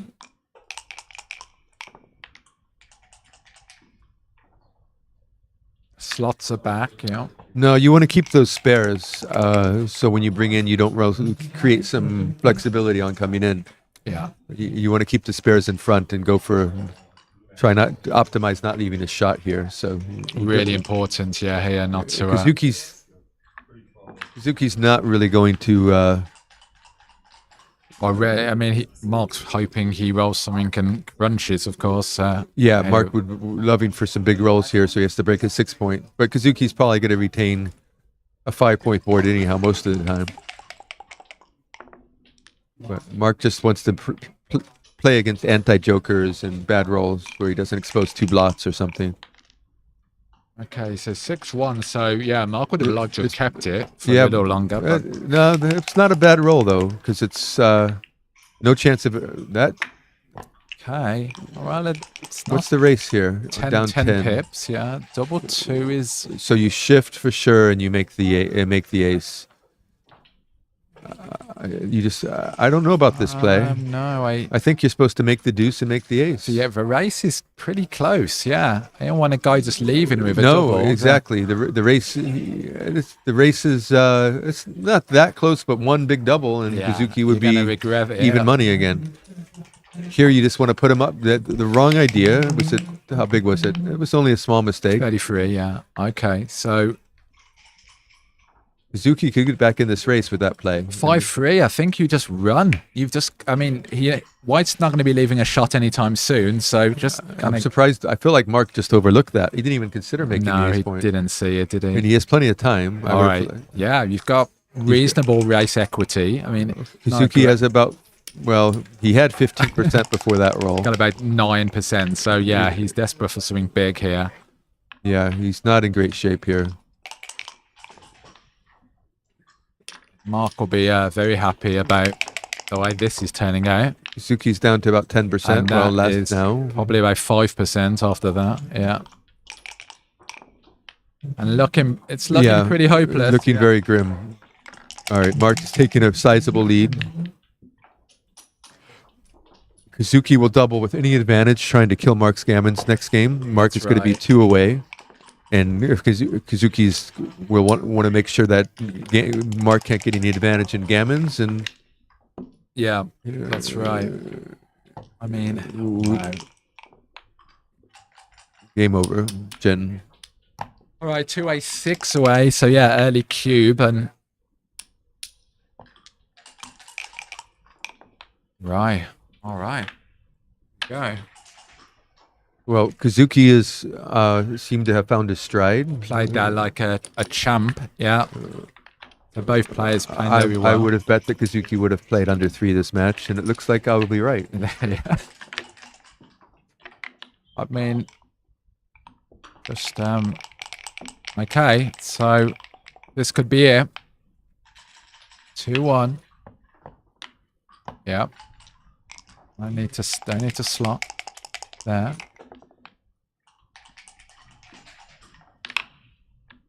This is just normal play here. Nothing you can do with that roll. Well, great roll from Mark. Double it's going to be two. hard for Kazuki to get a double in at this point. Yeah, I mean, that great front structure. Kazuki needs to roll something good just to equalize. And he rolled something decent. 3-1 is good. Would have preferred Mark to has all the point. tempo and all the advantage here with lots of shots. All right. 4-2 is You just make the 9 point, I think. I don't see any alternative here. No, that's wrong. Wow. Yeah. Well, probably not by much. Very, Yeah. very close. Yeah. I would have just made the 9. Just a nice structure. 5-3 is a bit of a This is a crap roll. kind of bit of an airball. Yeah. So what do we do here? Do we come out to the 18 and go to the 8? You can duplicate 3s and 1s by playing for 15. Oh, that makes a lot of sense. Yeah. That was good play by Kazuki. That was clear. And this is interesting. You can anchor and play to the 9, or you can hit. It looks like you want to hit with this structure. Yeah. Often you want to get an anchor in these scores, but that was just too juicy of a hit with too much tempo. Too good to turn it down. Yeah. And then here you just want to come to the 5. stay back. You don't want to let the guy attack you. Wow, what a roll! What a roll! So you're making a 5 point. Well, for sure. And then you're making, the other two. and then you're probably just going to make the 2. You're trying to blitz him. And This is a really sick roll for Kazuki and a really great roll for Mark. And Kazuki better hope he performs, Yeah, otherwise. this is the game Mark wanted to play, Yeah. and this is the game Kazuki was. This is Wow. Sick. I feel a little sick. Particularly after that 3-5. I'm Kazuki's roommate, and I have a tiny piece of him here. All right. And I love Mark, but But this is not what I wanted to see. Yeah. This is not even interesting. I mean, Interesting for Mark and nobody else. right. And there's just a massive 2 good. Yeah. I mean, unless Kazuki rolls a double 1 or something. Kazuki needs a 1. A 1 would be huge. Yeah, like anyone is probably Anyone. He's not asking for double 1s. Trust me. He's sitting there. Maybe he's stoic enough that he's not asking for anything. Yeah. But I would be saying, please 1, please 1, please 1. Please one. Do that kind of I know that I'm shaking or talking something. to the void, but that doesn't matter. You know, you never know. Sometimes he talks back. You know, so. Oh dear. Yes. Wow. All right. I'm pretty happy about this roll. That is a killer. You got to hit, and then you just. I mean, look at the swing in winning chances then after Right. double 1. You just became 42% with that roll. Wow. Unbelievable. What? That is the void listened. You see, listen to me. You know, you listen to you. You must have. Someone has tuned in. You know, They just, to spite me. They're like, no, look, I can't. I am not the void always. Yeah. Great roll, making the 4 prime. 4. Wow. Great roll. This is a good roll for Mark. Anything that comes out, he was very happy. And you just come up. Step up. Yeah. Yeah, you do don't wanna- 4s. Kazuki is really looking for. No. You must just come out. This is like almost a Joker. Yeah, like this is This gonna did kill it you. did if you- 2 things. It stepped up and came out. This is. And why would you do this and just roll like a horrible double? No, this is a borderline Joker. Anything, huge blunder not to come out. It's not even on the chart if you don't come out. Yeah, for sure. Right. Yeah, Mark can recognize that quickly. He just wanted to be thorough. Kazuki needs a 4 or 3-2 double 1s. 2-1 we'll have to do. 2-1 is pretty good. I mean, Kazuki's right back in this. Unless Mark rolls a 6, and he did not. And he did not save to the block. Wow. So Kazuki can't double yet, but if he picks up a checker, you can consider it. You can roll a that's 2. a nice play. You just kind of try their kind of damage control. It's almost a double. That's how good it is. Wow, This is a great I think roll. This will be a double if he dances. If he pans, this will be a double for sure. Okay, might even be a double now. With him. This could be a double now Yeah. at this match score. It's very interesting because when it will kill, because it's a is clear a double. Yeah. The key here is that it kills all of Mark's gammons, and Mark has 9% gammons, which all go away. Yeah. Mark wins the match with a gammon. Absolutely, yeah. And Kazuki's a favorite. This is like a big double and a big take, a bigger take. It's a swing, yeah. And here, like any 6, You I mean, can- big marquee loss. So, in general, prime versus primes are all take, and you would consider this basically a prime versus prime. yeah. Unless I gammonish. I think, well, even then, they're just in general, if when you run into prime versus prime and you end up in the blender, just take the cube, yeah. and you're going to be better off than anything. He's also got a big prime advantage being down in the pip count, right? I mean, he's not. I mean, Mark doesn't get out. Yeah, I but mean, Kazuki does have only 13 checkers, so he's got 2 behind the prime versus Kazuki. Mark has 1 behind the prime. Kazuki has 2 behind the prime. So the pip count is a little discounted as a result of the extra checker stuck.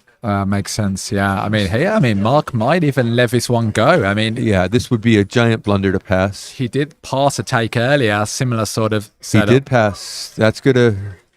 Makes. I think I would have found a reluctant take here, just Yeah, because I- I've seen these prime versus primes. You just take them, and they're usually pretty big takes, as we can see here. that was a 200. That and was that was I a can bit of a see, gift. I mean, he's kind of protecting his match lead a little. So No, it's a tough one, especially at that score.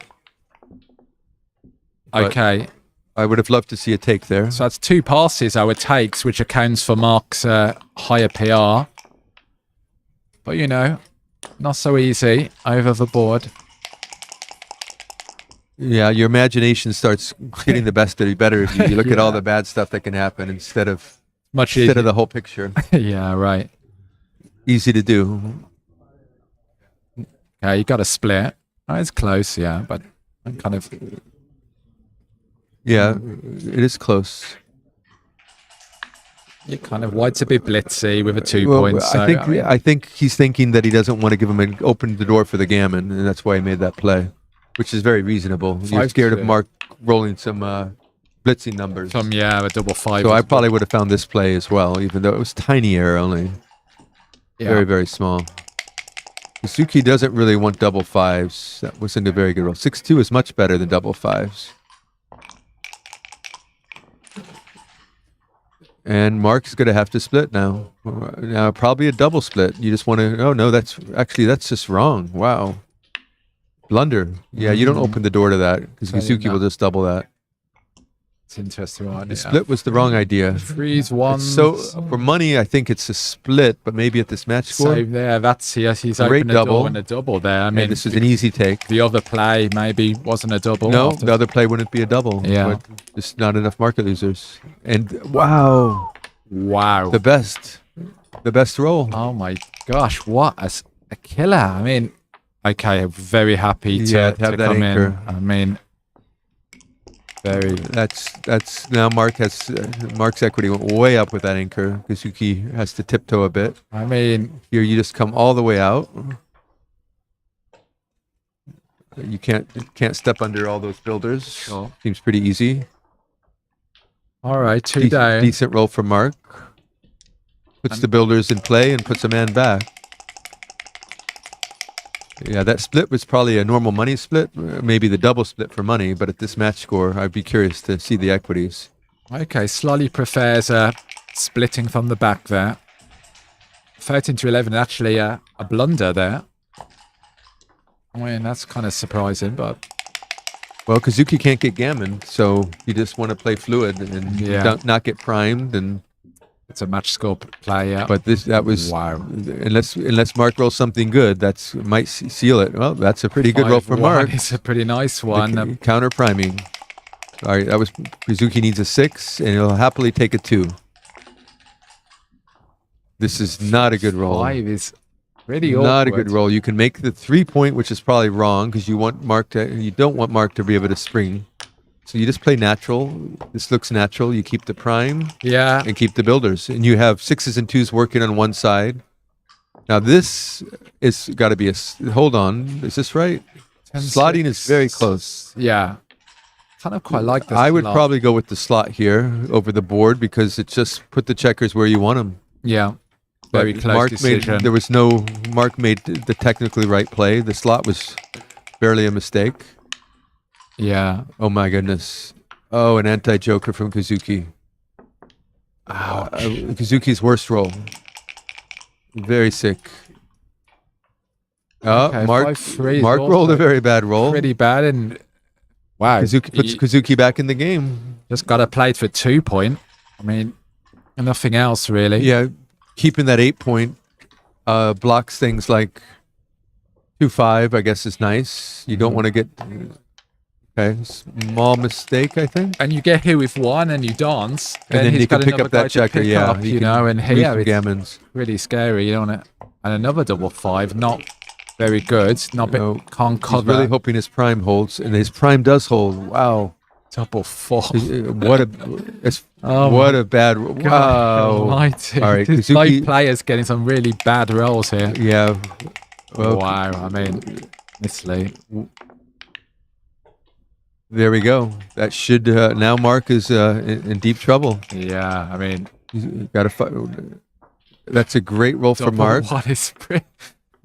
I mean, that's pretty spectacular, particularly if he now rolls a 6, yeah. Even without a 6, it's still okay. Well, actually. he's not getting gammon now very often, right? Yeah, very little, yeah. So, and if Mark can jump, the game... Okay, so that's good. Keeping the spares, not racking any further. Everything plays. Killed his 5s. All right, great roll from Kazuki. Now Mark is worried about gammons again. Yeah, I mean... Very worried about gammons again. Mark's going to get gammoned here. Yeah, probably a fair bit. Fair bit. But if he doesn't get out, I mean, it's almost better if he doesn't jump now. Yeah, right. You jump with 1-6. This looks very clear. You just go to the 4, and you hope he rolls a 6. Yep. Without a 6 or without a 5. Yeah. All right. A good roll for Mark. Mark's happy just to stick around for a bit. Yeah, kind of keep that anchor until it's a bit safer to go. And wow, very good roll from Kazuki with for a 6 distribution. here, he's in big trouble, and that is not a great roll. Yeah, but he's not going to get gammon too often. Kazuki at best can close out 1 checker, and he's not going to close out a checker. Yeah, interesting. Wow, this is very interesting. Very close between hitting and not hitting. Yeah, I would have naturally not hit, but because of the match score, 10% increase in gammons. 6% decrease in wins, though. Yeah. So it's very weird one. But he can use the full gammon. Naturally, this is a tough play, but he can't really make a mistake. Wasn't it? Ran really close, right? Yeah. Okay, interesting. I'd like to see those equities. Hopefully the transcriber will let us see it. Kazuki can't really make a mistake here. And he found the slightly superior play. I love it. Yeah, very good. Well done, Kazuki. And big dance. 27 plus numbers to cover. And that's a great number. So 3. Well, not so great because he can't take any checkers off. Yeah, you got no choice. Just play him from the 6. Yeah, you can't. There's nothing you can do here. And just... Which is... He doesn't have many gammons with this having to take his checkers. He's going to open the board right away. Okay, that's game. We're going to pretty much 100% here, and no gammons, pretty much 0. All right. All right. What's happening on the other... What's the score on that one?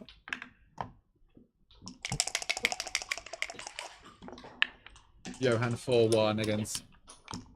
Yeah.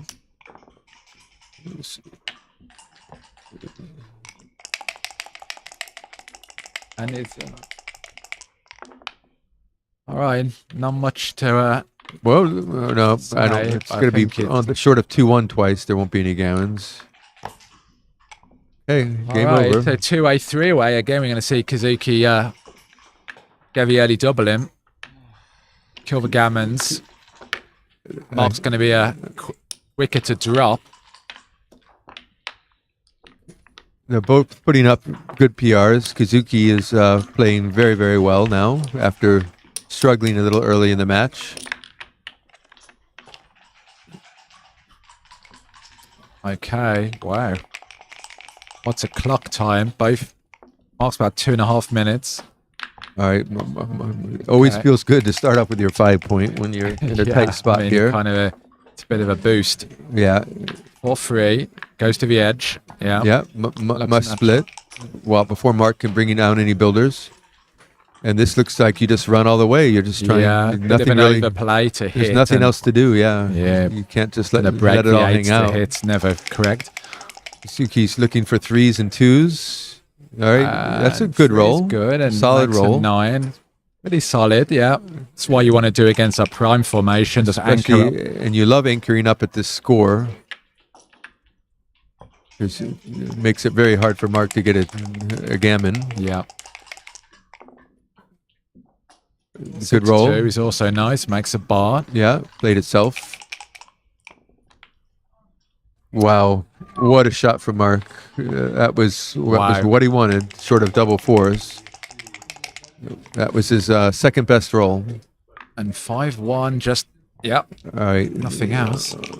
This is another great roll from Mark. This Double is three, again, really lovely. makes a priming point, good for the race. Super Creates roll, build, yeah. creates flexibility.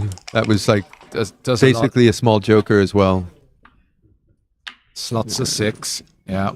Now we can see that Mark is already up to 75% winning chances, which in a vacuum could be a double, but he has some gammon chances. Jeez. Yeah. Oh my goodness. I mean, this Well, is now just, now just crushing. the only reason that wouldn't be a double at this score is the gammon chances. Yeah. Otherwise, if there were no gammons, it would be a double and a take. Yeah. Pretty much. He has some Or awkward borderline. fixes, though. 6-1, 6-2. But yeah, but Well, yeah, his game-winning chances he doesn't have. should dictate a double here, and it should Yeah. dictate a pass. Kazuki has a 20. What is it? A 20. Or was it exactly? It's a little worse than 25 because of the backgammons, Yeah, but basically 25% He chance. has better winning chances if he passes, Yeah. basically. So it's just He, let that he one needs go. basically 25% to take that, Yeah. and you can pretty much guess that you don't quite have that. It's a good double. You know, a lot of players kind of wait in those situations, and yeah, good. Yeah, excellent double by Mark. All right, so here effectively it's kind of DMP. Not really bothered if Kazuki wins a point or 2 points. I mean, as long as he doesn't win a backgammon, but pretty unlikely event.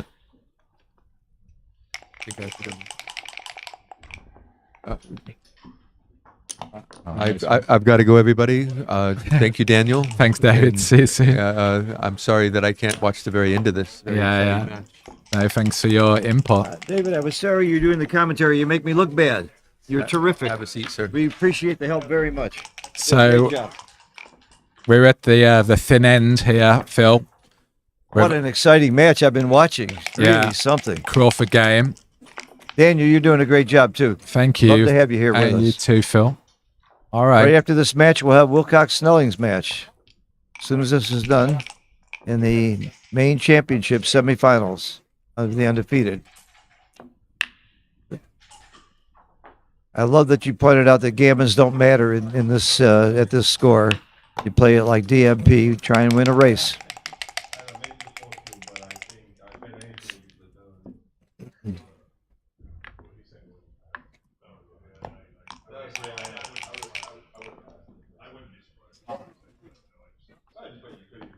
Okay. Looks right, just a slot both points. Yep. 24-23 was close. That's usually my play to freeze the checkers on the 8-point, but it was a little bit wrong here because you can get pointed on too easily All right. with those two blots. This is marginal. Really would like to make the bar here, so happy to kind of diversify the roles. Particularly with 2 blots in board for white, you can kind of take some It's a nice advantages roll. there. Nice roll here. 05 and... All right.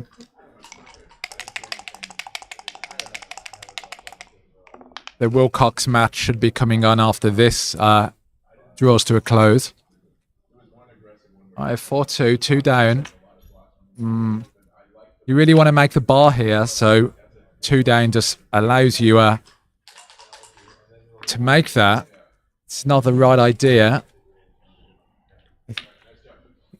I think you'll find it. Yeah. The other places are just ugly. Yeah. He's doing it, though. This is kind of better to make the 4, but not so good to make the bar. Yeah. And the bar is certainly more critical here. You got to just clear the 10. This is a big roll. If he can make the bar or the 4, it increases Kazuki's game by a lot. Neither. Shooting Okay. shot a blank. 3-1 is...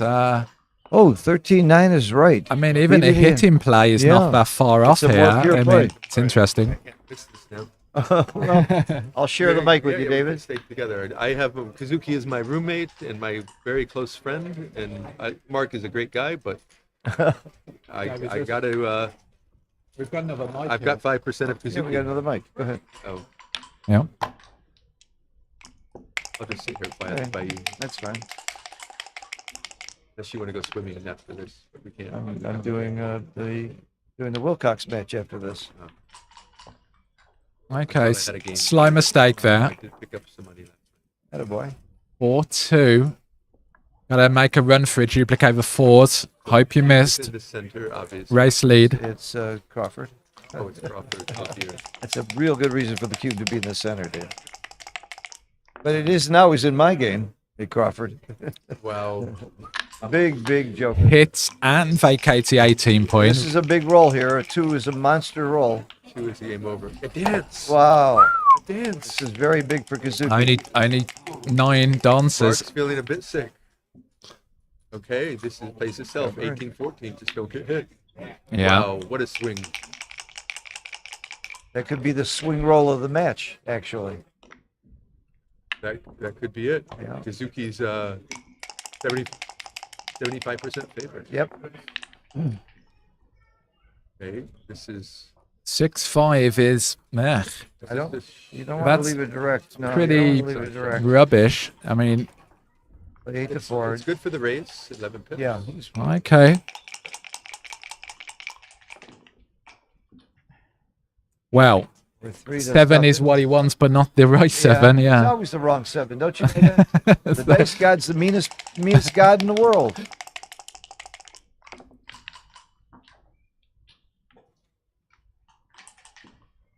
Yeah, you just come in 8 to come Just in with the Don't give him a 6-1-2-5 jokers. much you can do Yeah. here. All right, hold your breath. These are big rolls now every time. Re-roll. Double 4 wouldn't have done much.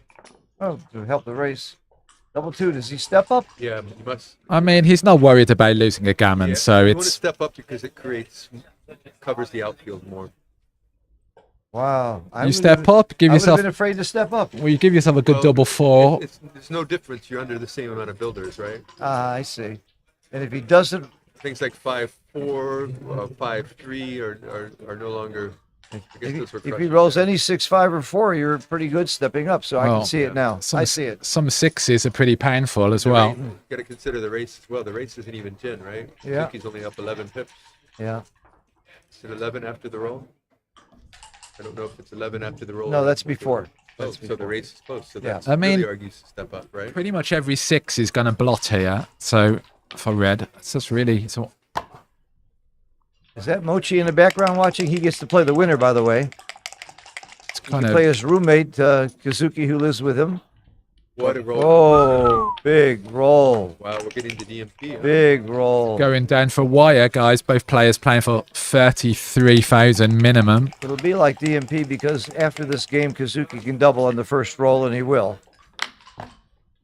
If he wins this game, it's not over. Yep. So one game either way. Mar gets a free Wow. drop. Suzuki has 1 in 100 backgammon. Yeah, and And Mark's got 1% to win the game. Stranger things have happened. Yeah.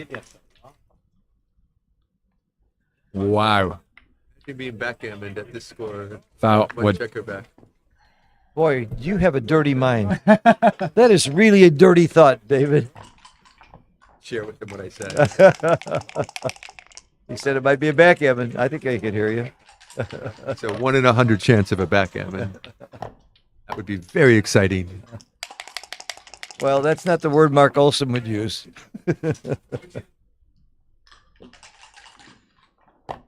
Do you think he's going to play for the back? I guess when you get down to 2 or 3 checkers, you might think about it. You don't think about it until then, though. All you think about is winning the game, because even a gammon is not important here. A free drop is worth 0.024, 2.5%. So that's why the gammon has very little value. And it's not going to happen. You're going to see.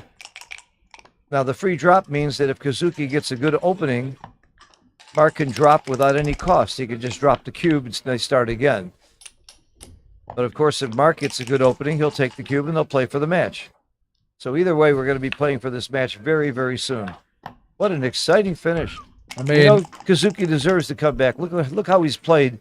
He's probably played at 2 PR after the first couple games. Maybe he actually started Even higher and drove it down. Had a bit of a rocky start of the first. He was behind by quite a bit and it's pulled it back. All right, DMP. Well, big finish.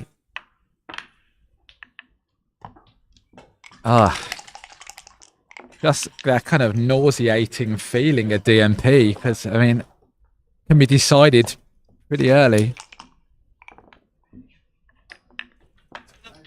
2-1.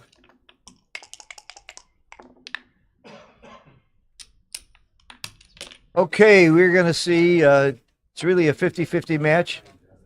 I think Mark has like a 0.5% advantage because of the free drop. Maybe a 2% advantage. Wow. What is the advantage the free drop gives you in this? Is it 1%? I don't know the actual number. It's got to be like 1 or 2%. It's very small. I think it's less than 2%. I think it is 2.4%. That's what a free drop is worth. 0.024. Significant. Okay, so now if Kazuki doubles, and he should, Mark would take. 'Cause he Happy got the to opening roll. There's no advantage to waiting. This is it. All right, winner of this game wins the match. How exciting could this be? Really And they're good. playing for a lot of I money. think you're right about Kazuki's got a 3% after Yeah. that roll. Both Playing players this just game for about $38,000 is the difference of winning this game. Euros. I'm sorry. How's that for a 1-game play? so I haven't played for that much in a long time. both players looking to just run, maximize their winning chances, not scared of losing a gammon.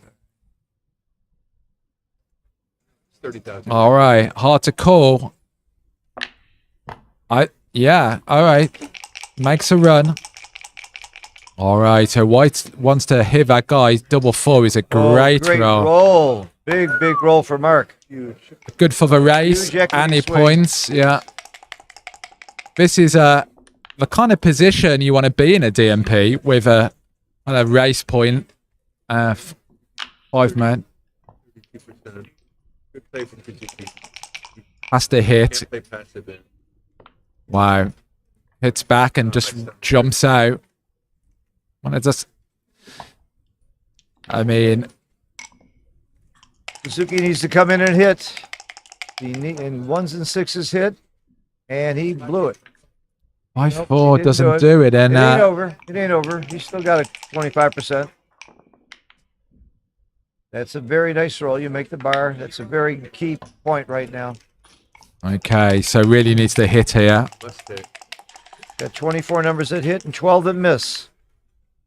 And he missed. And that doesn't do it. Does he anchor? I think I he don't. doesn't. You don't. Wow. Very close. At this score, you don't anchor. Look at that. Anchors lose value at DMP. Yeah, you not. You don't care about getting gammon, so you Yeah. want to stay back to make it harder for him to come in without leaving a blot. That's right. Yeah, at another score, the anchor would be pretty clear. Things But like 5-4, 5-3, well, 5-4. you don't mind being hit. I mean, These are all these shots. They won't Yeah. go away. If he comes up, he doesn't get those shots.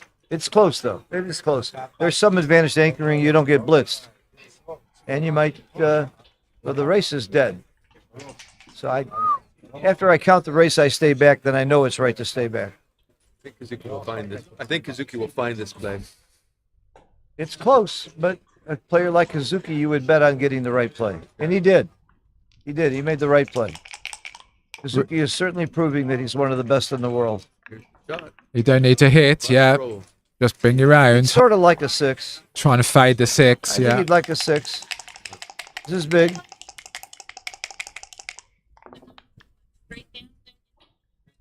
Okay.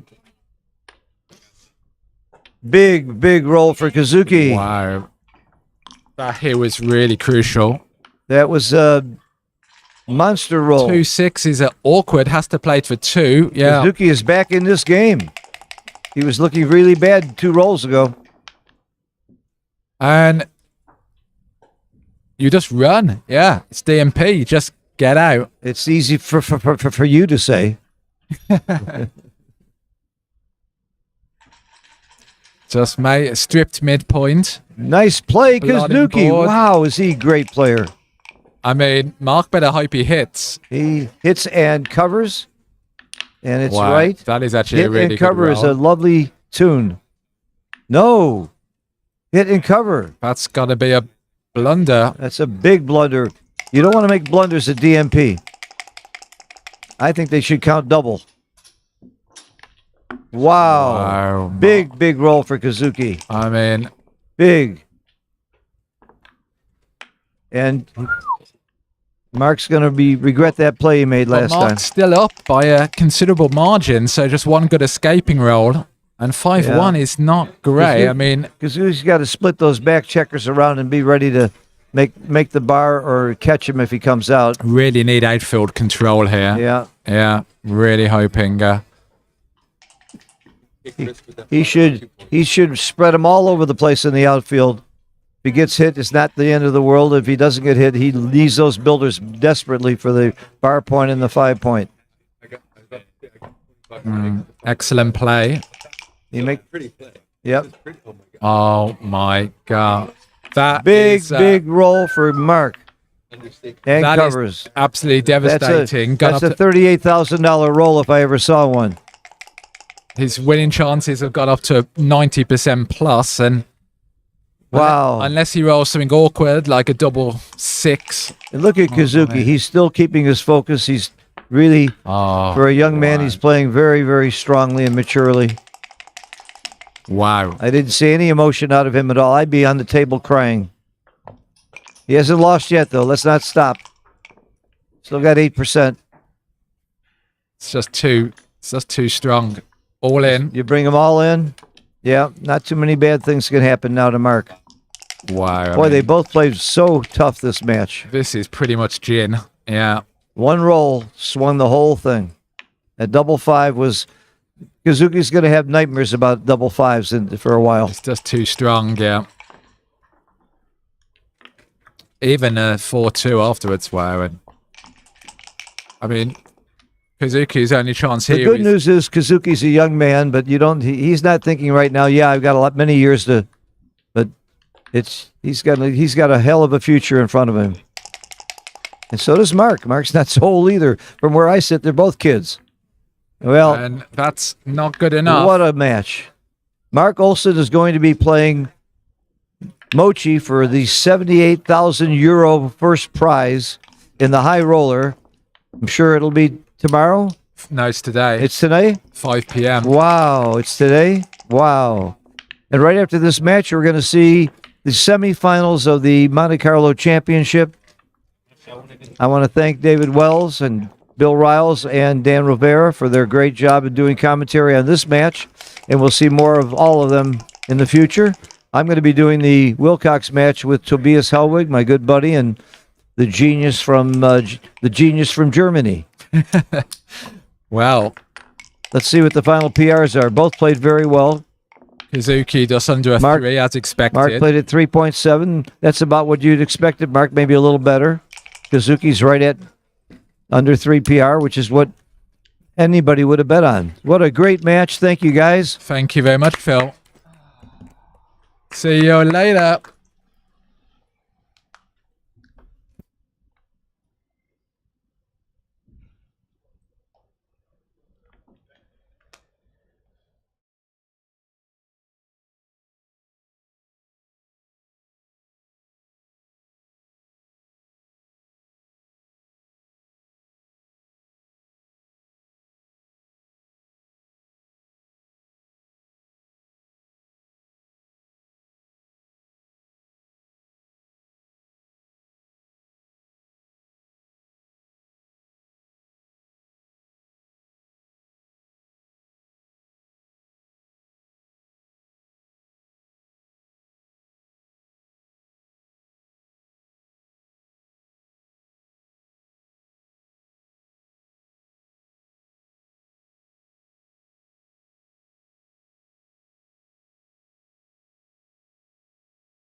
That was a, Well, you know the saying, to the victor go the spoils. Well, here's the spoiled kid right here. Mark Olson, congratulations on a fantastic match. Right. How did you feel when you rolled that double five? Well, you know, when you're playing a double match point for basically 50,000 euro in equity, you don't really, you just zone into the game, you know. So at that moment, I was just making sure the pip count was as I had it in my head. I was already preparing how I was going to play my next move. I was going to step up with my back checker because I was leading the race. So I didn't really channel alpha waves to the dice, you know. So it just like, okay, I know what to do, and I just rolled it, and then double five. Wow. So it That took a couple of seconds to process how good of a joker it was. You know? Oh It's like my God. A roll sent from heaven, you know. It was the roll sent from heaven. But let me tell you something. Covering, just like You played it 3-7. I know you can play better, but that's not a bad PR. There's nothing wrong with that. How about this kid Kazuki? What did he do? Played at 2.7. I think that's if you asked me what my guess would be before I knew it, I would say probably it's 3.5 versus 2.5. Yeah. Because in a 15-point match, I was playing the lead.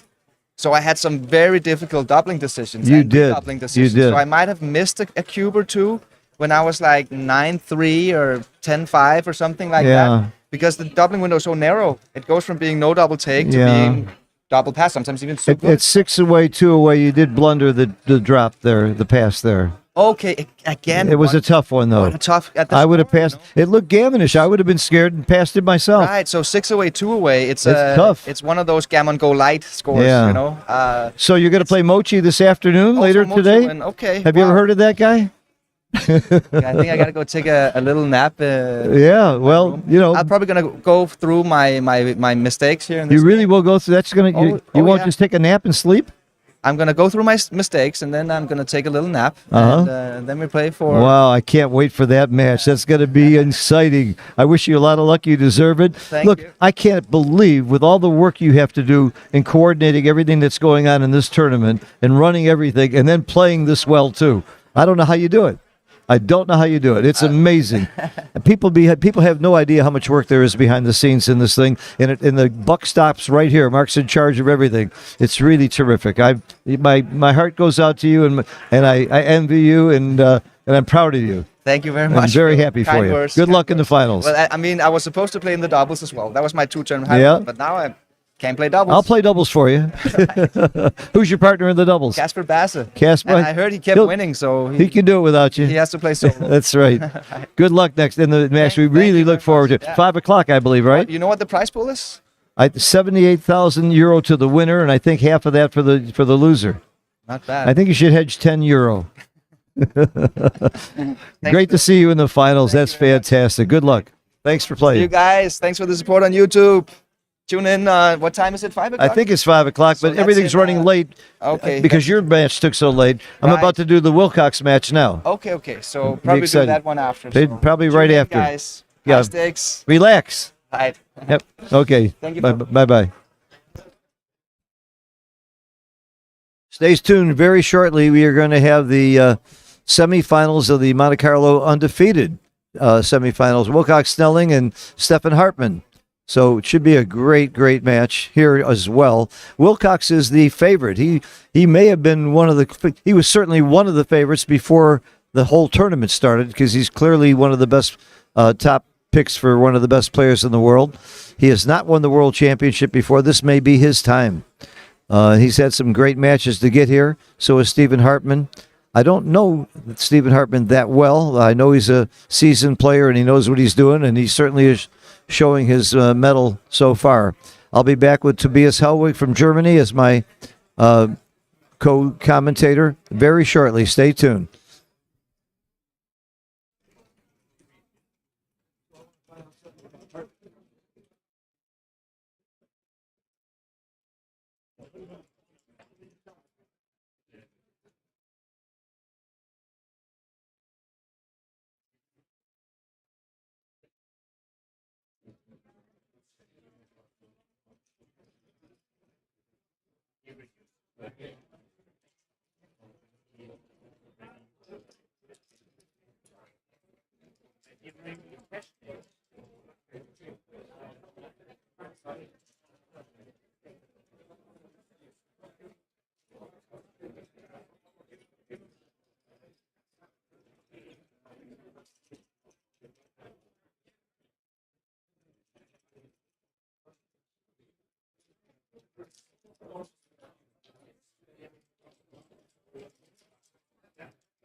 Are these okay?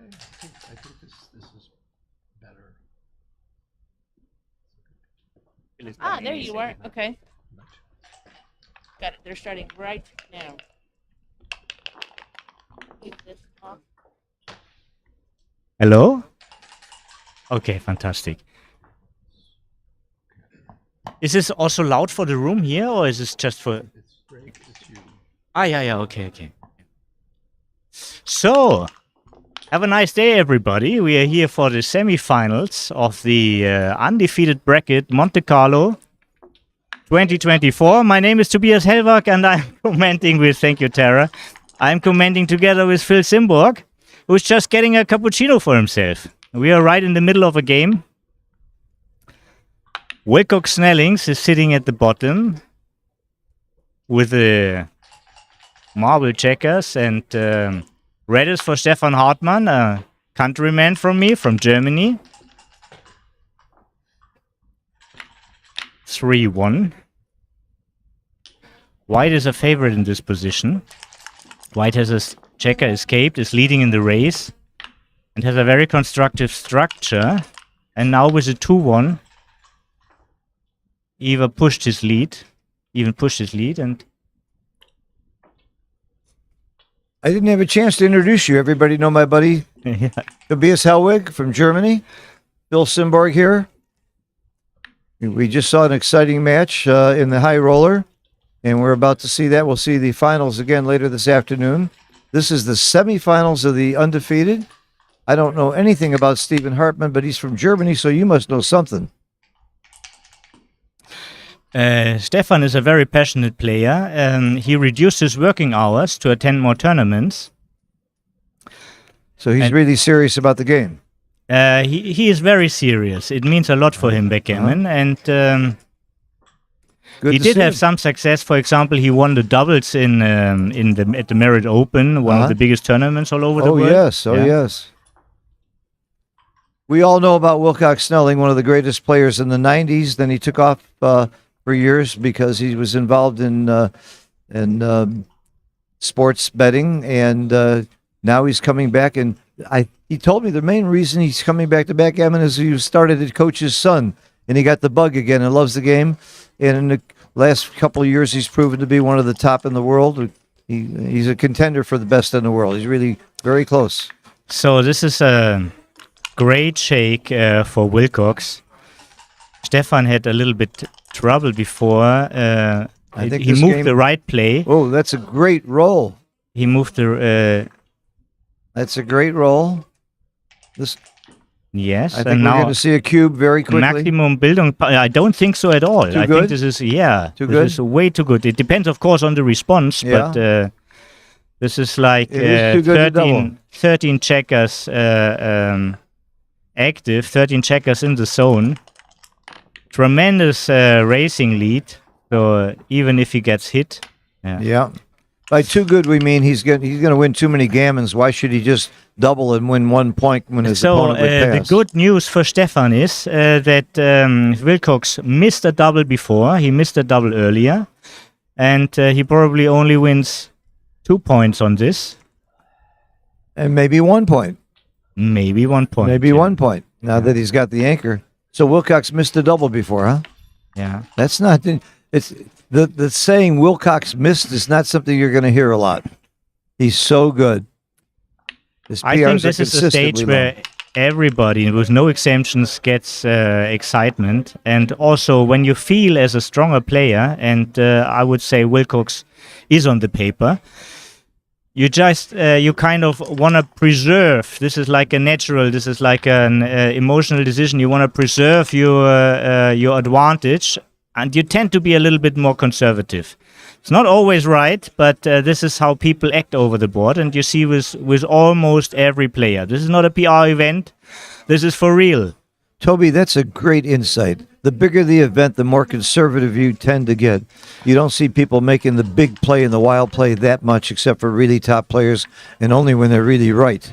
Well, he would do this, but he's in a winning position and he feels as a favorite. So these are like two indicators for him to pace a little bit down with the swings. Yeah, he doesn't. He wants to play more safe.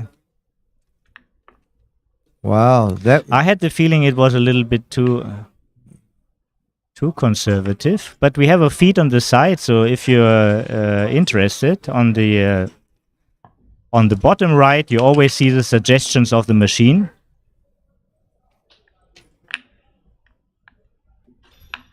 The machine is completely unbiased, just like Metcon Gaia. No. The machine always gives you a bad roll if you're a bad person. I helped make that XG, and that's the way we channeled it. So if you're complaining about your rolls, go to church, go to your temple, find out why you're such a bad person. Good people don't get bad rolls.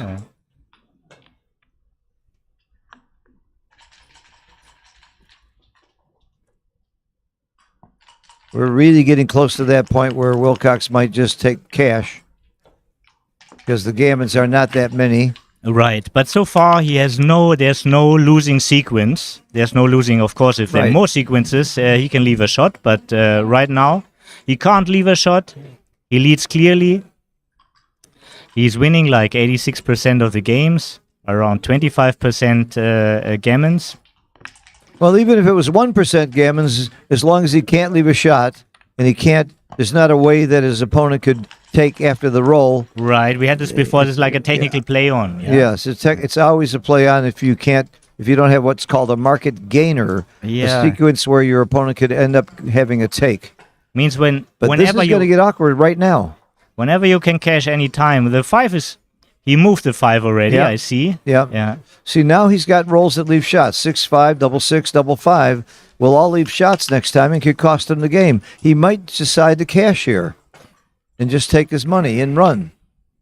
I don't see that yet.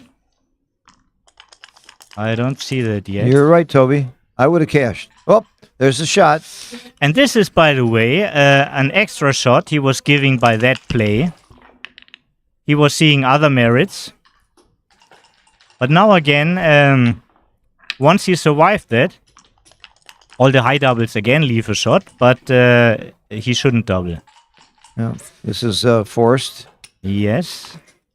Now the big question is for red, should he leave the 24 anchor? Yes. To give more shots, and definitely he should. Not only that, Yeah. there's some backgammons if you stay. It's one of the standards, right? You're in joking mood now, Phil. Yeah, just bringing a few plays nearer to the audience. One would Yeah. be huge. He already pointed. He got it. He got it. Makes it exciting.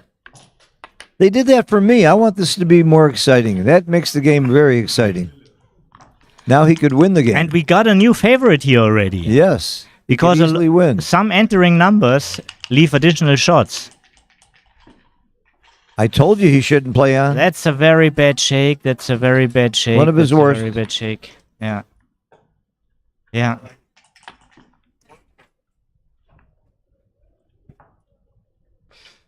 Wilcox has 9 checkers off, so even if Stefan closes the board, Wilcox is maybe a slight favorite. So there was an interesting thing in this position. Oh, Actually, look at that. That's a joker. That's a joker. That's a 180 turnaround in this game. Yeah. Now do you double? Now it's double pass. Because the odds of a gammon are small, and you could easily lose this game. So now I'm confident this is a double pass. He does. All right. And this is Hartman a should standard pass. for him. Big pass. He doesn't have to figure that out. Yeah. It's not such an uncommon position. So if you're a really good player, you can't. You're not figuring out these positions. You know them. Yeah. An interesting thing was in the move before the bad double sixes is that you give a voluntary shot on the ace. Yeah. And you do that for a reason, because you want that checker back in case, for example, like or 1-2 or 1-3. Yeah.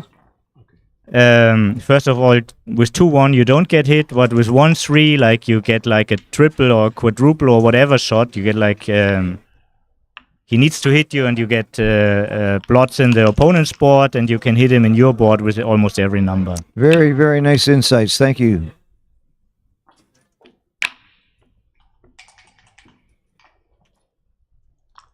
By the way, winning an undoubled gammon at this score is not huge. That's another reason to cash.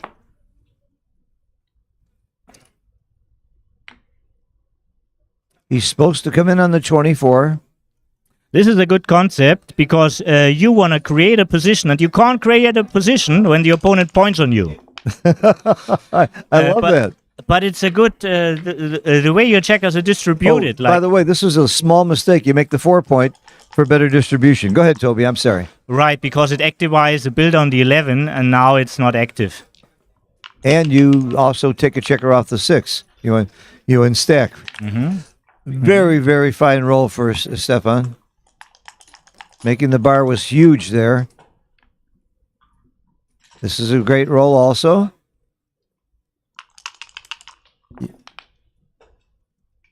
Five, 4 just runs. And if he doesn't get hit, I think he's got to be a big favorite in this game. If he doesn't roll a 3 here, this is a non-performing roll, and it's going to be double pass no matter how he plays it according to the bot. This is the right play, by the way. In case he doesn't double, you always keep that in mind. If he doesn't double, the idea of hitting is very often to give your opponent bad numbers. Yeah. It also scares him from doubling. Lots of people are afraid to double from the bar.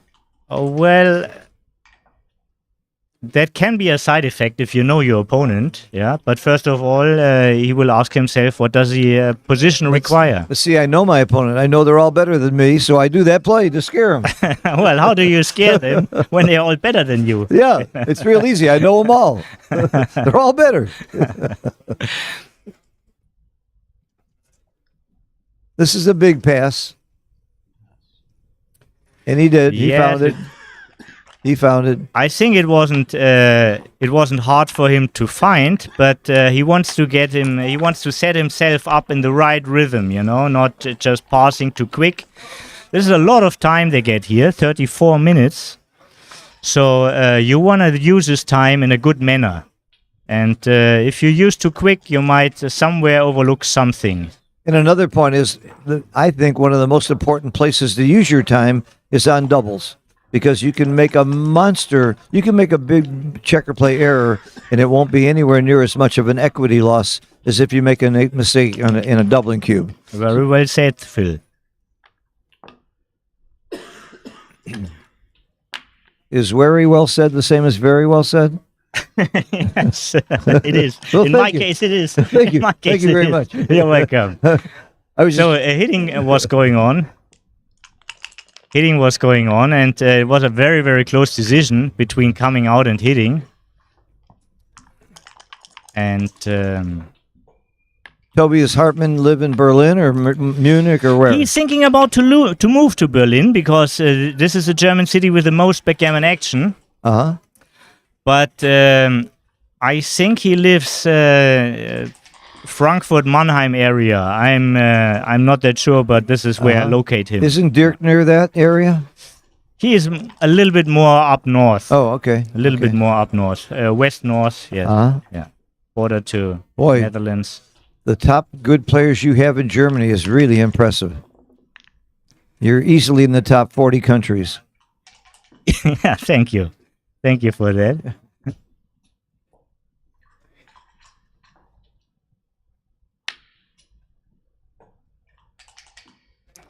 Toby, what's the best you've done at Monte Carlo? Have you ever made a dent here? The best I ever made was winning the first consolation.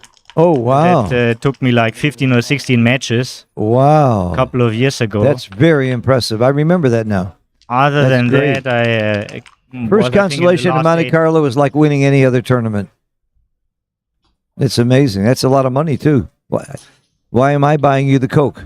You got all that money. Well, unfortunately, the money from that win 10 years ago I spent already. Thanks for the Coke, by the way. You're welcome. Okay. Back to the match. We see Wilcox having a pretty good advantage so far with so many checkers back by Stefan. So his question is, should he try to link up or should he use this as another checker? What does he want to accomplish with his move? Yeah. And I think he wants to cover most of the field, and this is why he needs a 24 back. Yeah. I would never find the right play here because it leaves a double direct, and the other play doesn't. I would never find this play. First of all, if you have multiple choices, first of all, you find the top two plays, and then you think about the difference. So he can't move the 2 from the midpoint. He can't move from the 6. He can't move it from the 8. He wants to cover the field, so the 24 is not negotiable. So it's either 16-14 or 6-4. And they are both very, very close. My tendency would have been to 6-4. Mine too. But the race is not completely gone. Only 15 pips. So maybe it's a little bit too rich. Mm-hmm.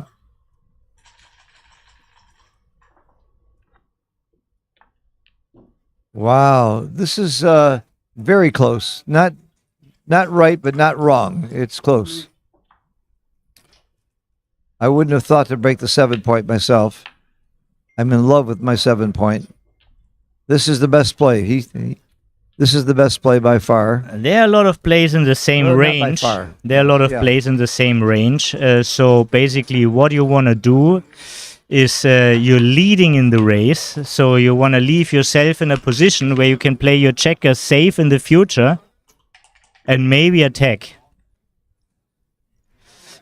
So this move has different merits than the others. It gives him either he's a leader and wants to leave soon. It gives him a lot of field control and a way stronger board. Like White's board has like 9 dancing numbers for Red, while Red's board only provides 1 dancing number for White.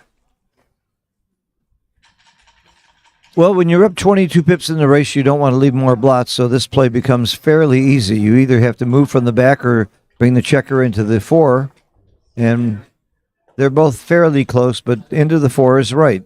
You're not really trying to prime him. If it was important to make the 7-point, you wouldn't make this play, but the 7-point isn't that important when your opponent's holding your 20-point. Wow. That's a big roll. It gets him closer in the race, moves a lot of wood. He could just make the 3-point, and that's the play. So because you're still down in the race, you don't run from the back. That only leaves the 3-point. That's the thought process, and I'm pretty sure it's also the thought process of Stefan. I met him today in the elevator. He looks, he's extremely happy. It's, he's in great shape. I mean, last year Germany had a finalist, but he's in the undefeated, and he could be a finalist in the undefeated, which is in a way more worth because he gets more creation time. He gets more creation time than if you come from the defeated bracket. You just have to play many more matches. You rest for a day and a half while everybody else is playing, and that's a big factor. Fatigue is a major thing in a tournament like this. It's emotionally taxing and physically taxing. Yeah, a great friend of mine and a very good player, Maya Paicheva from Bulgaria, said in an interview, backgammon is a battle of energies, so preserving energy is very essential. And if you get more rest, you can preserve your energies better.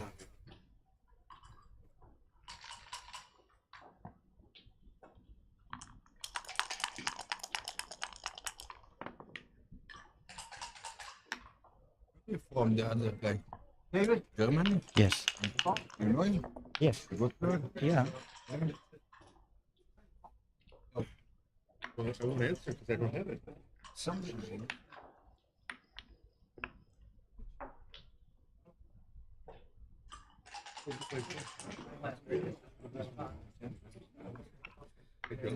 So, how did it get to this position?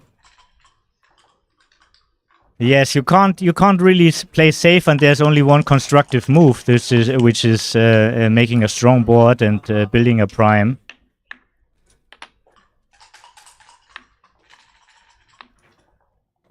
Nice roll, beautiful roll. Stefan is really under threat coming in now.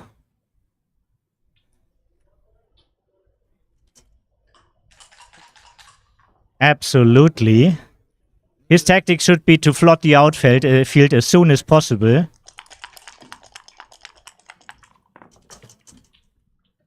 Wilcox would have been happier with a 6 there, I think. You think I so? got a feeling he would have wanted a 6 there. That's a huge swing on that roll. If you missed it, we had an amazingly exciting match with Mark 4-1 is really bad, and I guess he has to hit now. We just had an amazing match with Mark Olsen and Kazuki. Went down to double match point, and a big joker decided the whole thing. And but they both played great, and Mark won. He'll play Mochi in the finals of the high roller for €78,000 later this afternoon, possibly after this match. Stay tuned. But this match is not over. It's actually pretty close, and it may take a while.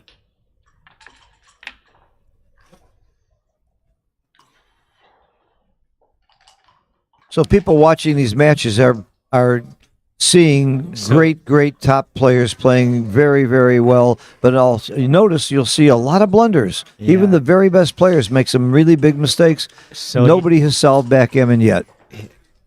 He just, well, it's a very, very complex game, and it's more positional variations are possible than in chess. You know, this is what mathematicians say about it. Well, Walter Trice said there's over 1 trillion possible legal positions on the board. You can't know all these. You have to characterize them. It was very essential to hit here because a 6 would win, yeah, while our ace isn't winning at all. He still has, first he has to get in and then get out. So this is two things.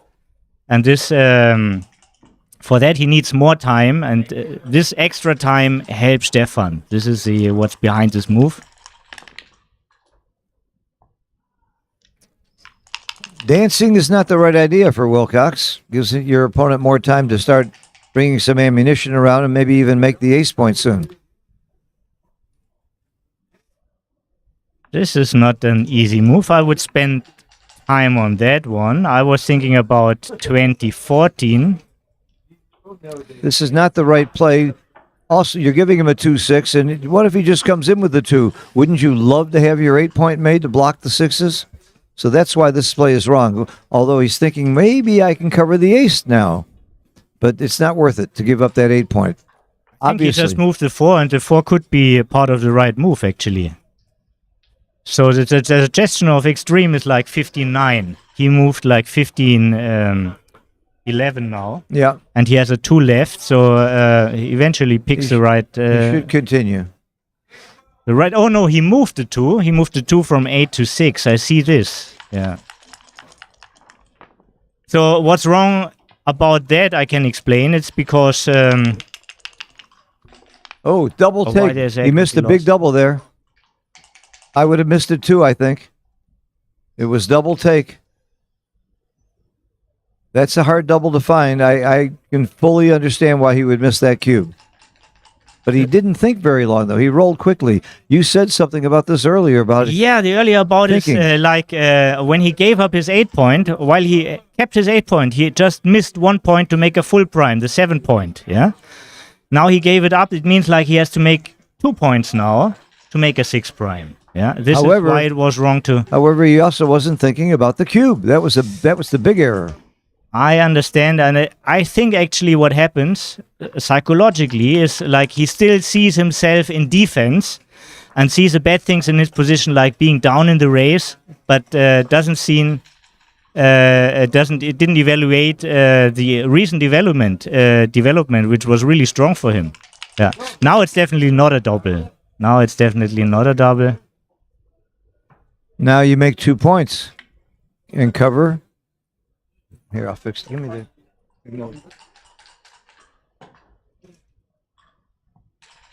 the... Right, this was the best he could do. Every 6, every 9 is hitting. Every double 2. Wilcox preserves his block outside. Here again, it's a big double. And a big take. And I think Stefan finds this. Now he's stopping and thinking. Right. He's in known territory. He's not doubling. I must tell you, if it's borderline, I'm doubling Wilcox Snelling. I have more of an incentive to double when you're playing a giant like that. We want to get the cube up and shorten the match. Whoa, what a roll. He's very happy he didn't double now. Unless he rolls a 2. Or a 4-1 or 5-1.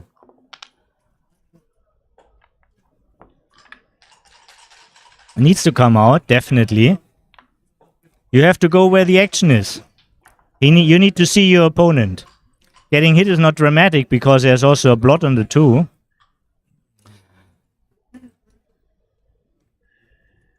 That was a little bit fast, Stefan. A little bit fast. Big turnaround for Wilcox. He was in trouble. But the race is fairly close now, and there's still a lot of things to do for Wilcox. That's why he hasn't a double now. He's in the lead. Well, 2-5 was a real joker. He's going to remember that roll. So even good players, we get jokers sometimes. I maintain that good players get more jokers because they set themselves up in positions where they have more rolls that are good. That's why they seem to roll better.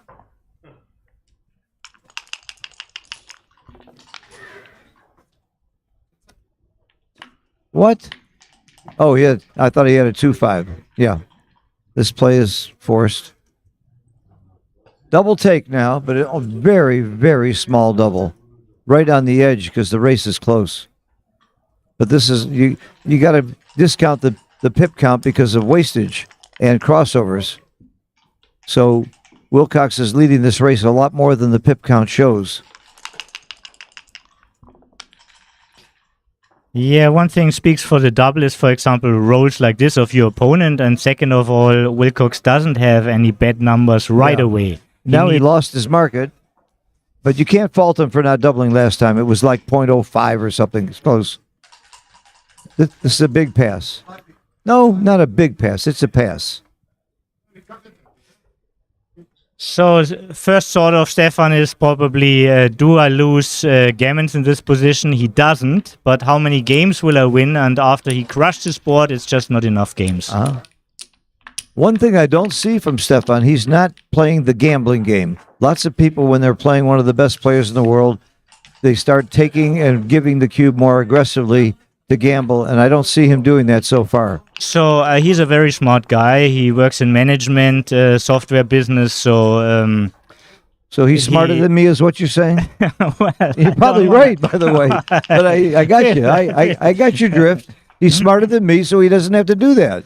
Okay. It's not about his thought process. It's just different.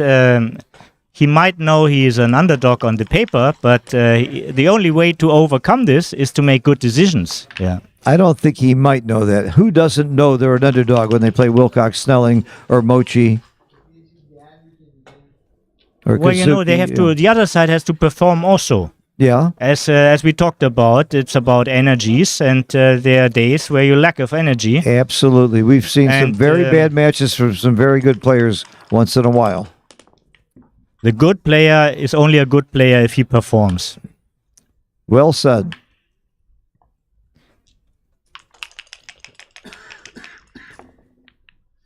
All right. Now what happens? That's a too good position, Now I what guess. happens? Yeah. It's too good. Yeah. There's you win lots of gammons here, and there's very few ways on the next roll that your opponent's going to have a take. Thank you. Great, thanks. He's going to hit. This is called blitzing. And when you're blitzing, you give it everything you got and focus on that side of the board to keep your opponent from making a point. Double five. 1, 2, 3, forward to the 5 point. Obviously. And one more. I don't think it matters much. It doesn't matter much. It's better to come out to avoid some bad double fours. Well, double fours is still not pretty. Double four is very pretty. He gets a close board. Yeah, that's true. I would love to have double four in this position. Just don't have it twice, you know. Right. Don't have it twice. Oh, but now here's a good question. You could make the 4 point, but when you're blitzing, the 2 point is just as valuable, and you don't want to get hit. So you avoid making the 4 point and make the 2 point. And Wilcox certainly got it right. It was close though. I guarantee you, a lot of people would miss that play. Wilcox won't, but a lot of people would. Yeah, and since he's giving double fours anyhow, he would have more profit to split the 8 point. This is a big to have miss. Another attacking man. The big miss for Wilcox, especially if Stefan could roll a 4 here. It's a huge swing. 4 would stop a lot of gammons and maybe even win some games. Nope, he doesn't perform. Wilcox is going to pound him, and that's the super pounding. I rolled 6-1.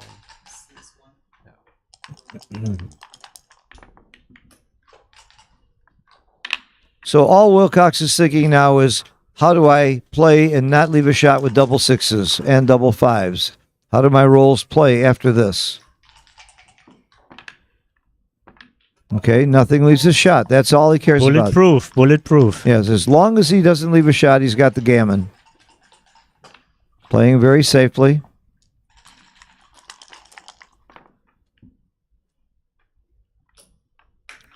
Bears 2 checkers off. This is the safest play. Well, it's pretty safe to go to clear that point too. It's tempting because you want your opponent to come in behind you. I like this play. It's wrong by a little bit. Very, very close. I'm not sure it's really wrong. I wouldn't call it wrong at .006. 2 off the back because nothing leaves a shot next time. Thank you for putting the checkers in the tray. I coached the players earlier about that so we can see exactly how many checkers off. And you're less likely to miss a checker when you set up the board. We've seen that happen. 100% wins and close to that many gammons. How many gammons? 99. 99, yeah.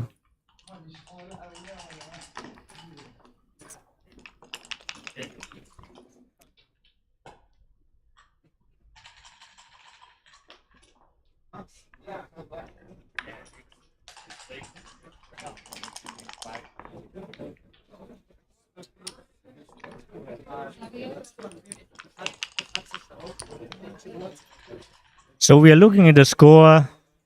13 away for Wilcox after this game and 16 away for Stefan.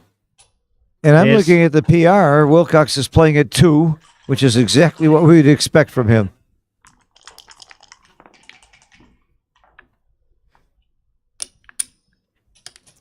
.08. Hartman playing at 6. He's got 1 checker play blunder and 1 cube blunder. But look at this. Wilcox has a cube blunder also. How do you make a cube blunder in 3 games and play at 1 PR or 2 PR? You got to be sensational on every other move. Well, they had a lot of moves in, you know. You get credit for decisions which weren't really hard. What Toby's basically saying is if you make a blunder and you've only made 4 plays, that blunder is going to make your PR go to 30. But if you've had 50 plays and you've only made 1 blunder, your PR is going to be 1. So it's divided by the number of decisions. Again, this is not a PR event. So we shouldn't put too much focus for the audience on it, I guess. It's always interesting, each decision and the thought process of the players, but they don't get any extra if they have a lower PR than their opponent. Winning is all that what matters, like in every other sport. Or the players say earlier, I'd rather play at 12 PR and win the money than 2 PR and lose. Exactly. I think almost all of them feel that way.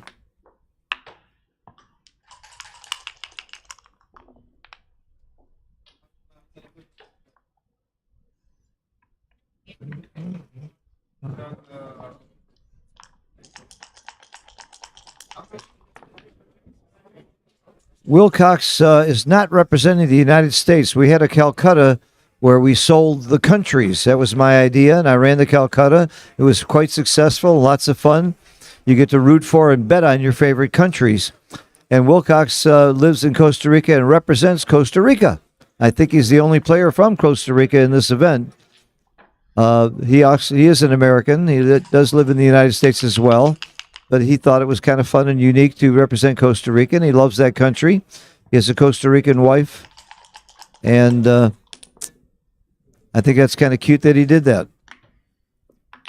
The United States, by the way, has 40 players here, had the most players,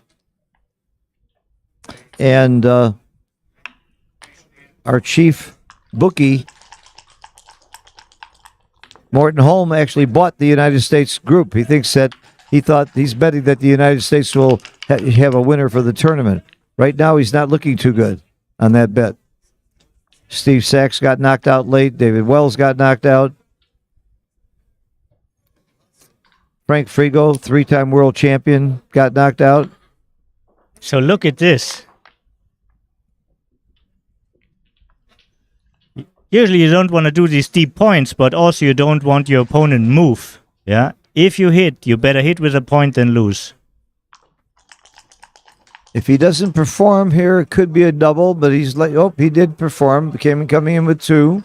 He didn't achieve to make a second anchor, but 4-3 is way better than 5-4. Because only 3 checkers are active for red. Oh, this is a double hitter. Wow. And it's absolutely right. What game do you have besides blitzing here, Toby? Exactly. You're not going to play a priming game. Blitzing with an anchor is not the usual blitz, but here it is the best recipe. Bringing both in again stops the cube. Exactly. It should stop the cube. It might not have stopped the cube, but it should. He's got a lot of play here. And he's only got 10 checkers in the zone. And making the 2-point is a little bit of a liability. He's right not to double. Very nice. I'm impressed with Steven. I didn't like one time he rolled fast where he had missed the cube, but the rest of the time he's playing very deliberately, and I like his thought process. Pick and make the ace? Absolutely. Yep. Continue to blitz. Hidden point. It's a good roll. Hit off the 3 and make the ace. He doesn't anchor. He doesn't roll a 5 right now, or a combination that gives him an anchor or a hitting, hit, for example. or a hit. He's got a very strong position. He does make the anchor. And he keeps the anchor for sure. He's thinking about slotting the 5, which is wrong, but not bad. This is the best play. Wow, no surprise that Wilcox found the best play. This is a very nice play, very good play. When your opponent's got that, it's not a back game, it's a double holding game when it's up there. Ooh, making the 18 or hitting? Not close. You hit. Very good roll for Steven. He's going to certainly make the 9-point. Good play. Good roll.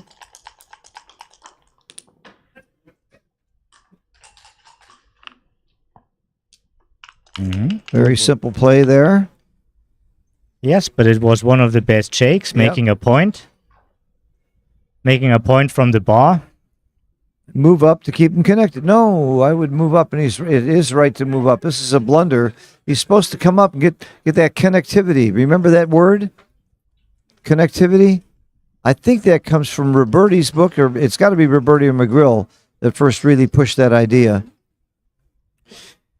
I'm not sure who invented that word. Yeah, it may have even been before them, but I remember reading about it. You always want your network to communicate. You always want your network to communicate, and especially when you are not under threat, but your opponent is. Yeah. When you are under threat, you like to kill the network, and because it gives your opponent like double hitters. And the main thing about connectivity is if you get hit, you have direct returns, and you don't. Going to the 3-point that he just showed you is a blunder. I hope he ruled it out. I'm not rooting for either player, but I'm rooting for them to play well. I want to see good backgammon. Yeah, Ken Goulding made a great remark here. That's it. Even if it's not about connectivity, the big task here is to get the back checker running. If you're faster, you always run from the back. Yeah, it's like if you imagine it's like physical, like the back checkers are your feet. If you're running with your upper body, you fall down, you know? You always want to run with your back checkers. So the guy on the 23rd is just the worst placed position to have your checker back. So, and I guess when you're up 80 pips, I would say you're up in the race, huh? That's another reason. Another reason to think about running. Right. I mean, 80 pips is a pretty good race lead. So following this concept. Would be to step up, but keep an eye on that stuff because I can't read it from here. Yeah. We are watching and monitoring the chat, so if you have comments like the excellent one that Ken Goulding just made, please let us know. Please make your remarks. Please hit the like button. Can't stress that enough.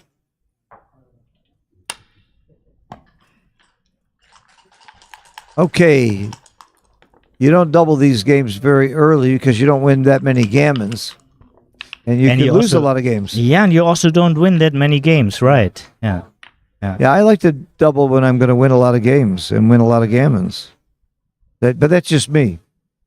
So what's mandatory in the position is to move out. He got that right. Very good methodic.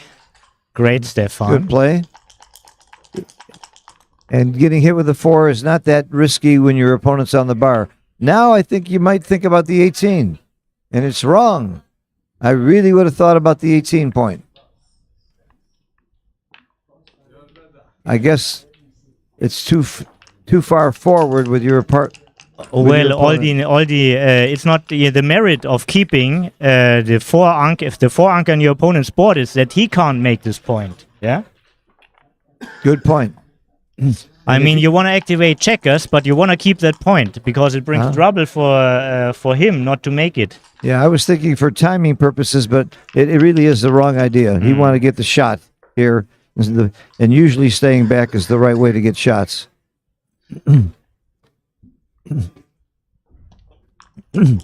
It's fun to see these kind of games. I love back games and double holding games like this. Oh, that's a very bad shake for Wilcox. Well, it's not the end of the world. No, but Stefan is getting closer to a double. Slowly. This is not a good shake either. He's got to clear the 8. This is the safest move, exactly. It's the only move. It's the only move, because otherwise, where do you play your 2? It's the only move. It's, clearing a point ain't so bad. Clearing a point that would leave a double shot. Yeah, since your goal is clearing all the points, clearing 1 point must be right. Right. He's got an double indirect, and he got it. He got it, and he wants it.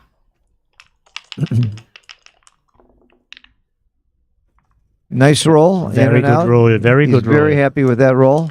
Hitting is not that important because hitting actually might even help Wilcox a little bit. Whoa, hit and cover. Important, actually. My favorite combination of words. Hit and cover. Wilcox is not thrilled. I'm sorry, Hartman is not thrilled coming in on the ace. I think you just come in. No, you do come out. You do challenge him. Wow. Just to get those checkers in play. This is Forrest. Move. Forrest. Wilcox's position is starting to get a little better. You can start flooding the outfield. So,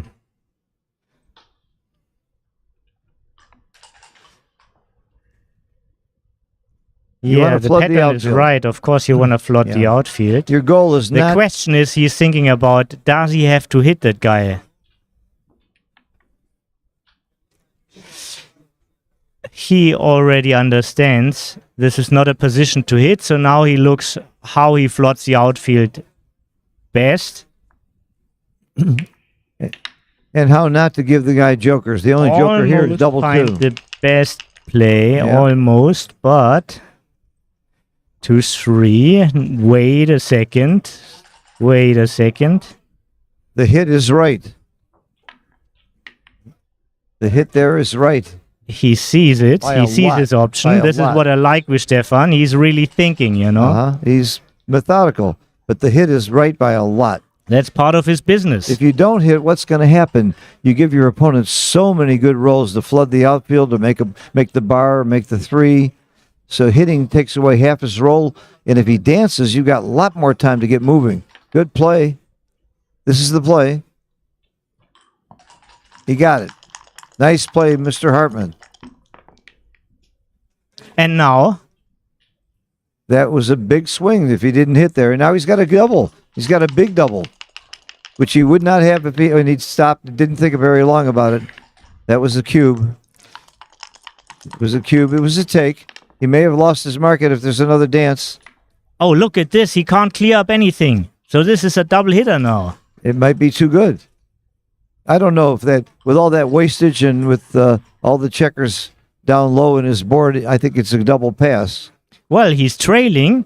He certainly wants a second point. He likes to go to a 3 score. Well, like you said, how many market gainers are there if he plays on? He wins a ton of gammons. Oh, he doubled quickly. He wins a right. Quickly. We didn't even get a chance to see. So this gives us some insight. It was too good. It was way, way, way too good. Yeah. Toby, you were right. That gives us some insights about his thinking, He also wants to to save a point. He wants a save point. The setup is wrong, guys. You don't start with 3 checkers on the 24. You don't start with 3 on the 24. Should I tell him? Yes. Okay.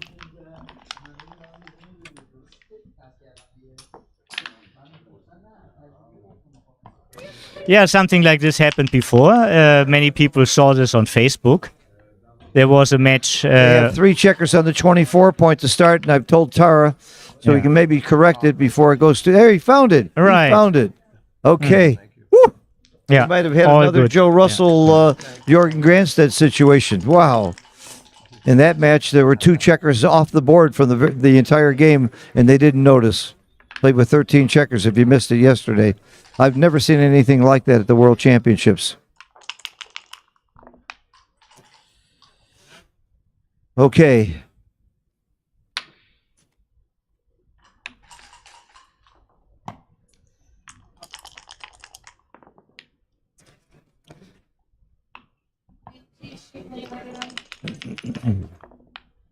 And by the way, they correctly found it before there were 3 rolls and moved it. If it had been 3 rolls, they would have to play the whole game that way. That would have been a big disadvantage for Wilcox to start out with another checker on the 24.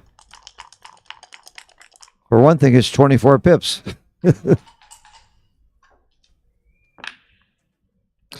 Wait a second, Wilcox.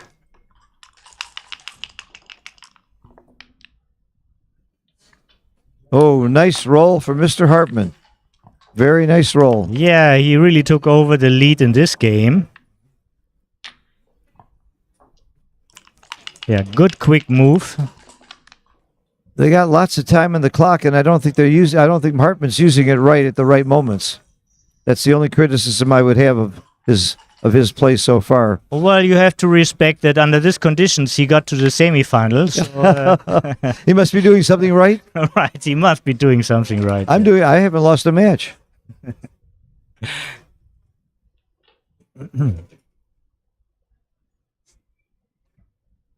Yeah, that's a good move, Stefan.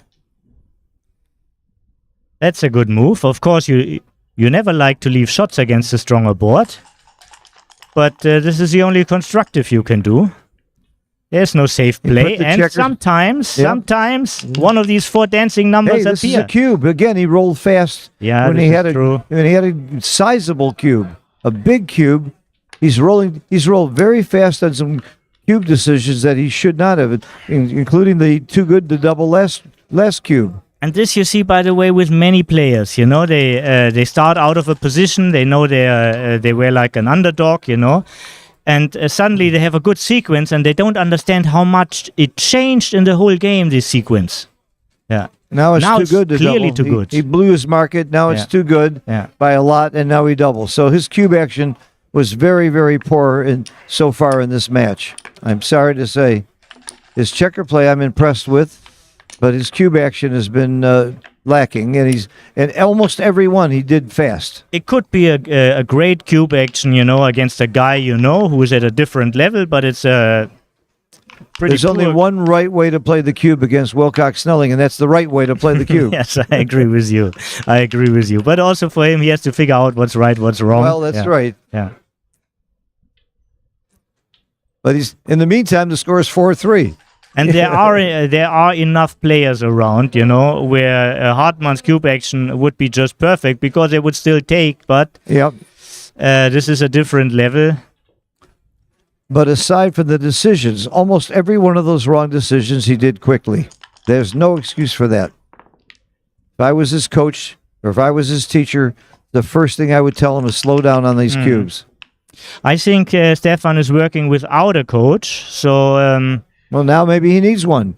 Give him my numbers, Toby. Well, right now it's too late, you know, but maybe for next year. Give him your number. You're a great coach. You're an incredible teacher.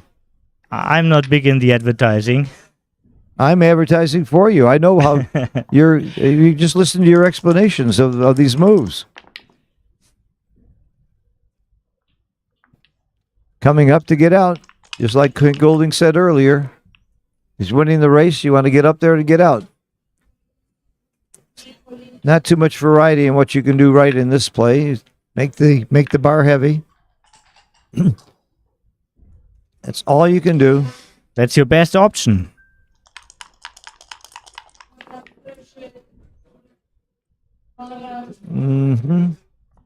Sometimes the simple play is the right play. Very often, in fact. If you understand the logic of the position, then it all looks simple.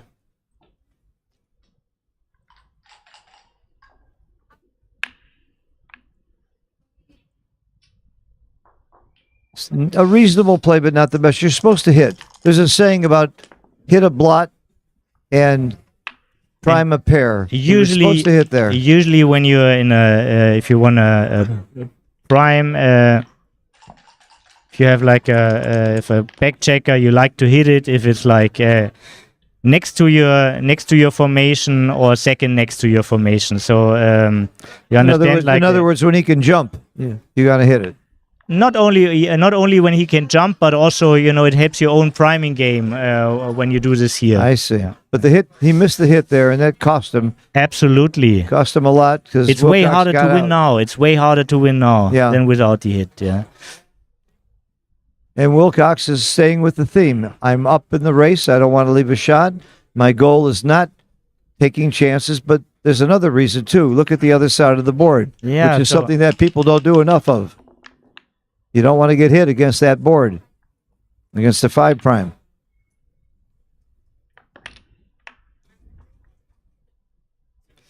This gives him the best distribution to make the inner board points.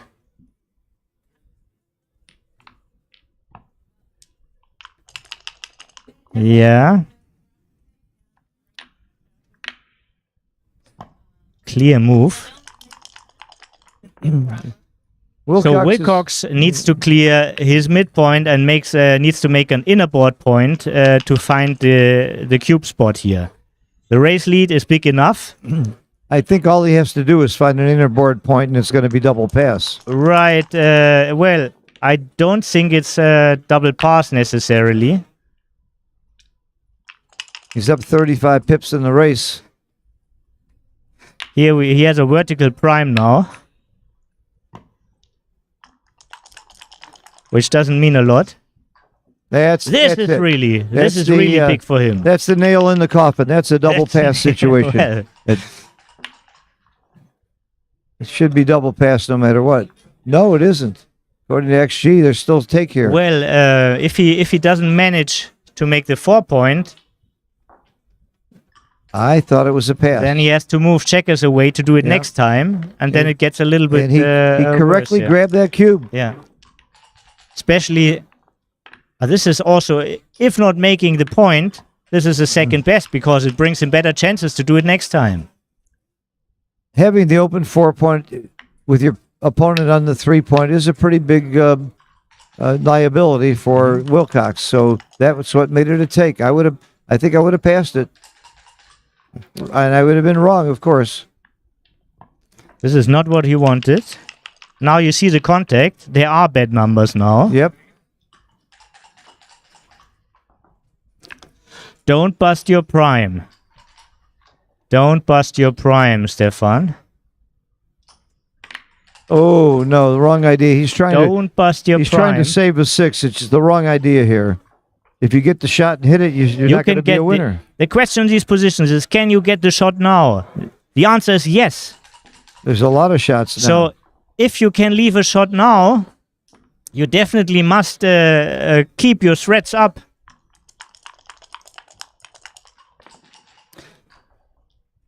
(6-3) is safe. Yeah. For now, the next 6-3 won't be so much fun. So Wilcox doesn't like to roll a 3 or a 4 in general next. Since you've already broken your prime, you may as well stay because you still have a 5 point this board. Creates more numbers. This makes some 4s and 3s good, which are otherwise bad. Think about it, Stefan. Wrong idea. Think about it. If the alternative was breaking your board, you might run, but he already broke the board. No, this is not good. Good roll. Good roll for Wilcox. He's happy to bring him in safely. He doesn't have too many horrible rolls now. And that's why it's right for Stephen, to just run and try and get back in this race with double fives. In Wilcox's race, the pip count isn't indicative. He's got an open 3 and 4 point. He's got a stack on the 2. The race is closer than it looks by the pip count. I go to the ace here, I think, and it's right. You want to unstack that big stack. Mm-hmm. And why would you want to create an even bigger stack on the 2? Good play. Good play.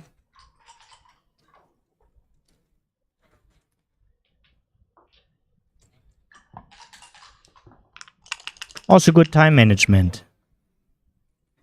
It's a nice roll. Anything higher than an 8 is above average. He's got 33% here. He's happy to have that much. Oh, that's a killer. That is a killer roll. That's a killer. Killer roll for Wilcox. Thank you for putting him in the tray, Wilcox, so we can see how many are off, and you're more likely to set them up properly next time. And that's not that great, but not that bad either. Yeah. He points it out where we want to check us. Yeah. This is not a rule, by the way. You just need to cut contact with the board when you bear off. But for us, it's of course way nicer. Now, this is a changer. He's getting back to business. That's a great roll for Wilcox. Clearing the 6 point was huge there. So one big double back. Hey, Wilcox needed that double 3.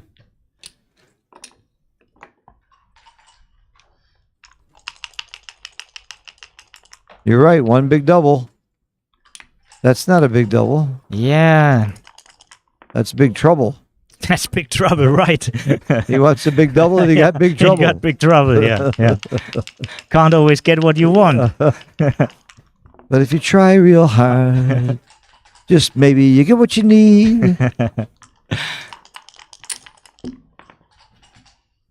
Oh, the nail in the coffin. Yeah. All right, 5-3 Wilcox. Well, they're not taking a break, but I am. I'll see you shortly, Toby. They're taking a break? Hold the fort. No, I am. You're taking a break. Okay. Sometimes you just have to. Okay. I see what you say. I'm close to that spot also.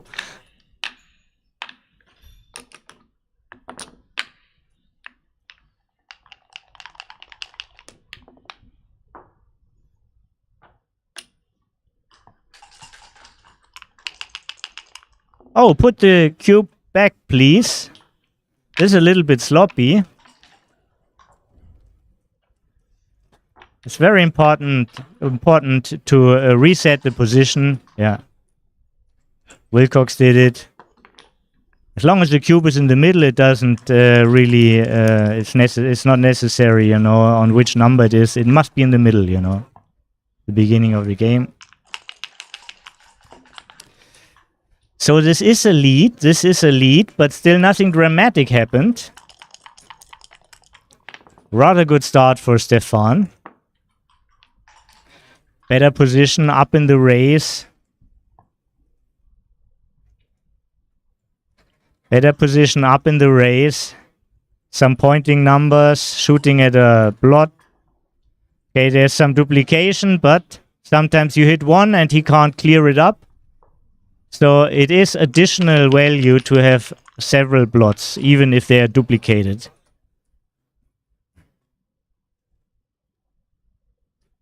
Stefan didn't switch his mind about the conservative doubling strategy, even though he is back in this match. Of course, it's a long match and it's not dramatic, but you want to adjust a little bit. It should bring you more awareness, yeah?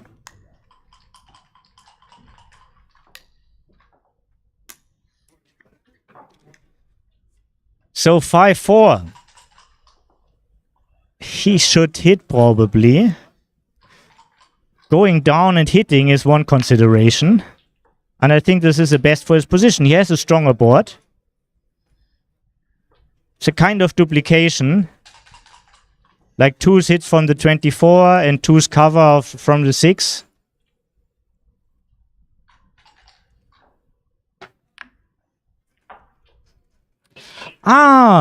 Thanks in the chat.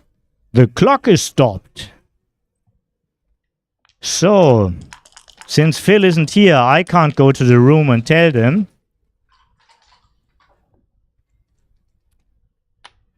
I'm sitting, of course, at a spot where they can't hear me.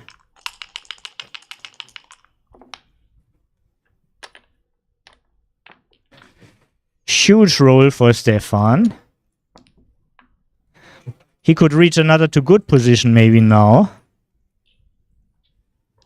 If Wilcox dances, it's definitely a play on.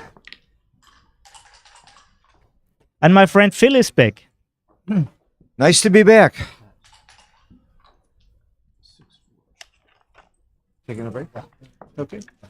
Time for Toby to take a little break. It is too good to double. But he did. It was too good again. 6-4. He's made that mistake 3 times, I believe, this match. That's a lot of times in a short match. Wilcox had a position where he was too good, and he did not make that mistake. Notice how you hit with the 3-1 instead of making the point?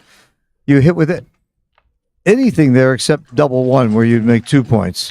And sometimes you even hit with double 1 depending on the score.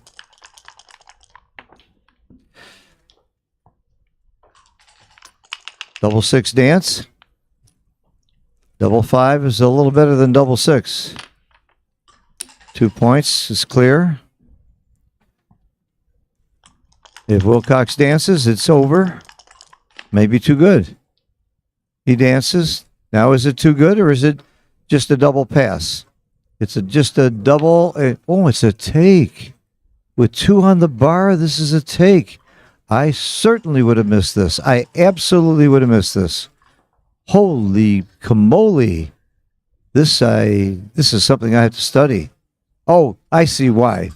3 checkers on the 24 is a real liability for Stephen Hartman. That's what makes it a take. You put a more normal position where he doesn't have 3 on the 24 and another checker somewhere else on the bar, it's going to be a big pass. That's really a factor that I didn't notice at first. I think after I've seen that, I might come closer to taking. It's only a small take, 5%. But it's very gammonish. And Wilcox might pass it just because of the score. Because he's leading. And he just might not want to take a gammonish position against somebody where he knows he's a superior player. Of course, Wilcox walks into almost every match knowing he's a superior player, so who knows? I wouldn't fault him for passing this cube, but it is technically a take. He covers with all 3s, which is 11 numbers plus 2-1 is 13. Plus, he also has a 6-2, double 4. So that's almost half the deck makes the 5 point. I would be afraid to take it. Let's see if Wilcox Snelling is better than me. This is the test. If he takes, then he proves he's better than me. Otherwise, he's only a lot better than me anyway. And he did pass. So it was not a blunder, but here's a mistake by the great Wilcox Snelling. It's that 3rd checker on the 24. I wonder if they'll see it. He did. Okay. He moved that checker. We didn't have a false starting position.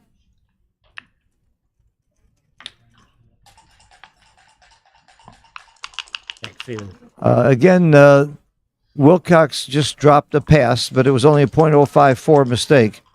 Very interesting position you missed, Toby, but before that, Hartman again doubled when it was too good. I think that's 3 times or 4 times in this match where he doubled when it was too good. So I think he needs a lesson on too good. I give that lesson. It's called market gainer lesson because that's what it's all about. We got a close match, though. Very close. Very interesting. 12 away, 11 away. You always want to target to how many points you're playing to, not how many points you have passed, because this is always the same no matter what, no matter if you play a 15-point match or a 17 or a 21-point match. 11 away, 12 away is always the same score. I've been lobbying to change the scoreboard to show the away score, but people are so used to the old way, they're not ready to do it. And I even have some tournament directors that won't let me do it. I made a scoreboard that shows the away score. McGrill taught this to every of his students, always think in away scores. Yeah. Well, how do you know what McGrill taught? I spent some time with him. Look, this was a very important role from Stefan. Very important to come in. And it was, of course, right to get out, because only a 4, otherwise it would be more numbers. And not only that, once he is out, he already came that far. Too good to double, and he grabbed it quickly, but not too good by 2. Oh, yes, it is too good by... It's almost a blunder to double this. It's so good. And again, Wilcox did it quickly. Blunder. It is a blunder, and Wilcox doubled very, very quickly, but it was too good to... We're seeing so this is a tell. Maybe the emotions also get to him. I don't know. I've never seen so many too good to doubles that were doubled. Yeah. By very fine players like this. But you are very right. This is not typical for him. Usually, he's a guy who likes to think about the cue. Oh, absolutely. Yeah. He did that so quick. He's going to kick himself later. By the way, you know what he did between the last match and this match? He reviewed his match. And that's what Mark Olson's doing right now. I take a nap. All right, they're taking a little break now. I want to know a little bit more about how you know so much about McGrill. Well, I met McGrill in 99 at my first appearance in Monaco. And later on, he moved to Vienna, and I moved to Vienna. Did you move to Vienna because of McGrill? Not because of McGrill, but because of his secretary. Yeah. Oh, okay. She is well known. She's also a player from Norway. Uh-huh. Yeah. Not so active anymore. Uh-huh. And we got in touch, and then... we traveled to a couple of tournaments. I did many live recordings for him, helped him to enter games, and we were a team somehow. Well, all right, the answer, yes, no. Was he a genius? Absolutely. Absolutely. Absolutely. This is a very simple question. Was he goofy? Yes. Okay. Absolutely. Was he good? Because everybody, this quack, quack, quack, and the double twos, and the tongue. He was not afraid to expose himself. He was doing all for the show. He knew this is entertainment business, and he's all up for it. I had the privilege for his last few years, 2 or 3 years of working with him. He became one of our teachers at the Backgammon Learning Center, and I was helping him learn how to teach over the internet. And after 2 years, I still couldn't teach him how to do it. He just couldn't get the technical part of the game. And he was writing a new book when he passed away. It was so sad because he put a lot of work into it, and I have no idea where that material is now. Well, he had like 17 books in the pipe. It was kind of funny one time. We were in a taxi from Enghien-les-Bains, which is just outside of Paris, to François Tadieu's flat. And we were all really tired from the tournament. And then he was saying he's planning this book for the 5-point match. Yeah. And he said it will be very, very short. It has only 17 chapters. Yeah. So it all made us laugh, Wow. It will be very short, only 17 chapters. Yeah. And then he realized and also laughed. Yeah. And while we're talking about McGrill, look at your screen. The X22 board in honor of Paul McGrill is for sale for $1,200 at the Backgammon Galaxy shop. And they have a lot of other boards that are more expensive if you don't want a cheap board like $1,200. And there are some cheaper boards too. Yeah, there's one sad thing about this. There are some McGrill boards starting to be on edition now after he's dead. He couldn't need all the money, It would be so great if they made McGrill boards while he was there, and they get a little bit of it, So here's a guy who's one of the most successful backgammon players in the world. He was a fine and famous poker player. He's written books, and he didn't die wealthy. Why? Well, he lived like a rock star. Money really didn't mean a lot to him, He was up for the excitement. He was up for a kick. He liked the highs, and it's not that he really liked the lows, but that was part of the risk. He had a fun life, though. He wanted. You can't take it with you. He was his whole life. He was a punk. He always wanted to live like he's like 16. Yeah. Good for him. Yeah. I'm living like I'm 12, so he's more mature than I am. Thank you for the update. Yeah. You confirmed that he was a genius, and if you read any of his material and look at his history, the man was a brilliant mathematician as well as a brilliant backgammon player. Yeah. And he was a great poker player. What else? That's basically what his two passions? No, he had a third passion. I mean, he was an international master in chess. This is also a title that he was already in young years. But he started to play Go, and he really loved it. I remember one time we were sitting in Amsterdam at a bagel restaurant in the morning, and he said he made this list yesterday night, the 10 mistakes which costed him $1 million. Yeah. And one of it was like while he was living in Paris and everybody was playing for high stakes and he was welcome to every game, he started to play Go instead. Yeah. And with his first Go tournament, he got insulted. He won a book and some people were treating him like a cheater because they think he's better than what he claimed to be. Yeah. For winning I thought he was a hustler, you mean? He's not a... No, he was... It was basically the other way.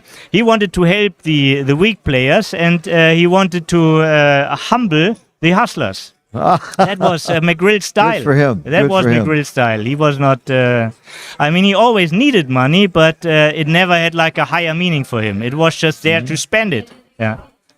Well, I've also heard that Knack Ballard took up Go and became one of the top player in that area too. So there must be some crossover in the kind of thinking that you use for backgammon and Go. And we have many backgammon players that are great poker players, some top chess players. Bill Roberti was the world speed chess champion at one point. So I guess that kind of mind, the gaming mind, can cross over very easily. I'm sure there are cross connections. Yeah. I'm sure there are cross connections, but as simple as it is, I just play backgammon, so I can't talk about the connections too much, Well, I play several games very mediocre. Gin Rummy is my best game. Actually, backgammon is my second best game, but I love bridge. I was a life master in bridge. So there's a connection for me. I think you can be mediocre at many games, and I'm living proof of that. All right, they're still on a break. We'll be back shortly. It's an exciting match. It's a very good match, and it's a very big match. There's a lot of money and prestige involved, and the winner of this match is going to go to the finals of the Undefeated, which gives you a big head up on winning the World Championship. Now, if you lose this match, you're still not out of it, but you're probably going to have to win 5 or 6 more matches to get back to the finals. So it's still a very, very big thing to win at the semifinals. Yes, and in case you win tonight and go to the finals, you have a full day off, which is just really wonderful. Yeah. While the other people are fighting to get back to the finals. Exactly. You sit in a very... winning from this side is really preferable. Not only it's a little bit more because there's a financial compensation for being unbeaten, but also that you have this extra day off. Yeah. And stay tuned later today for the finals of the High Roller.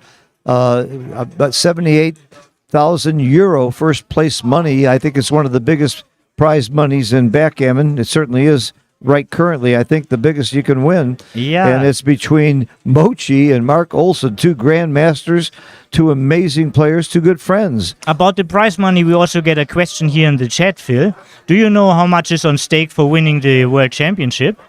I don't know, but it's usually in the 60s. But maybe it's a little bit more this time because we got more players. More, I think we have more players. Yeah. And there's a side pool. There's the Calcutta. There's side betting. There's all kinds of stuff going on. But so it's in that range. I remember my good friend Chantel from Turkey won the World Championship, and he said that was triple what his salary was in Istanbul. And he's a surgeon. Yeah, he's also a great guy. Great guy. I really like him. About a couple of years ago, I played him in the money round here in Monte Carlo after he won the World Championship, and I hit all 15 of his checkers, and I should not have hit that 15th. Yeah. Because that's probably what cost me the match. He actually won that game. Yeah, All 15 checkers back. It reminds me there's a saying, usually the last beer is bad, you know. if you woke up and have a hangover, usually it was the last beer. Yeah.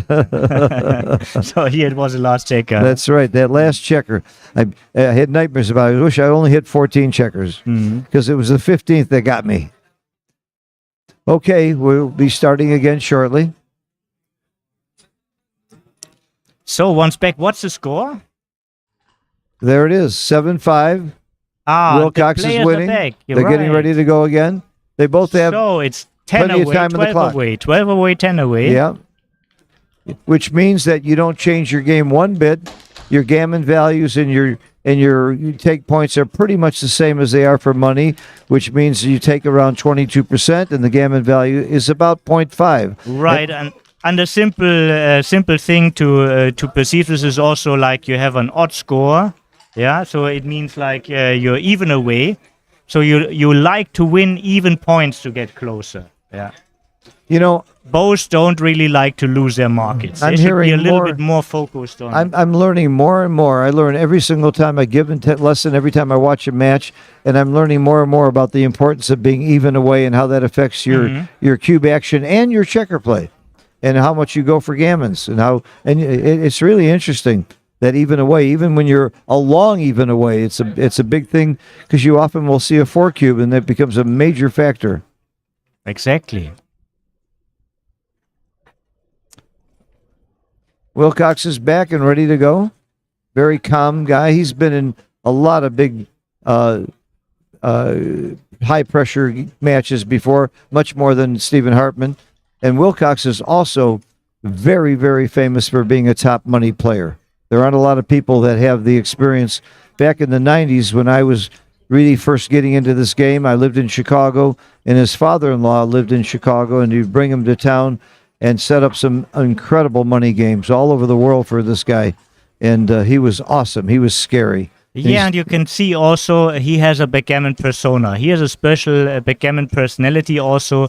Like calmness is one of the ingredients you need, you know. You don't want to rush, you don't want to be hectic, you want to be cool to find the right methodic. And of course, dedication and maybe love, passion for the game, you know, for the details, a love for the details, yeah. And when it comes to details, he's a genius at math. I mean, he brings a lot of value into this game. Yeah, he does.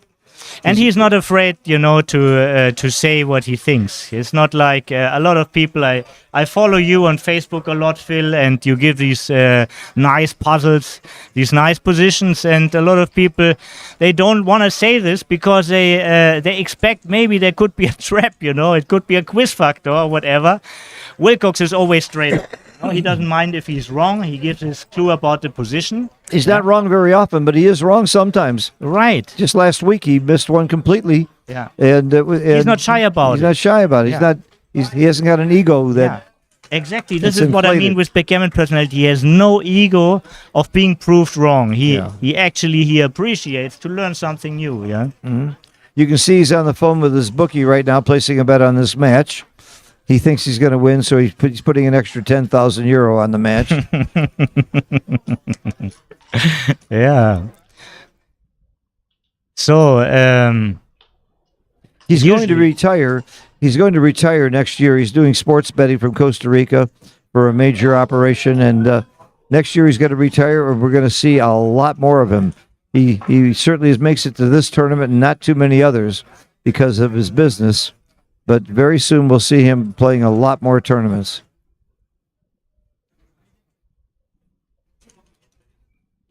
As the tournament director, I might tap him on the shoulder right now and say, this is a long enough break. Let's go.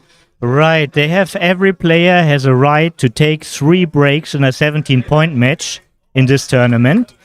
And as far as I know, these breaks are like a maximum of 10 minutes. There's a lot of noise from the next table and the next stream. I got to find out what happened.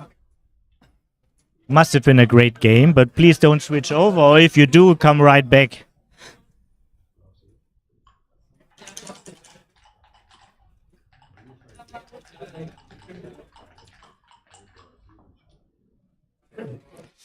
No. On stream Chef Henry 2? is asking if they do have to agree to take a break at the same time. No, they don't. Each player has like 3 possible breaks. Yeah. And they're supposed to be about 5-10 minutes. Right. The score is very close on stream 2. We don't know what's happening inside. It could be also that the transcriber is not back, or that the technical director Tara Mendocino is not back, or it doesn't need to be because of the players. We don't know what's happening because we have no camera in this room.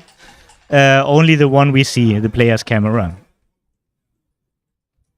Yeah, it could be a total of 6 breaks. Very often this doesn't happen, but it could. Yeah, a 17-point match could be about 1,000 decisions. Yeah, could be. It could last like 4 hours. Yeah, in such a period, you might once need a break for the toilet, and maybe twice you need a break. You know, to recalibrate your thinking and thinking about the score, or just get a little bit freshness. Or if you notice you get emotional, and you want to reset yourself. On a different mood, this is when you like to take breaks. Even with a clock, you think it could go 4 hours? Pardon? You think a 17-point match could go 4 hours even when they play with a clock? Absolutely, Wow. absolutely. Wow. I haven't seen anything that long yet, but I have played a couple of those. Yeah. Yeah. Can you imagine what this game was like without the clock? I would have hated it. I wouldn't have played backgammon. And believe it or not, the clock is a newer thing. We basically have clocks since 10 years. Yeah. Yeah. And there's It's, still some tournaments that don't have them, and I won't go to those tournaments anymore.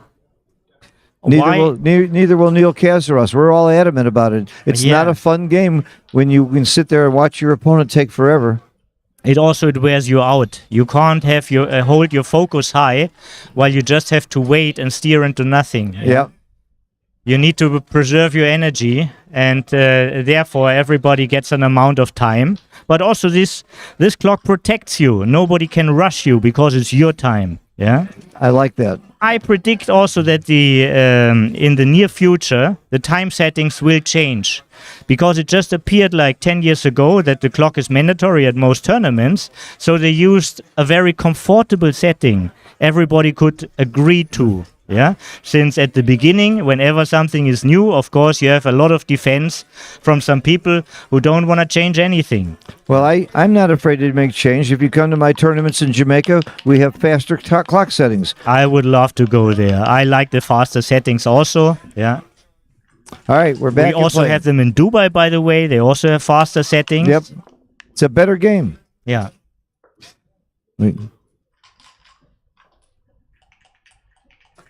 Okay, we have a close match here on stream 2. They're getting towards the end. It's 15-14 in a match to 17. 2 away, 3 away. Very exciting match with a lot of people watching.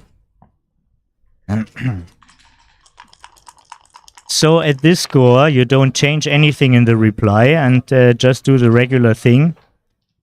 But Wilcox's PR is 3. Wow. And that's with a couple of blunders.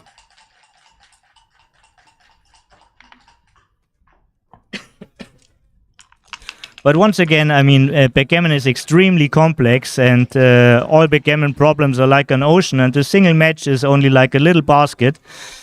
So don't give too much. We see here we see a very small sample size, but of course, science also says that probabilities are represented often right in a small sample size. Yeah.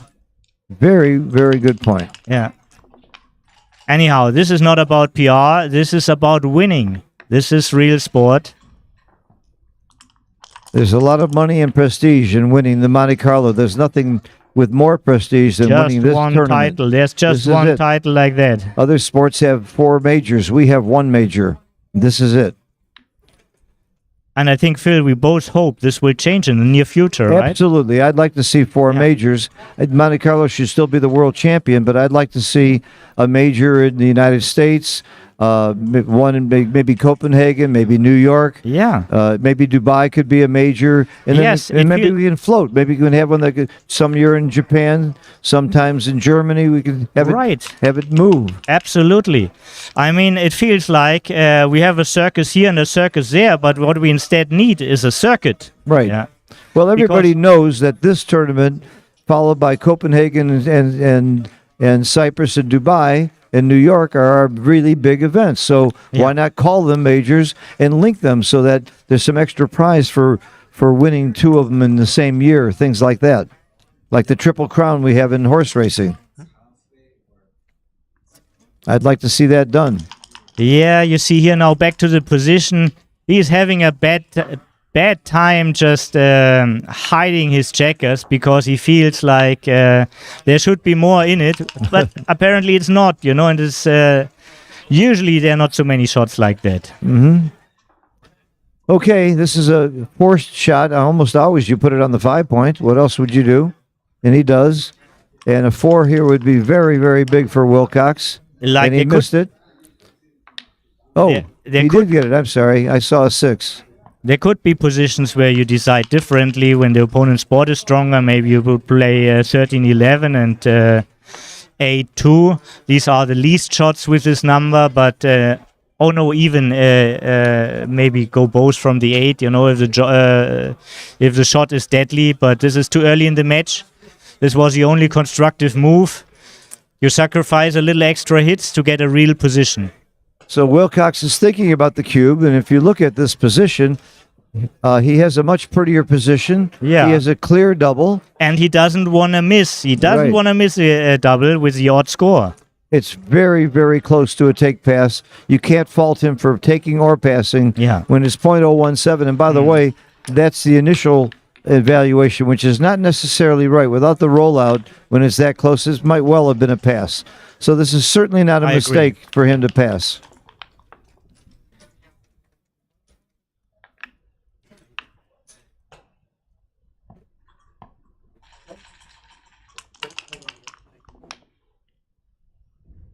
Okay, here we go.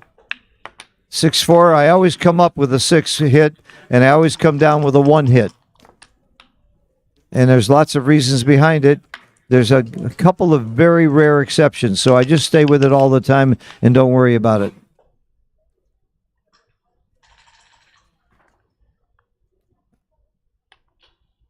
Still, we have like a balanced match. None of the players is like super lucky.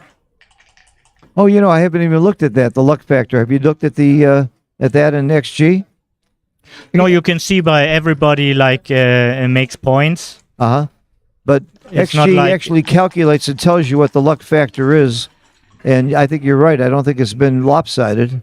We'll take a look when next time it pops up. It tells you, it takes what your average roll is, and every time it's above average, luck factor is very close, like you said. Yeah. 1.6 is nothing. I mean, it's easy to see that the leading side usually is a little bit more lucky, but it's very close. It's Wilcox is a little more lucky. Yeah. I played Mochi a 20-game match one time for an Now, this is exhibition. He had interesting. 17 luck. Look at this. How to play the 3-2. Do you hit? Do you make the point? Do you save a blot? I always hit. I told you I always hit.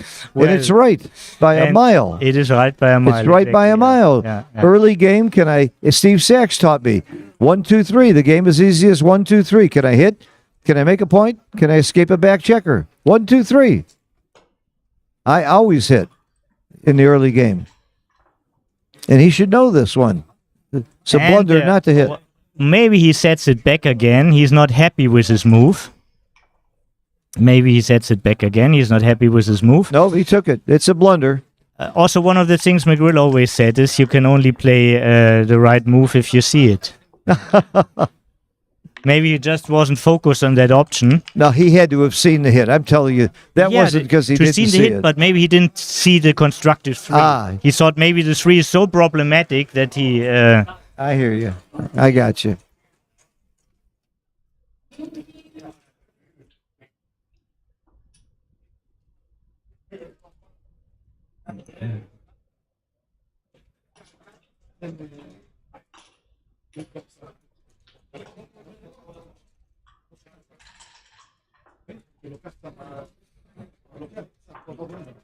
That's a good play, the right play.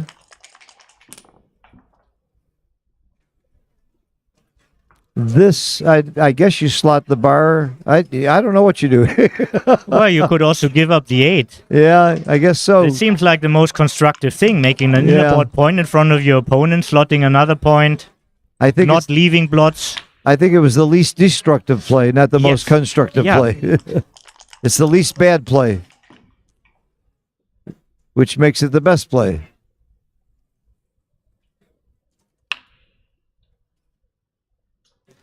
It's actually right to stack here, and it's against my religion, and obviously against Wilcox's also to Well, stack. it shouldn't be against your religion to get hit also, but religion. You're an atheist. I know I'm a Pastafarian. Yeah, I'm you're a a Pastafarian minister.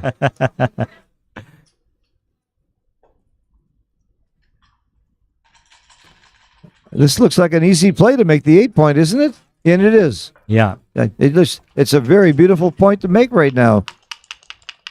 I would have done that faster. Don't encourage him. But you don't get points for playing faster. Exactly. He's doing great with the clock. He's doing great with the clock, and he shouldn't change his behaving pattern. What interests me is Hartman has used up more time on the clock, but some of his biggest blunders is particularly too good to double and cube action. He used almost no time. So that tells me he's using his time in the wrong places. I can also see that excitement really got into him, you know. I mean, Which is not a factor for Wilcox. It's not all right. Wilcox has a different personality, but he is more experienced in that way. He's way more experienced. He stood there before. He was in the semi-final of the Undefeated 2 years ago, and he just wants to make the right move. But I'll tell you, I'll bet you that winning the world championship is something that he's dying to do. That's Absolutely, something that's eluded him over the years. Oh, look at this. That was Look a at big this. roll. That was a big roll. If Wilcox can't come in, he does come in. He want to prepare it right away because the plot isn't safe. Now it's safe. Nice and safe. Nice and safe. Now this is a lot about the race, and he is up 18. He's up a pips. ton. Well, yeah, 19 after the move. Yeah, if it wasn't the catcher on the ace point, he'd have an easy double. But now that with that builder, I'm starting to think it's in double territory. Right, and he also wants to win 2 points, as he has an odd score. Uh-huh. And he's also trailing, which also pushes a little bit towards a double. And believe it or not, Wilcox clock is running now. Okay, he's still thinking about the 5-1. Should he slot, should he lift, or should he go from the 4-point to the 3-point? Why is the clock running? I think they're letting the transcriber catch up. Then he should doesn't stop realize it. his clock is Oh running. my God, you're right. Yeah, I'll see if I can. No, it's already. All right, they fixed it. Yeah. Okay. That's a very good roll for him. Yeah. Very good roll. His clock should not have been running while But the it doesn't transcriber- change. It doesn't change the cube action, I think. Yeah. I mean, being up almost 20 pips against your opponent's open 5-point. I think it's a double when you're up 15%. If you're up 15% in the race, 4 or fewer checkers on the midpoint and a landing place, it's a double for money, and now he's losing in the match. I don't know why that's not a double. To be more precise, I don't know in this why. kind of position, with this lead in this kind of It's a position. very simple situation. Why you're saying that wasn't a double? No, I'm saying the same. Oh, you think the same? yeah, I of didn't course. see XG. I think he should have doubled. Yes, especially since he wants to win 2 points. That's the and, formula. Since he is trailing also. Yeah.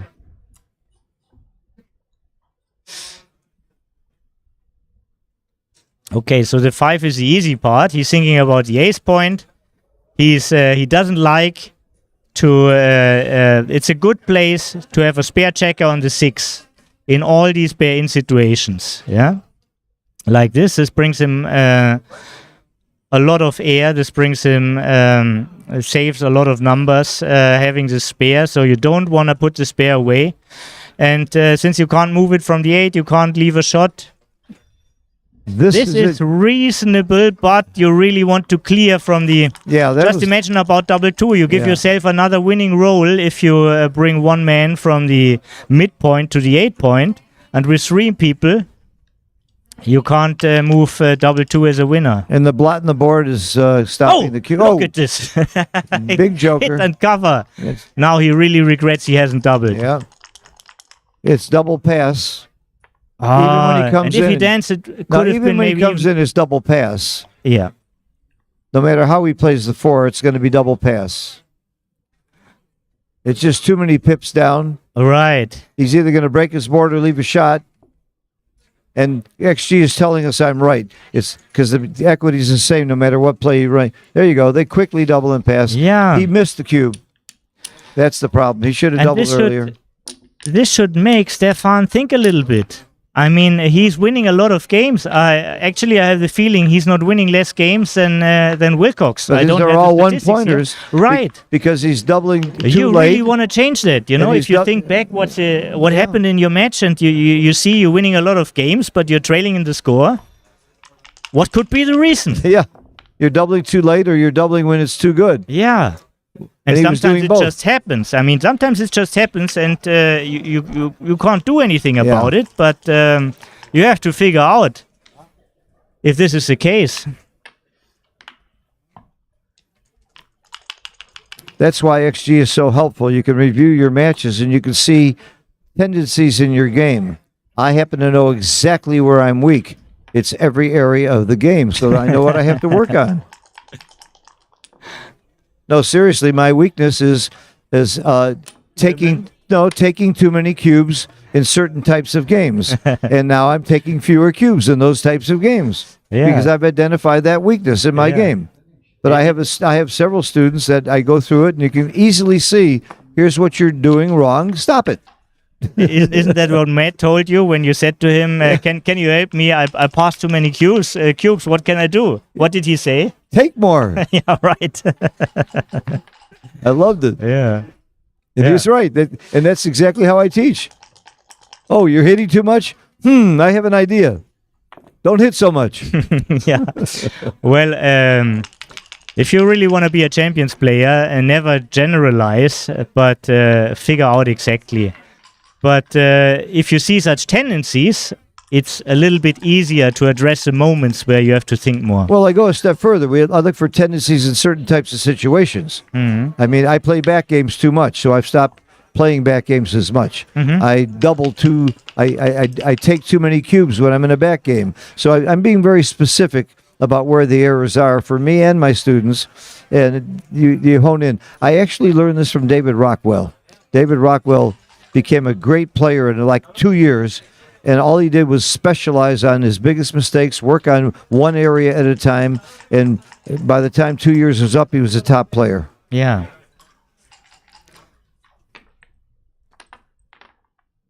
Again, Hartmann was close to a cube, but now Wilcox rolled a really good number. This is an excellent. There's a lot of pointing numbers here. 1, 2, 3, 4, 16. Right. Not all doubles work. But So both boards have the same strength, and also Wilcox still hangs around on the ace point of his opponent with 2 guys. So even assuming it's a take, what are your market losers? Not quite enough. Right, because you need your opponent cooperate. His own rolls are not too strong by itself. Yeah. Pick and pass because his opponent's board is strong enough, and he doesn't have that many covers. And he doesn't have a great one if he doesn't pick and pass. Those 2 checkers back on the 24 are also. Oh, very strong roll for Wilcox. This is a nail in the coffin roll. Not exactly. Let be a 4 or 4-2. No, this is over. It's game over.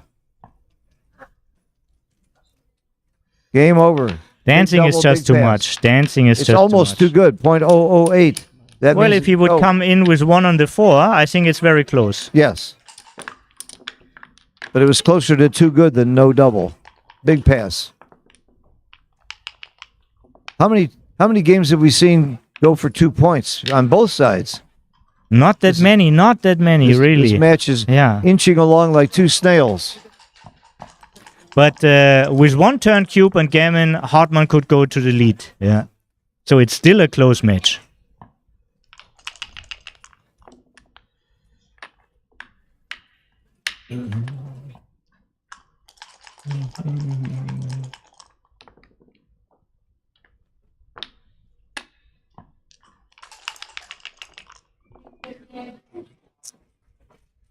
I make the 20 point, and it's right. It's called the golden point for a reason.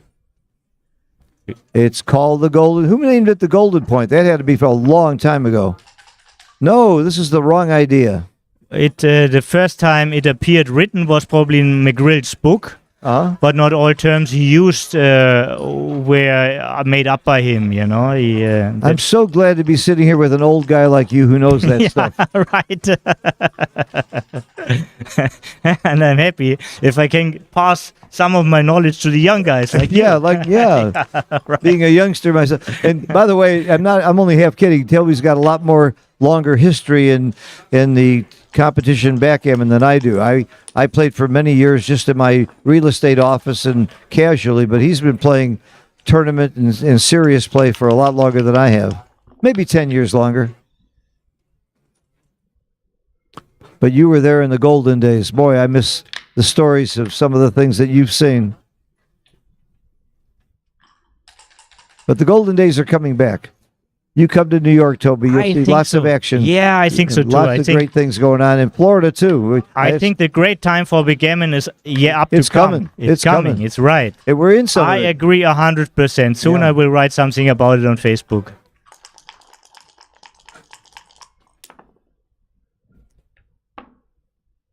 Double 3. It feels like the 5 point is necessary here. And it is. He didn't have his fingers on the right checkers here.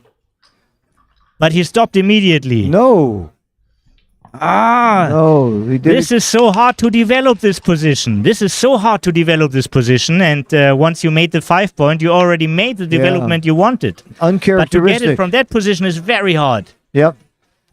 Wilcox, here you have been a little bit too fast. He has a lot of time, by the way. And hit. Waddell. Oh, actually, it's right to make the 7 point. It's close, but the hit is clear. Yeah, and he don't wants to get the big stack. It's not actually. This is close. This is close. The bar point also has a merit for the red guy on the ace point. I love hitting after I anchor. I feel much better if I get hit back knowing I have the anchor. Mm-hmm. Even the butterfly anchor. It's a close play, though, which surprises me. So here again, since we talk about McGrill, there's a safe versus bold criteria. And you should do it like if you have an anchor, if his opponent has blots in his board, or if you have the stronger board, you don't have the stronger board. Your opponent doesn't have blots in his board, yeah? But you do have an anchor. And you don't always need all 3 to appear. Sometimes 1 is enough. I actually made a PowerPoint called Safe versus Bold.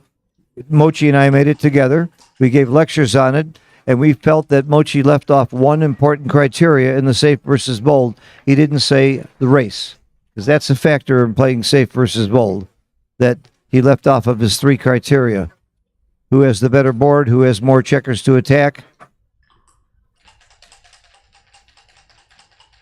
Cube is a very big factor in bold versus safe as well.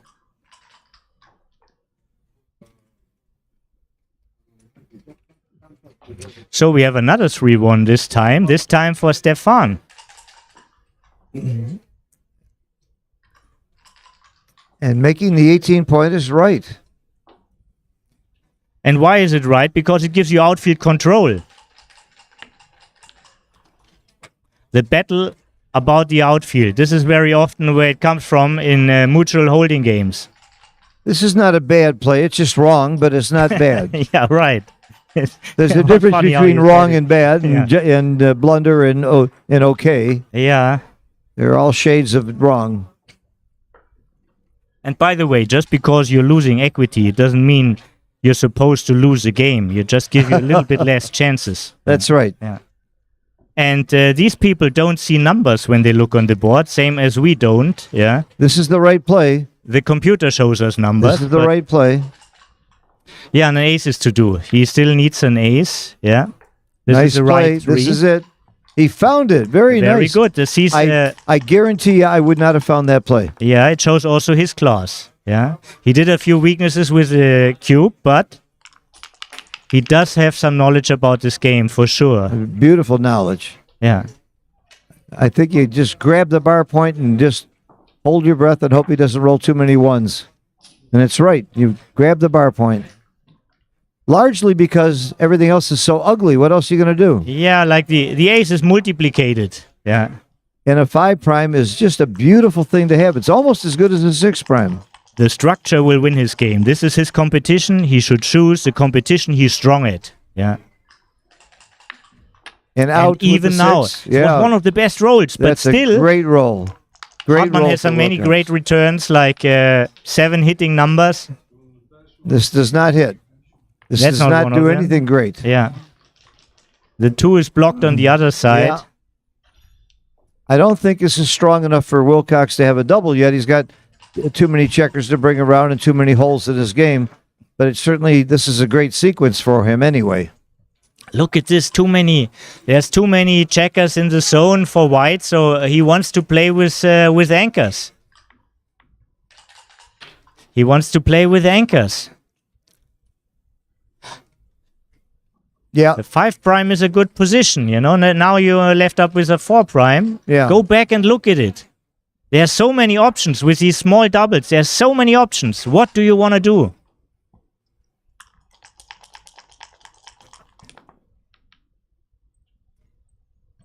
Six four does not do much. It plays completely safe. Yeah. Yeah, it's And good builders. that's worth something. That's good builders, Yeah. yes. He has good builders. He has a very healthy structure. He's up 30 pips in This the ace race. is very valuable. This ace is very valuable, giving a lot of bad 6s to your opponent. Was a very valuable ace. Yeah, and it protects from gammons too. That's 6-2 one of the is a good great 6s. number. One Yeah. of the good 6s. Only 6-2, 6-4, 6-6 were the good 6s. This is 5. 6-6s were bad.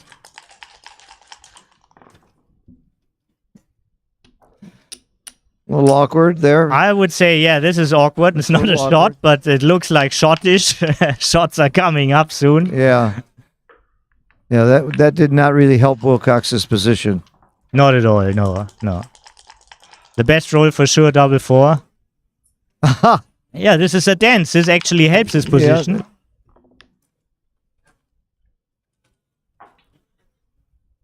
5-2 does nothing. That's the right play. That's the right play. You got to build. Can't come off the anchors. Oh, interesting roll. Wow, it's not interesting. Very it's like good. a super joker. Well, yes. The second best, I guess. And this is not good. He didn't need it 6-5. Well, double 2 will be also All fine. right. What about cube action here? I know I'm taking. And he is doubling. Look how quickly he doubled. I know I'm taking. Oh, I said I know I'm taking. It's borderline, but we saw a It tendency of is a small Stefan. take. I thought it was a bigger take than that. I knew I was taking. We saw a tendency of Stefan more on the passing side. Wow. But now he switched something in his mind. He took it quickly and it was right on the border. But it was a take. Very small take according to XG.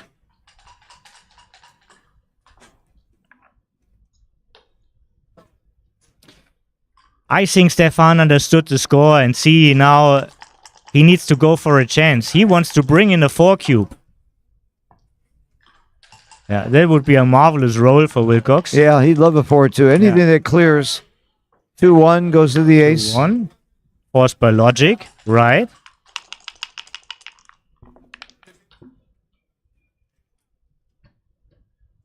Just bring the checker down. Nothing fancy. Oh, you do slot the 3-point. I wouldn't have thought of that. I like this play. All right, you need a lot the of bad full rolls prime, here for you need the full Wilcox. prime, and That's a this is great fantastic. roll. Great roll for Wilcox. You can't fault Hartman for taking this cube, especially being down in the match. Not at all. It was borderline, you know. Yep. And a good quick double by Good Wilcox, choice, and right? Especially, I'm happy that he understood that the score matters now. Yeah. He has to adjust a little bit, and now he adjusted. Yeah, you're good point, Toby, because if he wasn't down in the score, that was probably a pass. Exactly. This play is forced.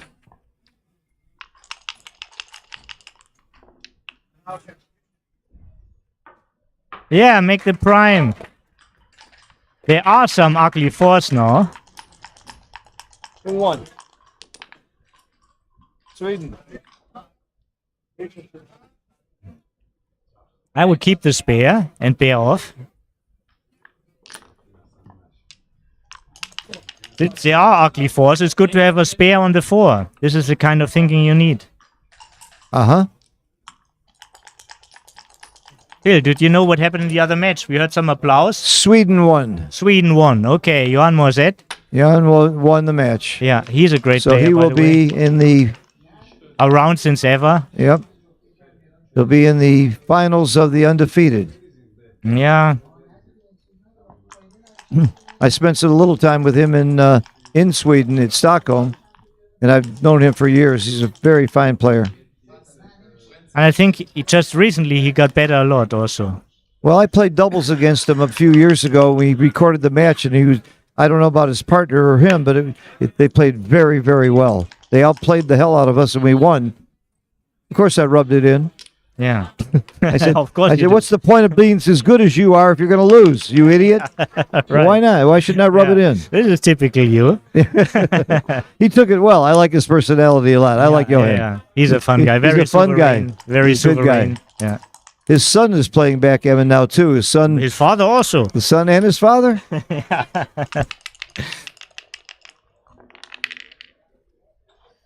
Oh, Stefan, this would have helped a little bit. I mean, he has less than 1% left, but...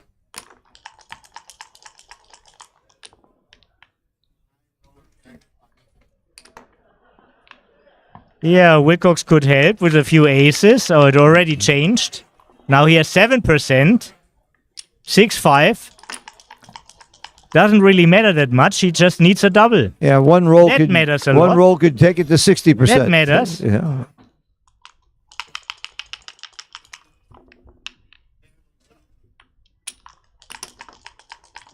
Wow. It ain't over. There's still Oh, a chance that matters. this worst roll. I go to the ace here. I go to the ace.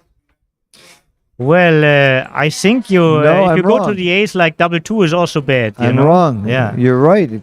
Double 2 could be an You're immediate right. loser. I would have Yeah, made yeah, that. you want to do I, this. I was very wrong. I got to study that one. Yeah. I would have gone to the ace. I mean, also, the bad ace goes to a good point, and the bad 2, goes to a bad point, Oh, another 2-1. What a scam Right. here. But anyhow, he still needs a double. He still But needs still, a double. Wilcox is waiting for him. He's giving him a last shot. Or do if we he see doesn't- 2 more 2-1s? This could be also possible. No. All right. And now, 6 rolls. really would be the moment. 6 and rolls. see how do he it. shakes. Drum He knows roll. it. Yeah. Here we go. Yeah, he's The a big super roll. shake. Here it is. He's a super shake. Oh, No. And the Yeah. crowd goes mild. Yeah. Wilcox crowd goes mild. extends the lead. Not a surprise to see Wilcox That is winning. really a lead now. That is really a lead now. And now a lot of things change. A lot of things change for Stefan, how he has to treat this match. Yep, and Wilcox's PR just dropped below 3 where it belongs. And I'm pretty sure we will see a different Stefan now. We will see a way more aggressive Stefan. You'd have seen that from me at 0-0.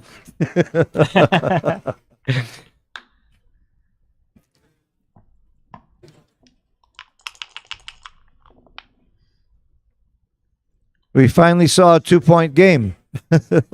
I'm excited about that.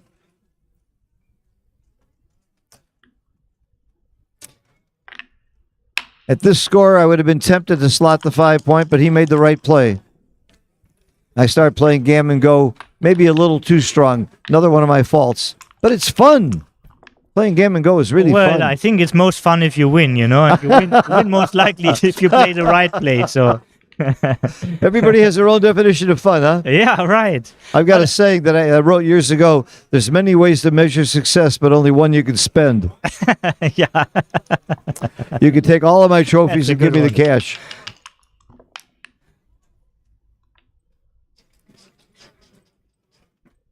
What else? What else? You're right to go with that one. Move that one. Oh, my goodness. Oh, it's right. It's right. By a lot. For a second, I thought maybe XG didn't like it. 6-3. Not a pretty roll. And he got it right. Yeah, this is the safest play possible. Uh-huh. And that's a recommendation in his position. Well, to one reason play is you're up safe. 12 in the race. When you're up in the race, race. Right, and why you want to give up your lead by leaving more shots than necessary. Yeah. He has a more advanced anchor and he's up in the pips, so he really wants to reduce shots if he has to give them at all. This is a simple play in safe. No. No, that's he's right. That's right, by the way. Flat, that's right. That's right. Flat is Yeah, right. Yeah. And he's punished Because for the right he play. needs points. If he just have plots around behind his opponent, I hear you. then Hartmann can slot points in front of him, you know, without having fear. Yeah, you don't want. Yeah, it. you mean Wilcox Yeah. could slot flat Yeah, points. right. Yeah, you don't want. This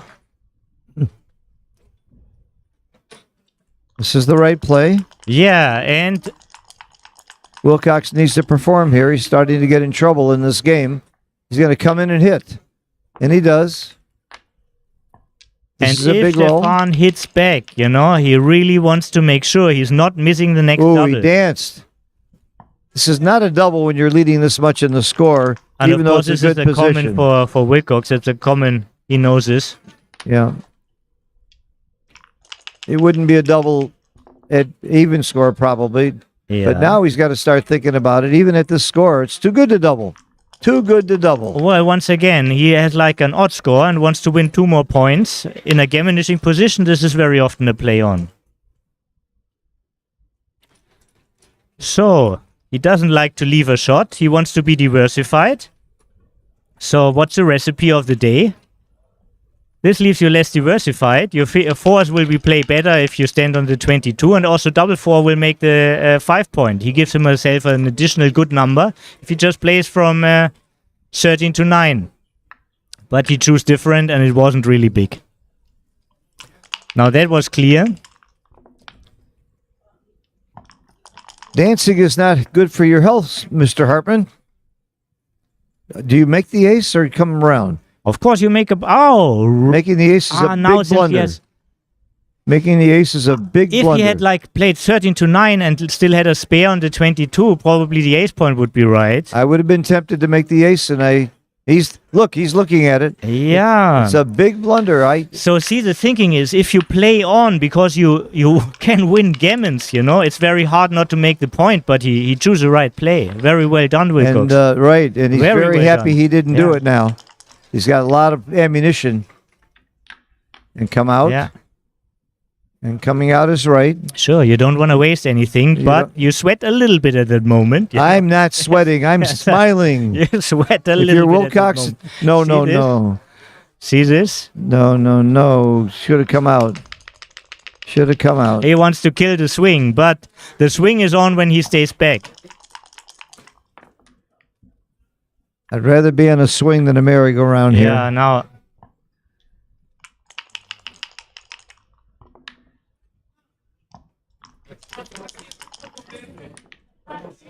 Oh, and it's over.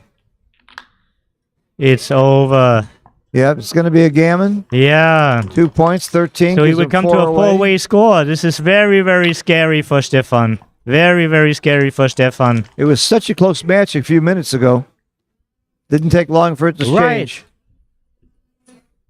I think he did like a couple of passes too much and then...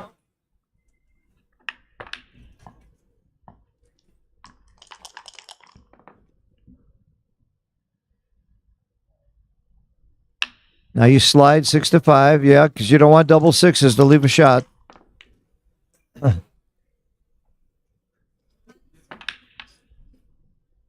That's the most efficient play. Double sixes, double 5, double 4, nothing leaves a shot. Beautiful That's a roll. perfect bear off. It's perfect bear off. Yeah.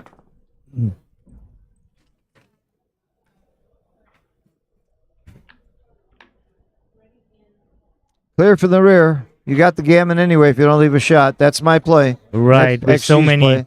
I mean, if you need to fight for the gammon, fight for the gammon. But with all these extra crossovers,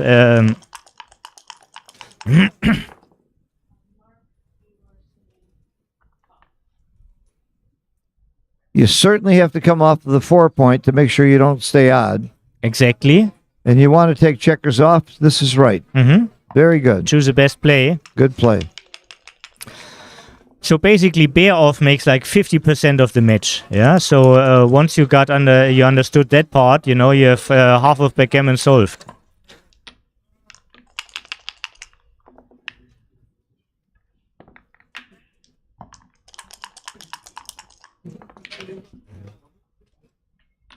Great roll. He wanted a 1 there. Mm-hmm. Make it even on the back. All right, this game is over. It's going to be 4 away, 11 away, and I think 4 away has an advantage here by a lot. My prediction is that Stefan Hartmann will take a break now. A smart player would take a break now. Let's find out if how smart he is. Good prediction. He should take a break. Just to recalibrate. Yeah, he's had a couple of brutal games, and he's being. I mean, we saw 1 point, 1 point, and Yep. like in the last 2 games. 2 point. He's being manhandled by the famous and great Wilcox Snelling. Doesn't look like he's taking a break. Not sure. Look, he's leaning back, so. He's leaning back. Here I see some gesture with the hand. It's a little bit out of the camera side, but he doesn't look like shaking. Maybe he says something. Oh, Toby, you called it. Yeah, right. I would have lost $10 on I that. have a good read here. Really? Would you like a drink? Absolutely. What would you like, Coke? No more Coke, thank you. Can I have you drink a cappuccino? Can I have a cappuccino? You got Thank it. you very You got much. it. Thank you.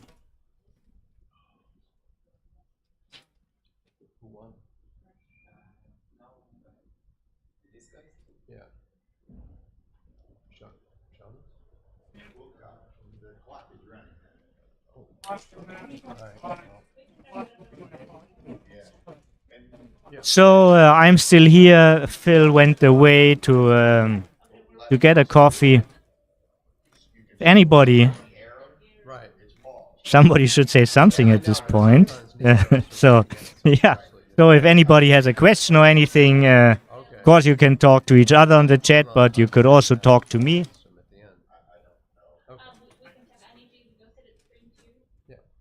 Thank you. Appreciate it.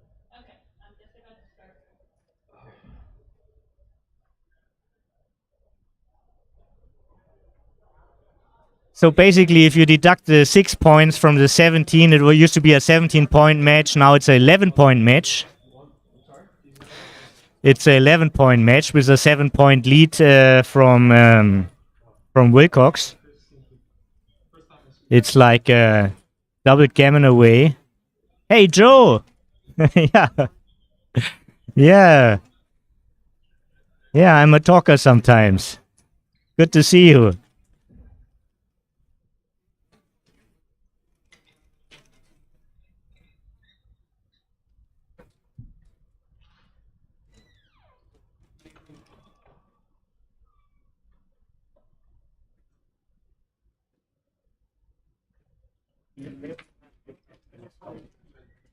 But did you fix the time?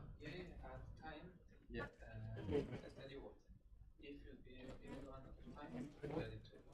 Well, how much was it? We owe you some time, a little time. So both players are in the room. Okay, if we get close, they'll. Both players are in the room. Standing, talking. I'm sure there's a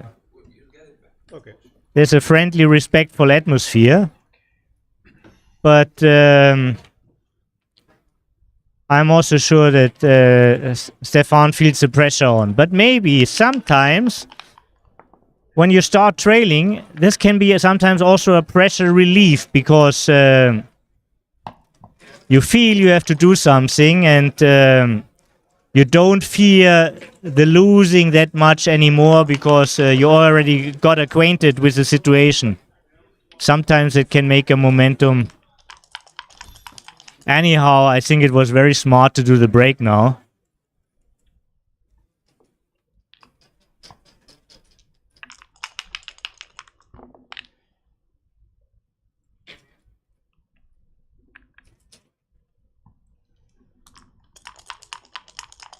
Position-wise, Wilcox is again in the driving seat. And this position also provides some gammon wins for him. So he has to observe this very closely. Thank you very much, Phil. Well, that was a quick break. Yes. Is the picture frozen? No. Wilcox was frozen. Okay. Delayed move. Double 5. The race is Stefan's, just he's not running where he wants to run. He's running from the middle, not from the back. Because he can't run from the back. Bring them both down. Increasing gammons. More builders for the 5 point. Oh, 6-5. What a roll for Stefan. What a roll. But what a great counter also. I mean, Stefan used to be up in the count and now he's down in the count again. Equalize the race. When your opponent is on the 4 point, 5 point, or 7 point, the race is a major factor. Yeah. You can't just double because it looks nice. You're right. Yeah. And Wilcox loves to take when this is a gammon-free position. So you don't need to be fast with the cube here, Stefan. You know, everything in backgammon, you're weighing risk and reward. The risk of losing 2 points is pretty big here, too. Now, when you're down, yeah, you want to win more, you want to gamble, but what happens when you lose 2 points and your opponent becomes 2 away from winning the match? Very good. Very good. Oh. However, now the race is helping a lot. That changed everything again. That changed everything again. I think it's going to be a pass. 16 up after the roll. Yeah. Let's see what he rolls. He rolled small. No, he's only 8 pips now. 8 pips is really not much. And there's contact. So we are getting closer, but we are getting closer. Oh, it's right on the borderline. Right on the borderline. It's such an easy take. I don't think I would double here.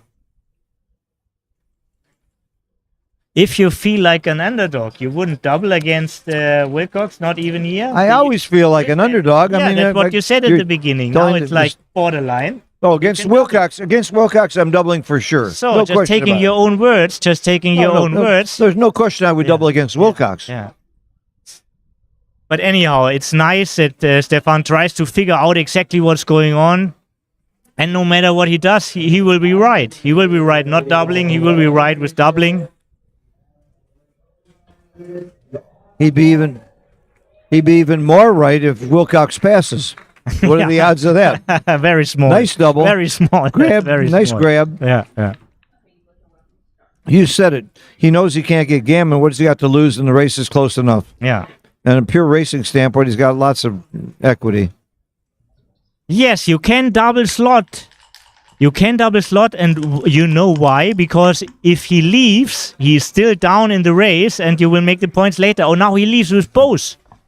This is, of course, the right move, but it was a fantastic roll that he was able to do it.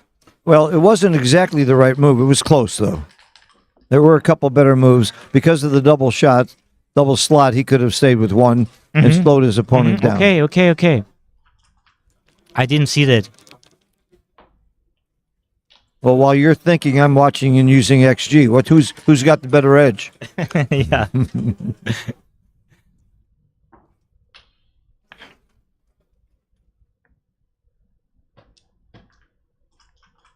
I don't understand why you ever go to the 7-point in a pure race.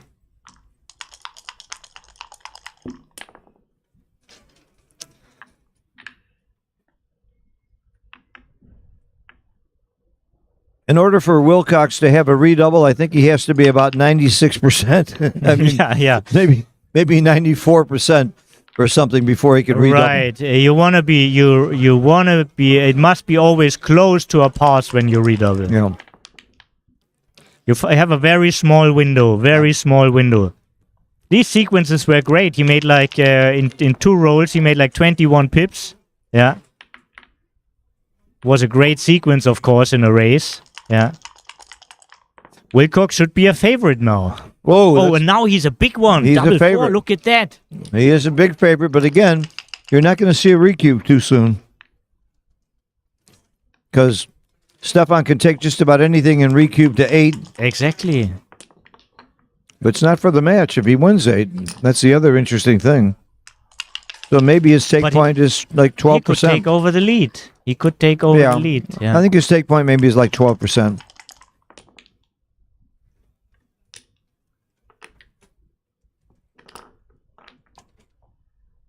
Which means that Wilcox has to be close to 90% before he can redouble, maybe even more.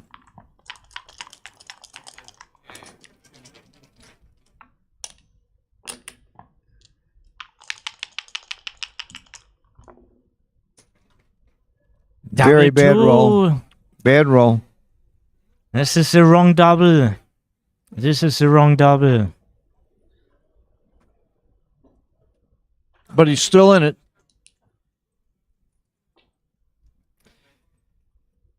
No. That's not what you want to do.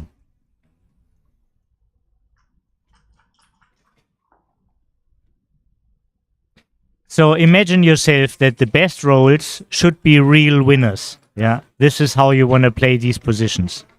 The best rolls should be really winners. Not that you roll a great roll and still have problems. He found it. He found it. This is the play. Good play. He was just thinking. Wilcox would like some 6s here.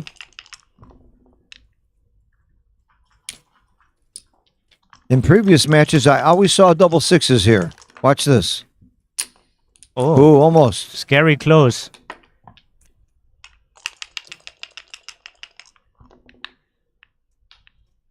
Oh, that's very Stefan, close. don't wait too long to get lucky, but if nobody misses and nobody rolls a double, Stefan will win. Yeah, the odds of missing are very high for Stefan. In the next 2 rolls of rolling a 1 or a 2, there it is. Yeah. There it is. Now, this is like a 3-roll. For Wilcox, it doesn't matter if he misses or not. 2-roll, which is 14%. That's not enough to double. No, you're wrong. Oh, 9%. Yeah. That's right. Anyhow, Wilcox will do the math, and probably he will calculate it twice because it's a critical moment. He has 21 minutes, and he will use it. I estimated about a 12% take point, but I got this 9% wins wrong. 2-roll. A 3-roll is 21%, and a 2-roll. This is 9%. Well, part of the reason is all the doubles don't work for Steven. So this is very easy math. Yeah. It's like Stefan comes to roll. If Wilcox doesn't roll any ace, without double one. So this is like 5 numbers minus 36 is 31 numbers, yeah? And in these 31 times, he needs double 3, double 4, double 5, double 6 is 4 numbers. So it's 4 times 31. This is like 120 out of 1296. This is like 1296 is like 1300, and so 10% of 1300 is like 13.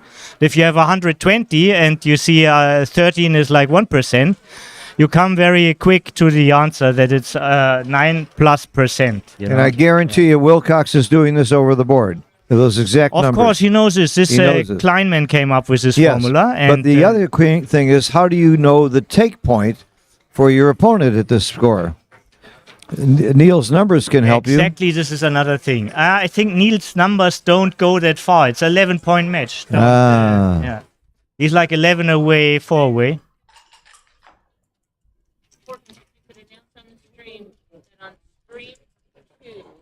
Basically, it's second stream on Backgammon Galaxy.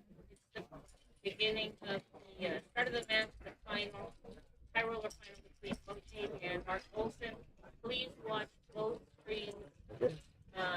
Tara Mendocino just informed me that starting right now on stream 2 is the finals of the high roller. Mochi and Mark Olson playing for 78,000 euros for the winner, and about half that for the loser, but also the prestige of winning the high roller. And aside from that, even they were playing for the fun of it, wouldn't you want to see Mochi and Mark Olson?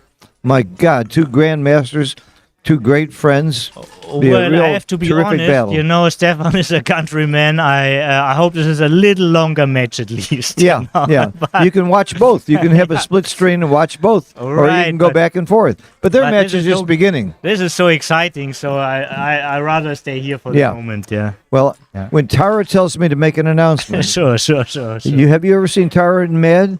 Believe me, you make the announcement when she says make the announcement. Yeah, right. Sorry, Phil. Yeah. And by the way, he figured it out. And the winner of this match plays Johan. Help me with the pronunciation. Morset. Johan Morset, great player from Sweden, who made the finals of the Undefeated.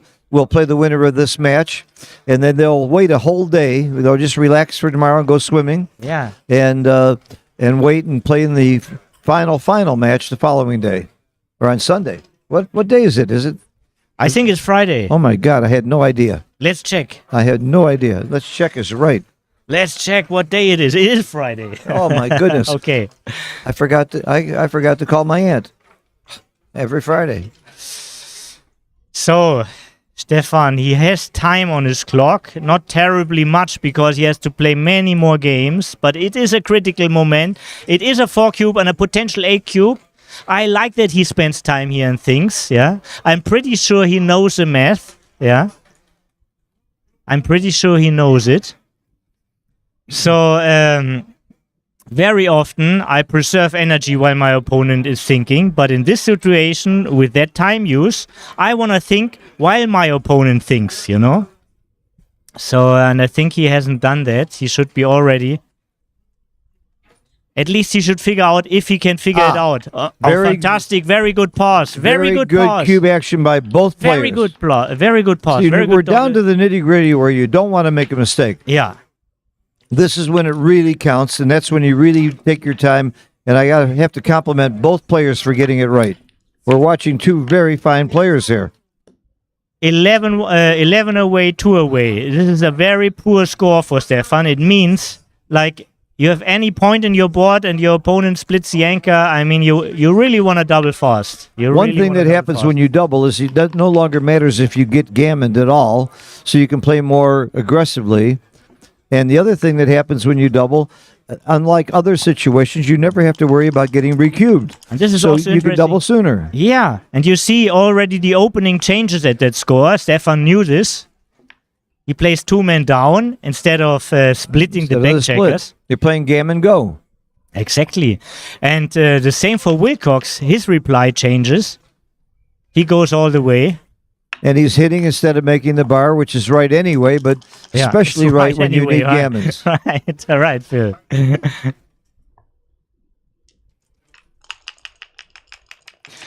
And that's always a right play because it's just too much the other way. Yeah. Making the bar is almost always right in here, and it is. The best point you can make now, it's not the point you wanted.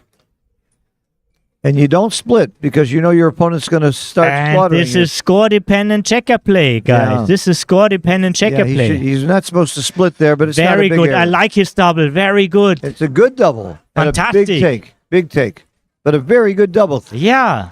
First he figured out this great pass, and now he figures out this good double. Yeah. And oh my goodness, Wilcox passed a .26 take. Yeah, maybe That's he has a different big blunder for Wilcox. He could have different considerations, you know. I mean, Extreme always considers you play against a perfect opponent. And also Extreme never pays or get paid, you know. He can drop a whole bunch of cubes and wait for that one time where he's a winner and just take the game home. That's usually not the right strategy, but, you know, there are adjustments. You're playing a real live person. And that was an easy-to-play position. If we didn't have XG, a lot of people would say, oh, yeah, of course he dropped. Yes, It's so right, easy. I agree. It's so easy when you have XG Yeah. to say, oh, boy, you made a blunder. Yeah. If it wasn't with XG, I might say, oh, so that was a pass. I would have agreed with him. Because it's That was Wilcox Snelling. also interesting. Could have also be good for him to have the advanced anchor playing against the gammons, but this sequence works way better for him. Look at that. Yeah. The one thing you want to do when you don't care about winning gammon so much is just to race. Now, winning a gammon would be very nice for Wilcox, but the value isn't as high as you think because winning 1 point gets him to Crawford, and he would have a big advantage there. Look. So the gammon value isn't what you think it is. Maybe Wilcox get himself confused now by looking at that. It's only 5 people on the midpoint. Don't need to exaggerate. These are, to me, it looks like it's a more gammonishing position. This is not the right idea. Not the right idea. You're giving him too much offense here. He's supposed to play 13-8. Did we see a momentum here? In the 4 down. Is this clear? If he doesn't hit here, it's going to be trouble. He hit. Wow. Good play. This is a key roll for Wilcox. This is a key roll. He hit only once, but he's happy. Yeah, of course he's happy. A dance and the game would be over. This is a nice anchor. Yeah.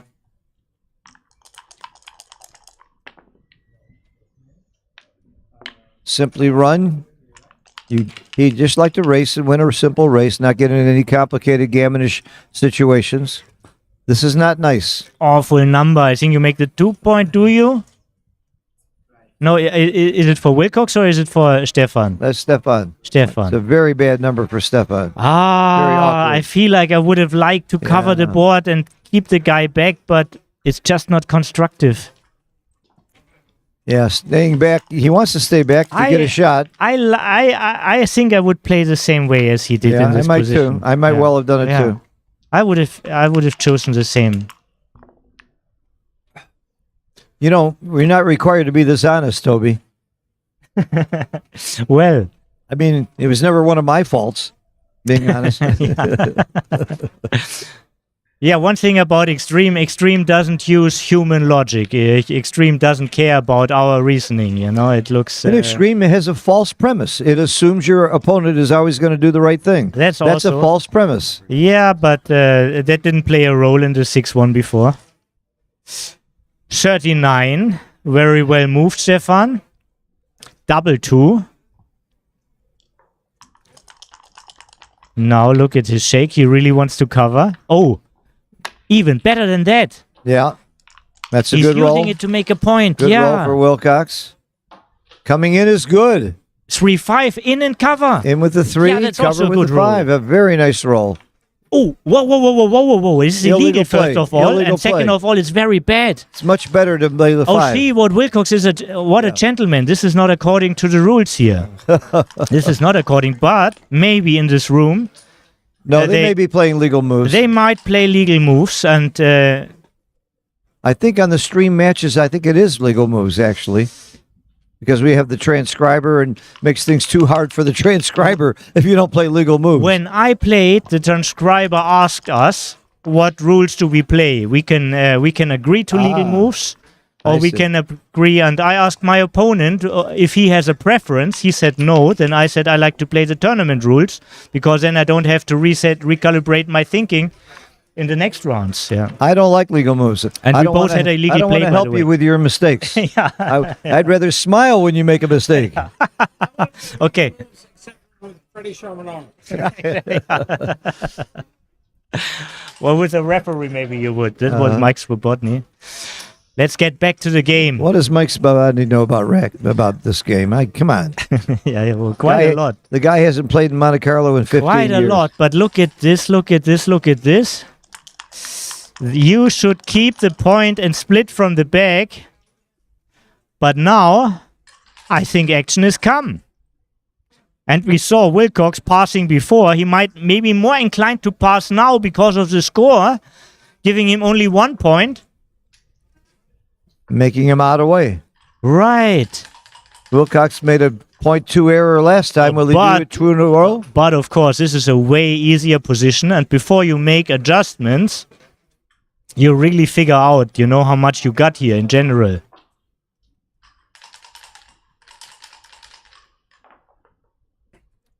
I wouldn't be surprised if he passed after the last pass. Well, we saw a He tendency. may be in the passing mode. We saw a tendency, but it was a different position. It's not so easy. He has nearly no builders. It's not so easy to bring this safe home. Yeah, he covers the field. Board strength is the same. The race is even. Very interesting. And he passed again. Wow. 2 big blunders by, you know what? Wilcox doesn't give a damn about his PR. He's thinking about the World Championship. He's focused on that. Yeah, the question is how you get to it, You get to it by playing better. Most of the time. Yeah, but maybe sometimes you also want to keep the swing low if you feel like you're a solid favorite over your opponent. Yeah. We never know what's his thinking. You can ask him later. Well, he might know those Wow, were, another double 5. he might know He those gets were all these mistakes, blitzes but now. I doubt if he knows they were blunders. We He will knew they see were another blunders. quick double now. Yeah. I'm sure. Will we see another blunder pass by Wilcox? We could. Oh, maybe we see a right pass. Maybe we see a right pass. Yeah. Let's have a look. Oh, the anchor's big. Yeah, the anchor is He's very gonna play big. safe here. Yeah. He's going to play safe. Yeah. And it's right to play safe. There's a 50-50 game now after the anchor. He's right to play Yeah, safe. yeah. He won't blunder this cube. Of course, I mean, you haven't accomplished anything, if you put the guy from the 9 to the 8, but you can't get hit, and many rolls are working well. Many rolls are working well. That's a fine, fine roll for Steven. Slot the 5. Yeah. Most constructive. Having most an anchor makes you constructive. feel more comfortable about slotting. Well, there's not so much swing even if he hits because of the anchor. But now I think he feels happy that he did it. Wilcox can come in and leave more blots. In and out. But Has also to a be double right. shot. You don't want to create more blots. Right. This is a 5 point. This is a 5 point. How about this is 20 how about both to 5 18? points? No, not I'm both not 5 sure. I would go to the opponent's it's bar, make the 5 point, and make the 0.001. 11. I make both 5 points. It's a good play. Ooh. It's exciting play. Ooh, look at this. It's a little bit of an overplay here. Yes. Making both 5 points was good. Yes, it's a little bit of an overplay. Hitting 2. No. No, that's Exactly. too rich. Didn't even You think really about don't hitting want to. You don't want to end up with 3 blots against such a Yeah. monster board. Yeah. Not a dead score, at least. Yeah. Wow. Is he still thinking about the cube? Well, he they knows. must be waiting he's- for the transcriber. That's what's happening. No, I think he's. Let's check the clock. The clock is It's not stopped. moving. They're waiting for the Okay, transcriber. they're waiting for the transcriber. Right. Yeah. Yeah. Okay. Double threes. I think I switch. Yes. Switching is right. And then bring another guy to build something, huh? That's an easy play to see because you don't have anything else to do. Yeah. Good pointed out. Well pointed out. Thank you. Yeah, definitely not a hit. Definitely not a hit. Going to the 18 is a blunder. Don't do it, Wilcox. Yes, it's like Giving him too many free shots. It's like 27 shots. It's like a triple shot if you do this. Yeah, he. No, 5-1 is blocked, so he it's played only it pretty 25 quick too. numbers. He played it very quickly. At that score, it's really the wrong play. Yeah. You shouldn't give up the thinking. You have so much time left. You have so much time left. Wilcox is playing under 3 PR until these last few games, and then he's made several blunders. You think he's getting tired? Well, you know, this is it's just a statistic, the PR. I mean, he had like harder decisions lately. So I wouldn't care too much about it. Okay. Why did he roll so quickly? Because he's already doubled. Yes, both out. Float opponents outfield now. Because blots protecting blots. Once you have many blots, you know, once he hits you, you get several more shots. I'm sorry, I would play to the 11 to get the extra builders for the bar and the and the. All right, that's heads up. 5 Yeah, point. it's also not But that it's close. bad. It's close. It's very close. Yeah. My reflex is 21. Yeah. Yeah. 20, 22-11. This is not bad. It's not right. because Right, you get but hit it too loses much. a little bit because it covers less from the field. And you get hit more. But you have more. This way that you have the most builders for both points. It does have merits. Yep. And He's so happy that he has doubled. great roll. Makes Yeah. the 5 point. It's a very strong position here, especially if Wilcox dances. Or If might- he wins, if he now closes him out, we probably will look into a 5-point match with a score 12, 15, 5 away, 2 away. Everybody wants such a score as a trailer already. Everybody who's watching, it's doable. Well, the leader's take point is only 17%. It's not a bad score for the leader as well. If you're leading, is never a bad score. Tell me a bad leading. You mean you'd always be rather be the leader than the trailer? always. You know, I might be crazy, but that's how I am. What a strange man. Yeah, I am.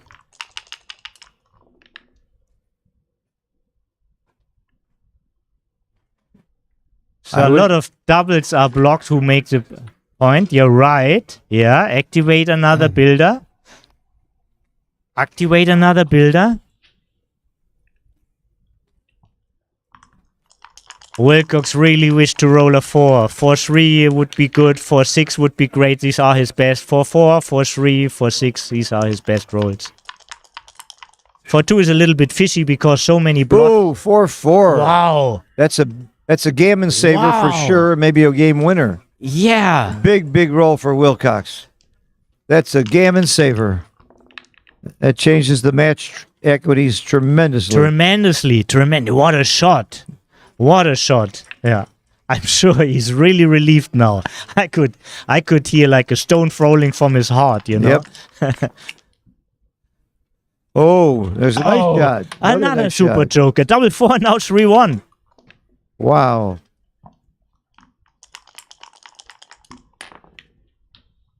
Five makes the point. Yeah. 6-5. Or do you Or you split could- the outfield? Yeah. You split the outfield. Both are close. Yes. I would care to strengthen my inner board, so my preference would be 6-5. Yeah. Of course, it's easier Very to slot close. the prime from the outside, so this is why they are both close. Wilcox is in 2 rolls. Wilcox went from a big dog to getting Gammon to favorite, to an actual favorite in the game and the match to win the match. Making the 11 point, leaving only 5-6. He wants to block double 5. Double 5 is already blocked. You don't see this. Yeah. It's already blocked. The 11 point is clearly better than the 12. It's already blocked. Wow, that's not a good play. I have the feeling that Wilcox is a little bit low on energy now. He has a cold. He has the flu. Right, that's what been he bothering said. him Oh, all I week. forgot to mention. The And last 3 days he was very sick. And the longer the match, the more that hurts. Absolutely, absolutely. That's, I mean, then it's even more amazing what he plays so far, Oh, right? yeah, absolutely. Oh, what a monster roll. It's a monster roll unless Stefan is still at the edge. Unless he rolls at 6. All right. 50 numbers now for Wilcox to win this game and probably the match. Nope. Well, he hasn't exactly won, but is very close to winning after I he think hit. we're going to see more action. We're going to see more games now. That was a big miss.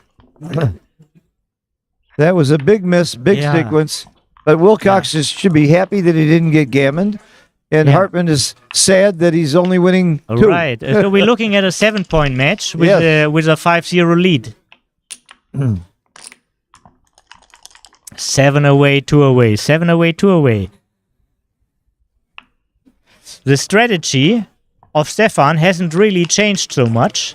He's still going to double earlier to reduce his gammon losses that mean nothing and to and make Wilcox his gammons worth a lot more. Right, and if it's gammon safe, Wilcox can tape pretty deep, actually. And again, when he doubles, he doesn't ever have to worry about being recubed. He's giving no cube vig to your opponent when your opponent's 2 away. All right, this game is over. Yeah, they just haven't realized. I thought Wilcox had this game nailed. I thought it was all over. It almost was. After the double 4-3-1, that was quite a combination. So, 4 rolls. Can he do it in 4 rolls? Not anymore. Not anymore. It's 100%. Until you're sure, though, you may as well roll. I think they know now. Okay. 15-10.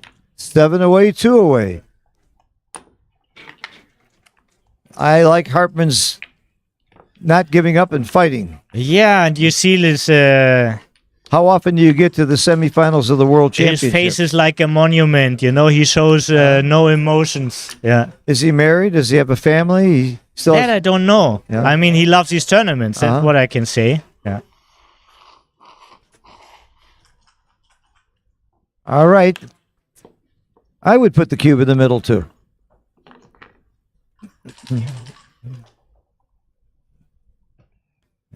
Yeah, what's in their mind now? Wilcox thinks he was already about to win this. How tricky will it get? And now Wilcox takes a break, you know? Wilcox, he wants to change the momentum also. Yeah, he's the one that just lost a couple games. I Yeah. would take the break. And we'll take a break, too. But you might switch over to screen 2 and watch the finals of the high roller with Mochi and Mark Olson with commentary by Daniel Rivera. But make sure you're back in 5 Bill minutes. Riles, make sure you're back in 5 minutes is right. Absolutely. 'Cause this We is need exciting you. too. We need you. Hit the like button. Go to Backgammon Galaxy. Right. Play some backgammon and enjoy the game. And give us any comments. I have time now to take a look at your comments. If you have any suggestions, questions, or comments. I'll be back in 3 minutes. Oh, wait a minute. We can see the match. Look at that. Mochi's winning 5-0. Okay. Take your 5 minutes. Yeah. Thank you.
So I hope you're watching both these exciting matches at the same time. And you can't hear the excellent commentary by my co-commentators, but it's been already a very, very exciting week. And if you missed any of the previous matches, you don't have to miss them. You can go back and look at them at YouTube. In fact, you can go back and look at them a year or two later. I know the finals that we had last year with Mario Cool and Frank Frigo have been watched thousands and thousands of times, and many of them a year or two later. So, not a year or two later, a year later. Hit the like button over the Galaxy channel. That gets more people to see Backgammon when they start searching for games and board games. I'm watching Mochi's holding a 2-cube against Mark Olson on stream 2. And boy, they're both playing pretty quick. And of course, you got to like Mark Olson's position here. Mochi's stuck on the 24 point. Mark Olson had a very, very exciting match before this. As Mochi got here with a forfeit. His opponent, Carlson, had the wrong time on the match and didn't show up. Cost him about 40,000 euro. That's a very expensive nap. And I feel sorry for him. Mochi, I interviewed afterwards. He would love to have played. Certainly not unhappy about making it to the finals. That's one of the many unusual stories of things that have happened in this tournament. Probably the craziest thing that happened is I beat Oliver Squire at Bouzouki. I mean, that's probably the most important thing that happened this entire week. And I almost beat Akiko at Pineapple Bluff Gammon. So I get a little late night action after everything's done. That's part of my fun of being here. And at any tournament, going out to dinner and breakfast with friends, it's just great camaraderie. We all know each other well. If you can't make it to Monte Carlo, come to Jamaica, my tournament in September. Come to New York in January, the biggest tournament in the United States. After this, I'm going to Wisconsin and Minnesota for fun tournaments that I love.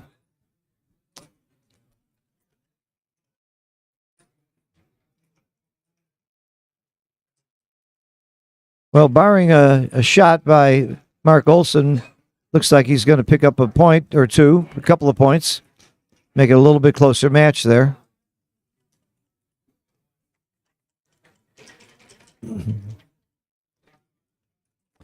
But this is not a smooth position to bring in with the open 5 point. Here's a shot. Not if he plays it right. Oh, he played it right. Darn it. The shot would have been so exciting. Very awkward position, though. A lot of numbers leave shots now. He would like to roll a 2 or a 3. If he doesn't, there's a lot of shot leaving numbers. It could be very, very big. I'm sort of doing commentary on the Mochi Mark Olson match while we're watching. Yeah, it's a very brittle position. I was about to wash my hands and I saw both players coming to the toilet, yeah. And I could see also the eye rings of Wilcox. He's really affected from the flu. From the flu? Yeah. It's a shame he's got the flu. He said he pointed out some play that he was just feeling less of energy, and I can sense that. Yeah, I can sense that. And he did make some uncharacteristic blunders in the late part of this match. A couple of big cube blunders. What do you want to say? They are characteristic blunders for uncharacteristic. Him? No, but if they are uncharacteristic, there must be characteristic blunders They're too. characteristic for today. You're quite a character joking. Yourself, you know. Yeah, try to. I don't have to put any effort into that. Yeah, you're natural. I'm a natural You're character. natural, yeah. How does he play a 3-1? I like that play. He getting more checkers off before you leave the shot is always a good idea if you're probably going to leave a shot. Oh, that's a good roll. Doesn't matter. That's a good roll. Right. If he'd have played the other way, he'd have left a shot there. If. Here's a big roll. Oh, that's a very good one. Very good roll for Mark. It's a bad one if you're rooting for Mochi, and it's a good one if you're rooting I'm not for Mark. rooting for anybody. I'm Yeah. a commentator. I should be neutral, you know? I want an exciting match to broadcast. Yeah. Well, it's going to be more exciting if Mark scores points. He even could win a gammon in this. It's not that easy.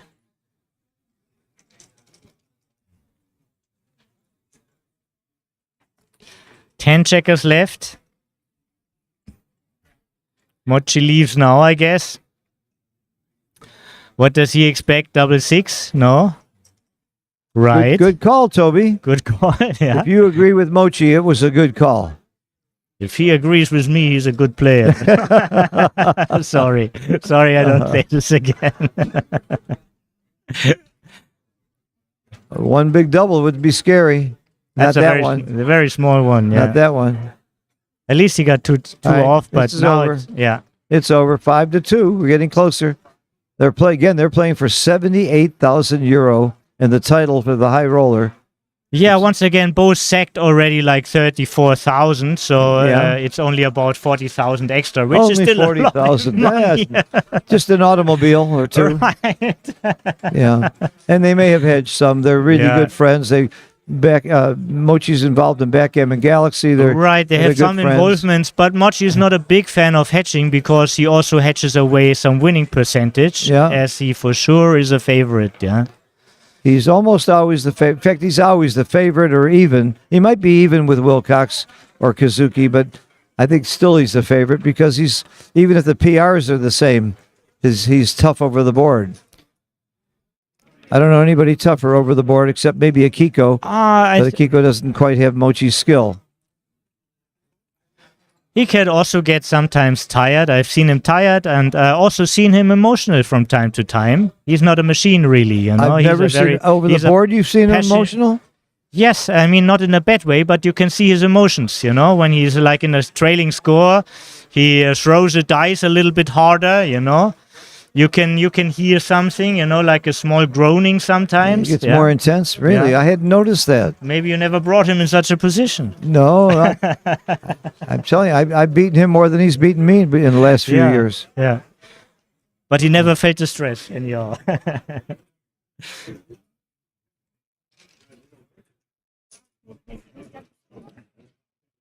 This looks like a nice cube.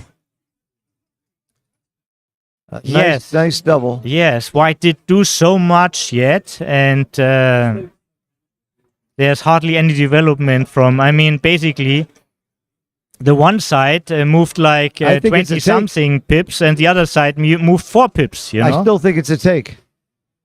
That can be the case, but there is a small lead factor here too. Yeah.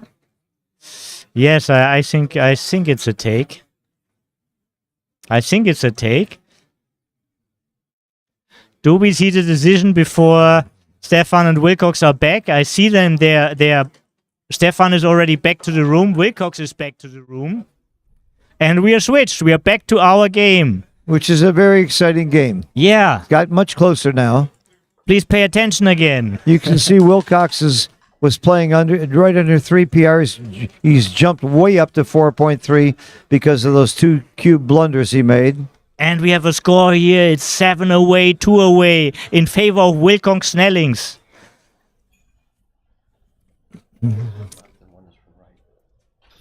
And again, the winner of this goes into the undefeated finals to play Johan from Sweden. And the winner of the undefeated finals gets some cash right away, even if they don't. They get some extra cash for getting to the undefeated finals. Mm-hmm. A bonus. Which is what it should be. I love the format. I love this format. And I like the fact that you can lose once and come back and win the championship. Right. Because anybody can have a bad game. For me, I would prefer like a poor 2-life system. Like it's both lives are equal. Like you have 17-point matches in each life, and you don't get extra rounds. That could be very well done. You just need to redraw each round. And I don't see why this is not happening. It gives you way more decisions. Yeah.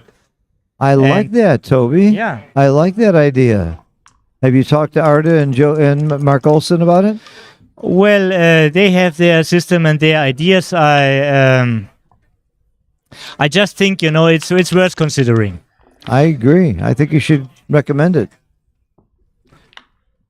I've recommended a few ideas, and they've implemented them. And we have, again, a very interesting position. If he can't point and can't anchor...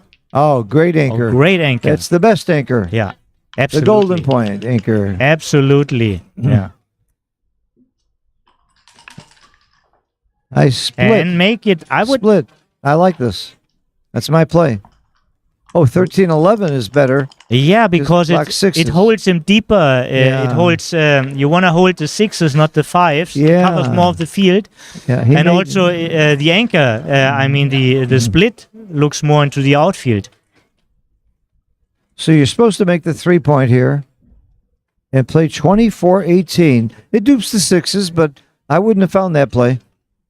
No way would I have found that play. I would just play a regular 5-point, 3-point. Why is this not so good here? I mean 7-point, 3-point. No, we're talking about Red's roll. Is it it's Red's roll? I thought is it White's roll or Red's roll? It's Red's roll because it's on the left side. Okay, now I got it. Sorry, I saw yeah, this. it's on the left side. It's okay. Left side is they're both rolling on the right side of their board. Yeah, thank you. And the home boards are to the right, by the way. Now I'm back on track. Yeah. And it's called backgammon, Toby, and they try to make points. Back on track, right? Okay. Yeah.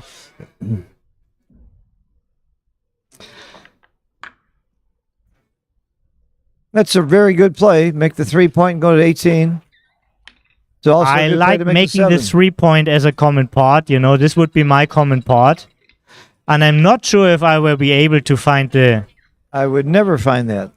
I could see myself very well picking up the guy from the 11 and play it to the 8. I think this would be my play over the board. I see Extreme has a few different suggestions, but this is like milli points. This is extremely close. They're And, close. yeah.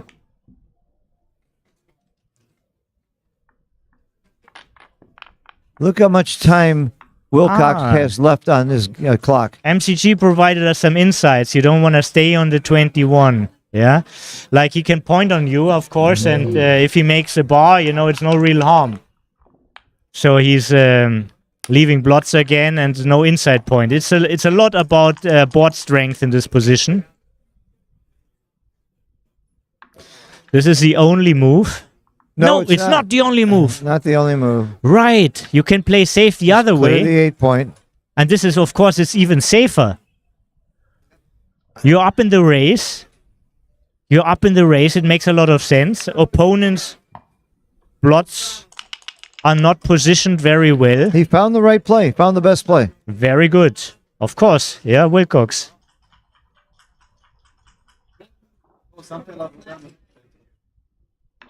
He's extremely accurate with his checker play.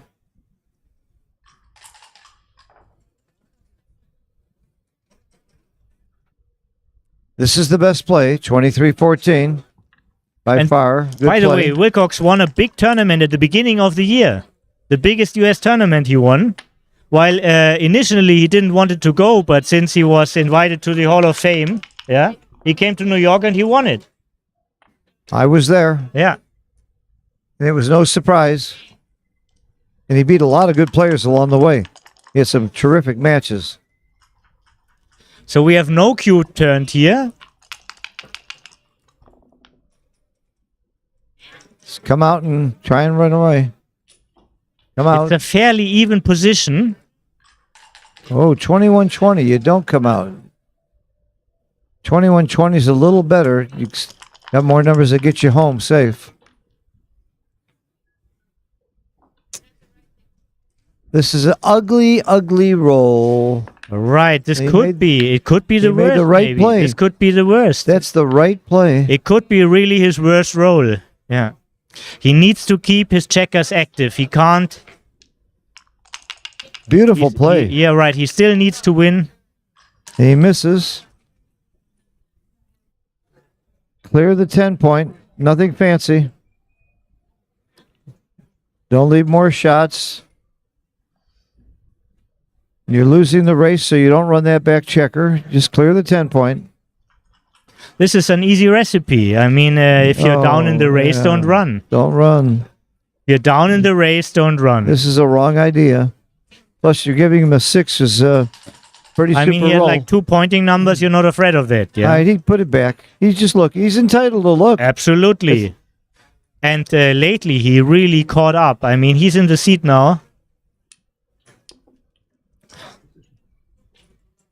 And it actually feels like what I predicted. Like after he was seriously trailing, he started to play better. And Wilcox started to play worse. If you're measuring it with PR. Yeah, also the energy trouble with the sickness. It's the flu kicking in.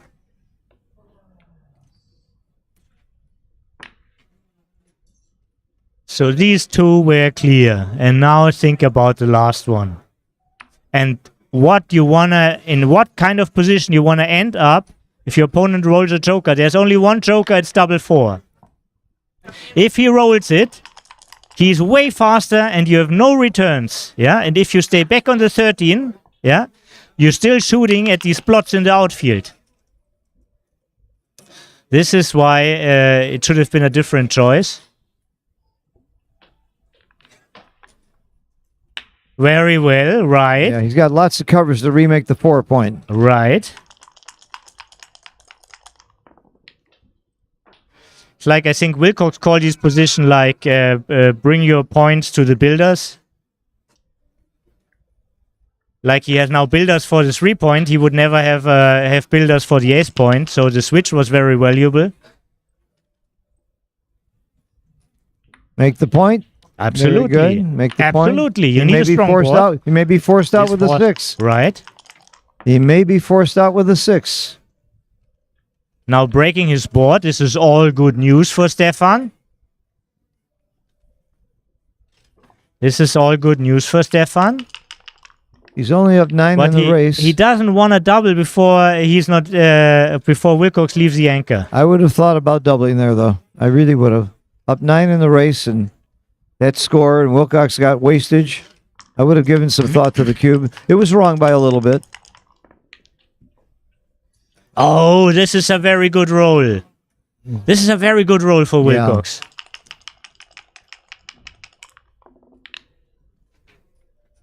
The race is now exactly even, pip count wise, but not when you count crossovers. 5-1 and was pretty pit- ugly. Yeah. That's the most constructive you can do with this Yep. roll. We got a very even game here. Very even, and now, oh, a monster. Now it's even worse. Now it's a monster. He's in the driving seat now, clearly. Wilcox is clearly in the driving seat. Yeah, but when do you see a double from Wilcox? Not until it's almost gin. You're absolutely right. What? Big He's roll. getting closer. That's a very big roll, even though it doesn't take a checker off. 20 pips is 16 pips is 16 pips. Oh, and this is Ooh. the second worst. Ooh. The second It's worst. a double and a pass. A double and a pass. This is just way too many pips to overcome. Like Jake says, pips is pips. Will he double? Will Very he hard double? for me to predict. I think he will because he just has a clear formula. And if you know a clear answer, why would you Yeah. stand against it? You This know? is- Why this would is, you stand against it? This is a position for EPC. I use EPC, Ward, Thorpe, and Kleinman here, and I came up with a double pass. Stefan showed some good competitor qualities. He doesn't deserve an adjustment here, you know? I mean, if you figure out this is a double, you want to double it, yeah? You don't want to miss a double when it's a .388 pass. Yeah. Wilcox will double. You're right. Yeah. And there's no reason not to take time. He's got 16 minutes on the clock. I'm not sure he needs to figure out how big his opponent's pass is, but he needs to figure out that this is a huge double. Yes. And Stefan can also figure out that this is a pass. Whoa, he took. Right. Oh, but he's only 1 minute 29 left, so he thought maybe. That's an excuse. Not a good one, though. Small excuse, right? not And a now good the 4 excuse. cube, That was just a mandatory. very- Oh, he's redoubling? Of course. Of course he's redoubling. Of course. Very smart. Did you win? Yeah, boy. Steve Sachs is still fighting. Wow. Oh, wow. I think we're about to see our other finalist in the undefeated. His double three is not Against so Johan. strong as Wilcox. What a Not so surprise. strong as Wilcox Wilcox. Snelling. He had to be one of the top seeds in this tournament at the beginning, and looks like he's proving it. Only double six helps him now. Double four helps a little bit. And double five would help. All those high doubles would help. Yeah, a little bit. Ah. But for checkers off, you get only with double six and double four. What's he doing? He's looking to make sure he's got 2 dice? Yeah. I know why Wilcox is winning. He's like Steve Sachs. He's a lefty. He's copying Steve. He's really not a lefty, but he saw how much Steve Sachs wins, and he started playing left-handed. If this would help, I would bind my right hand to my back, from now on, This game is not over. Double ones is not great, but it's getting close to over.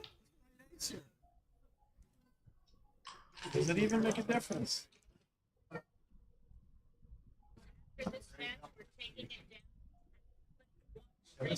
Okay, after this match, we're going to take this site down and everybody to watch Mark Olson and Mochi. 3-2. This match is not over. There's some minor hope here. Oh, forget it. Yeah. Great match, great play. Absolutely. Yeah. Toby, I want to thank you. Everybody, you, we're Phil. going to shut down this stream. Go to stream 2 Big and hand watch to Mochi Wilcox, and Mark big Olson. hand to Wilcox, big hand to Stefan Hartmann. I'm excited to see the undefeated finals. And Stefan, it's not over, you still can come back to the final from the... That's right. He can still be the world champion. He can still be the world Absolutely. champion. Absolutely. He's going to have to get by Steve Sachs first. Yeah. Thank you, Toby, very much for your help. It's always a pleasure to work with you. Thank you for having me. We'll see you more. Thank you. And good night, everybody, from Monte Carlo. We got more action tonight on the other, and we even have more action later on this stream. And then, of course, tomorrow and the next day are going to be super, super big, exciting matches, which we've already had. Hit the like button and come back soon. Thank you, everybody, for watching.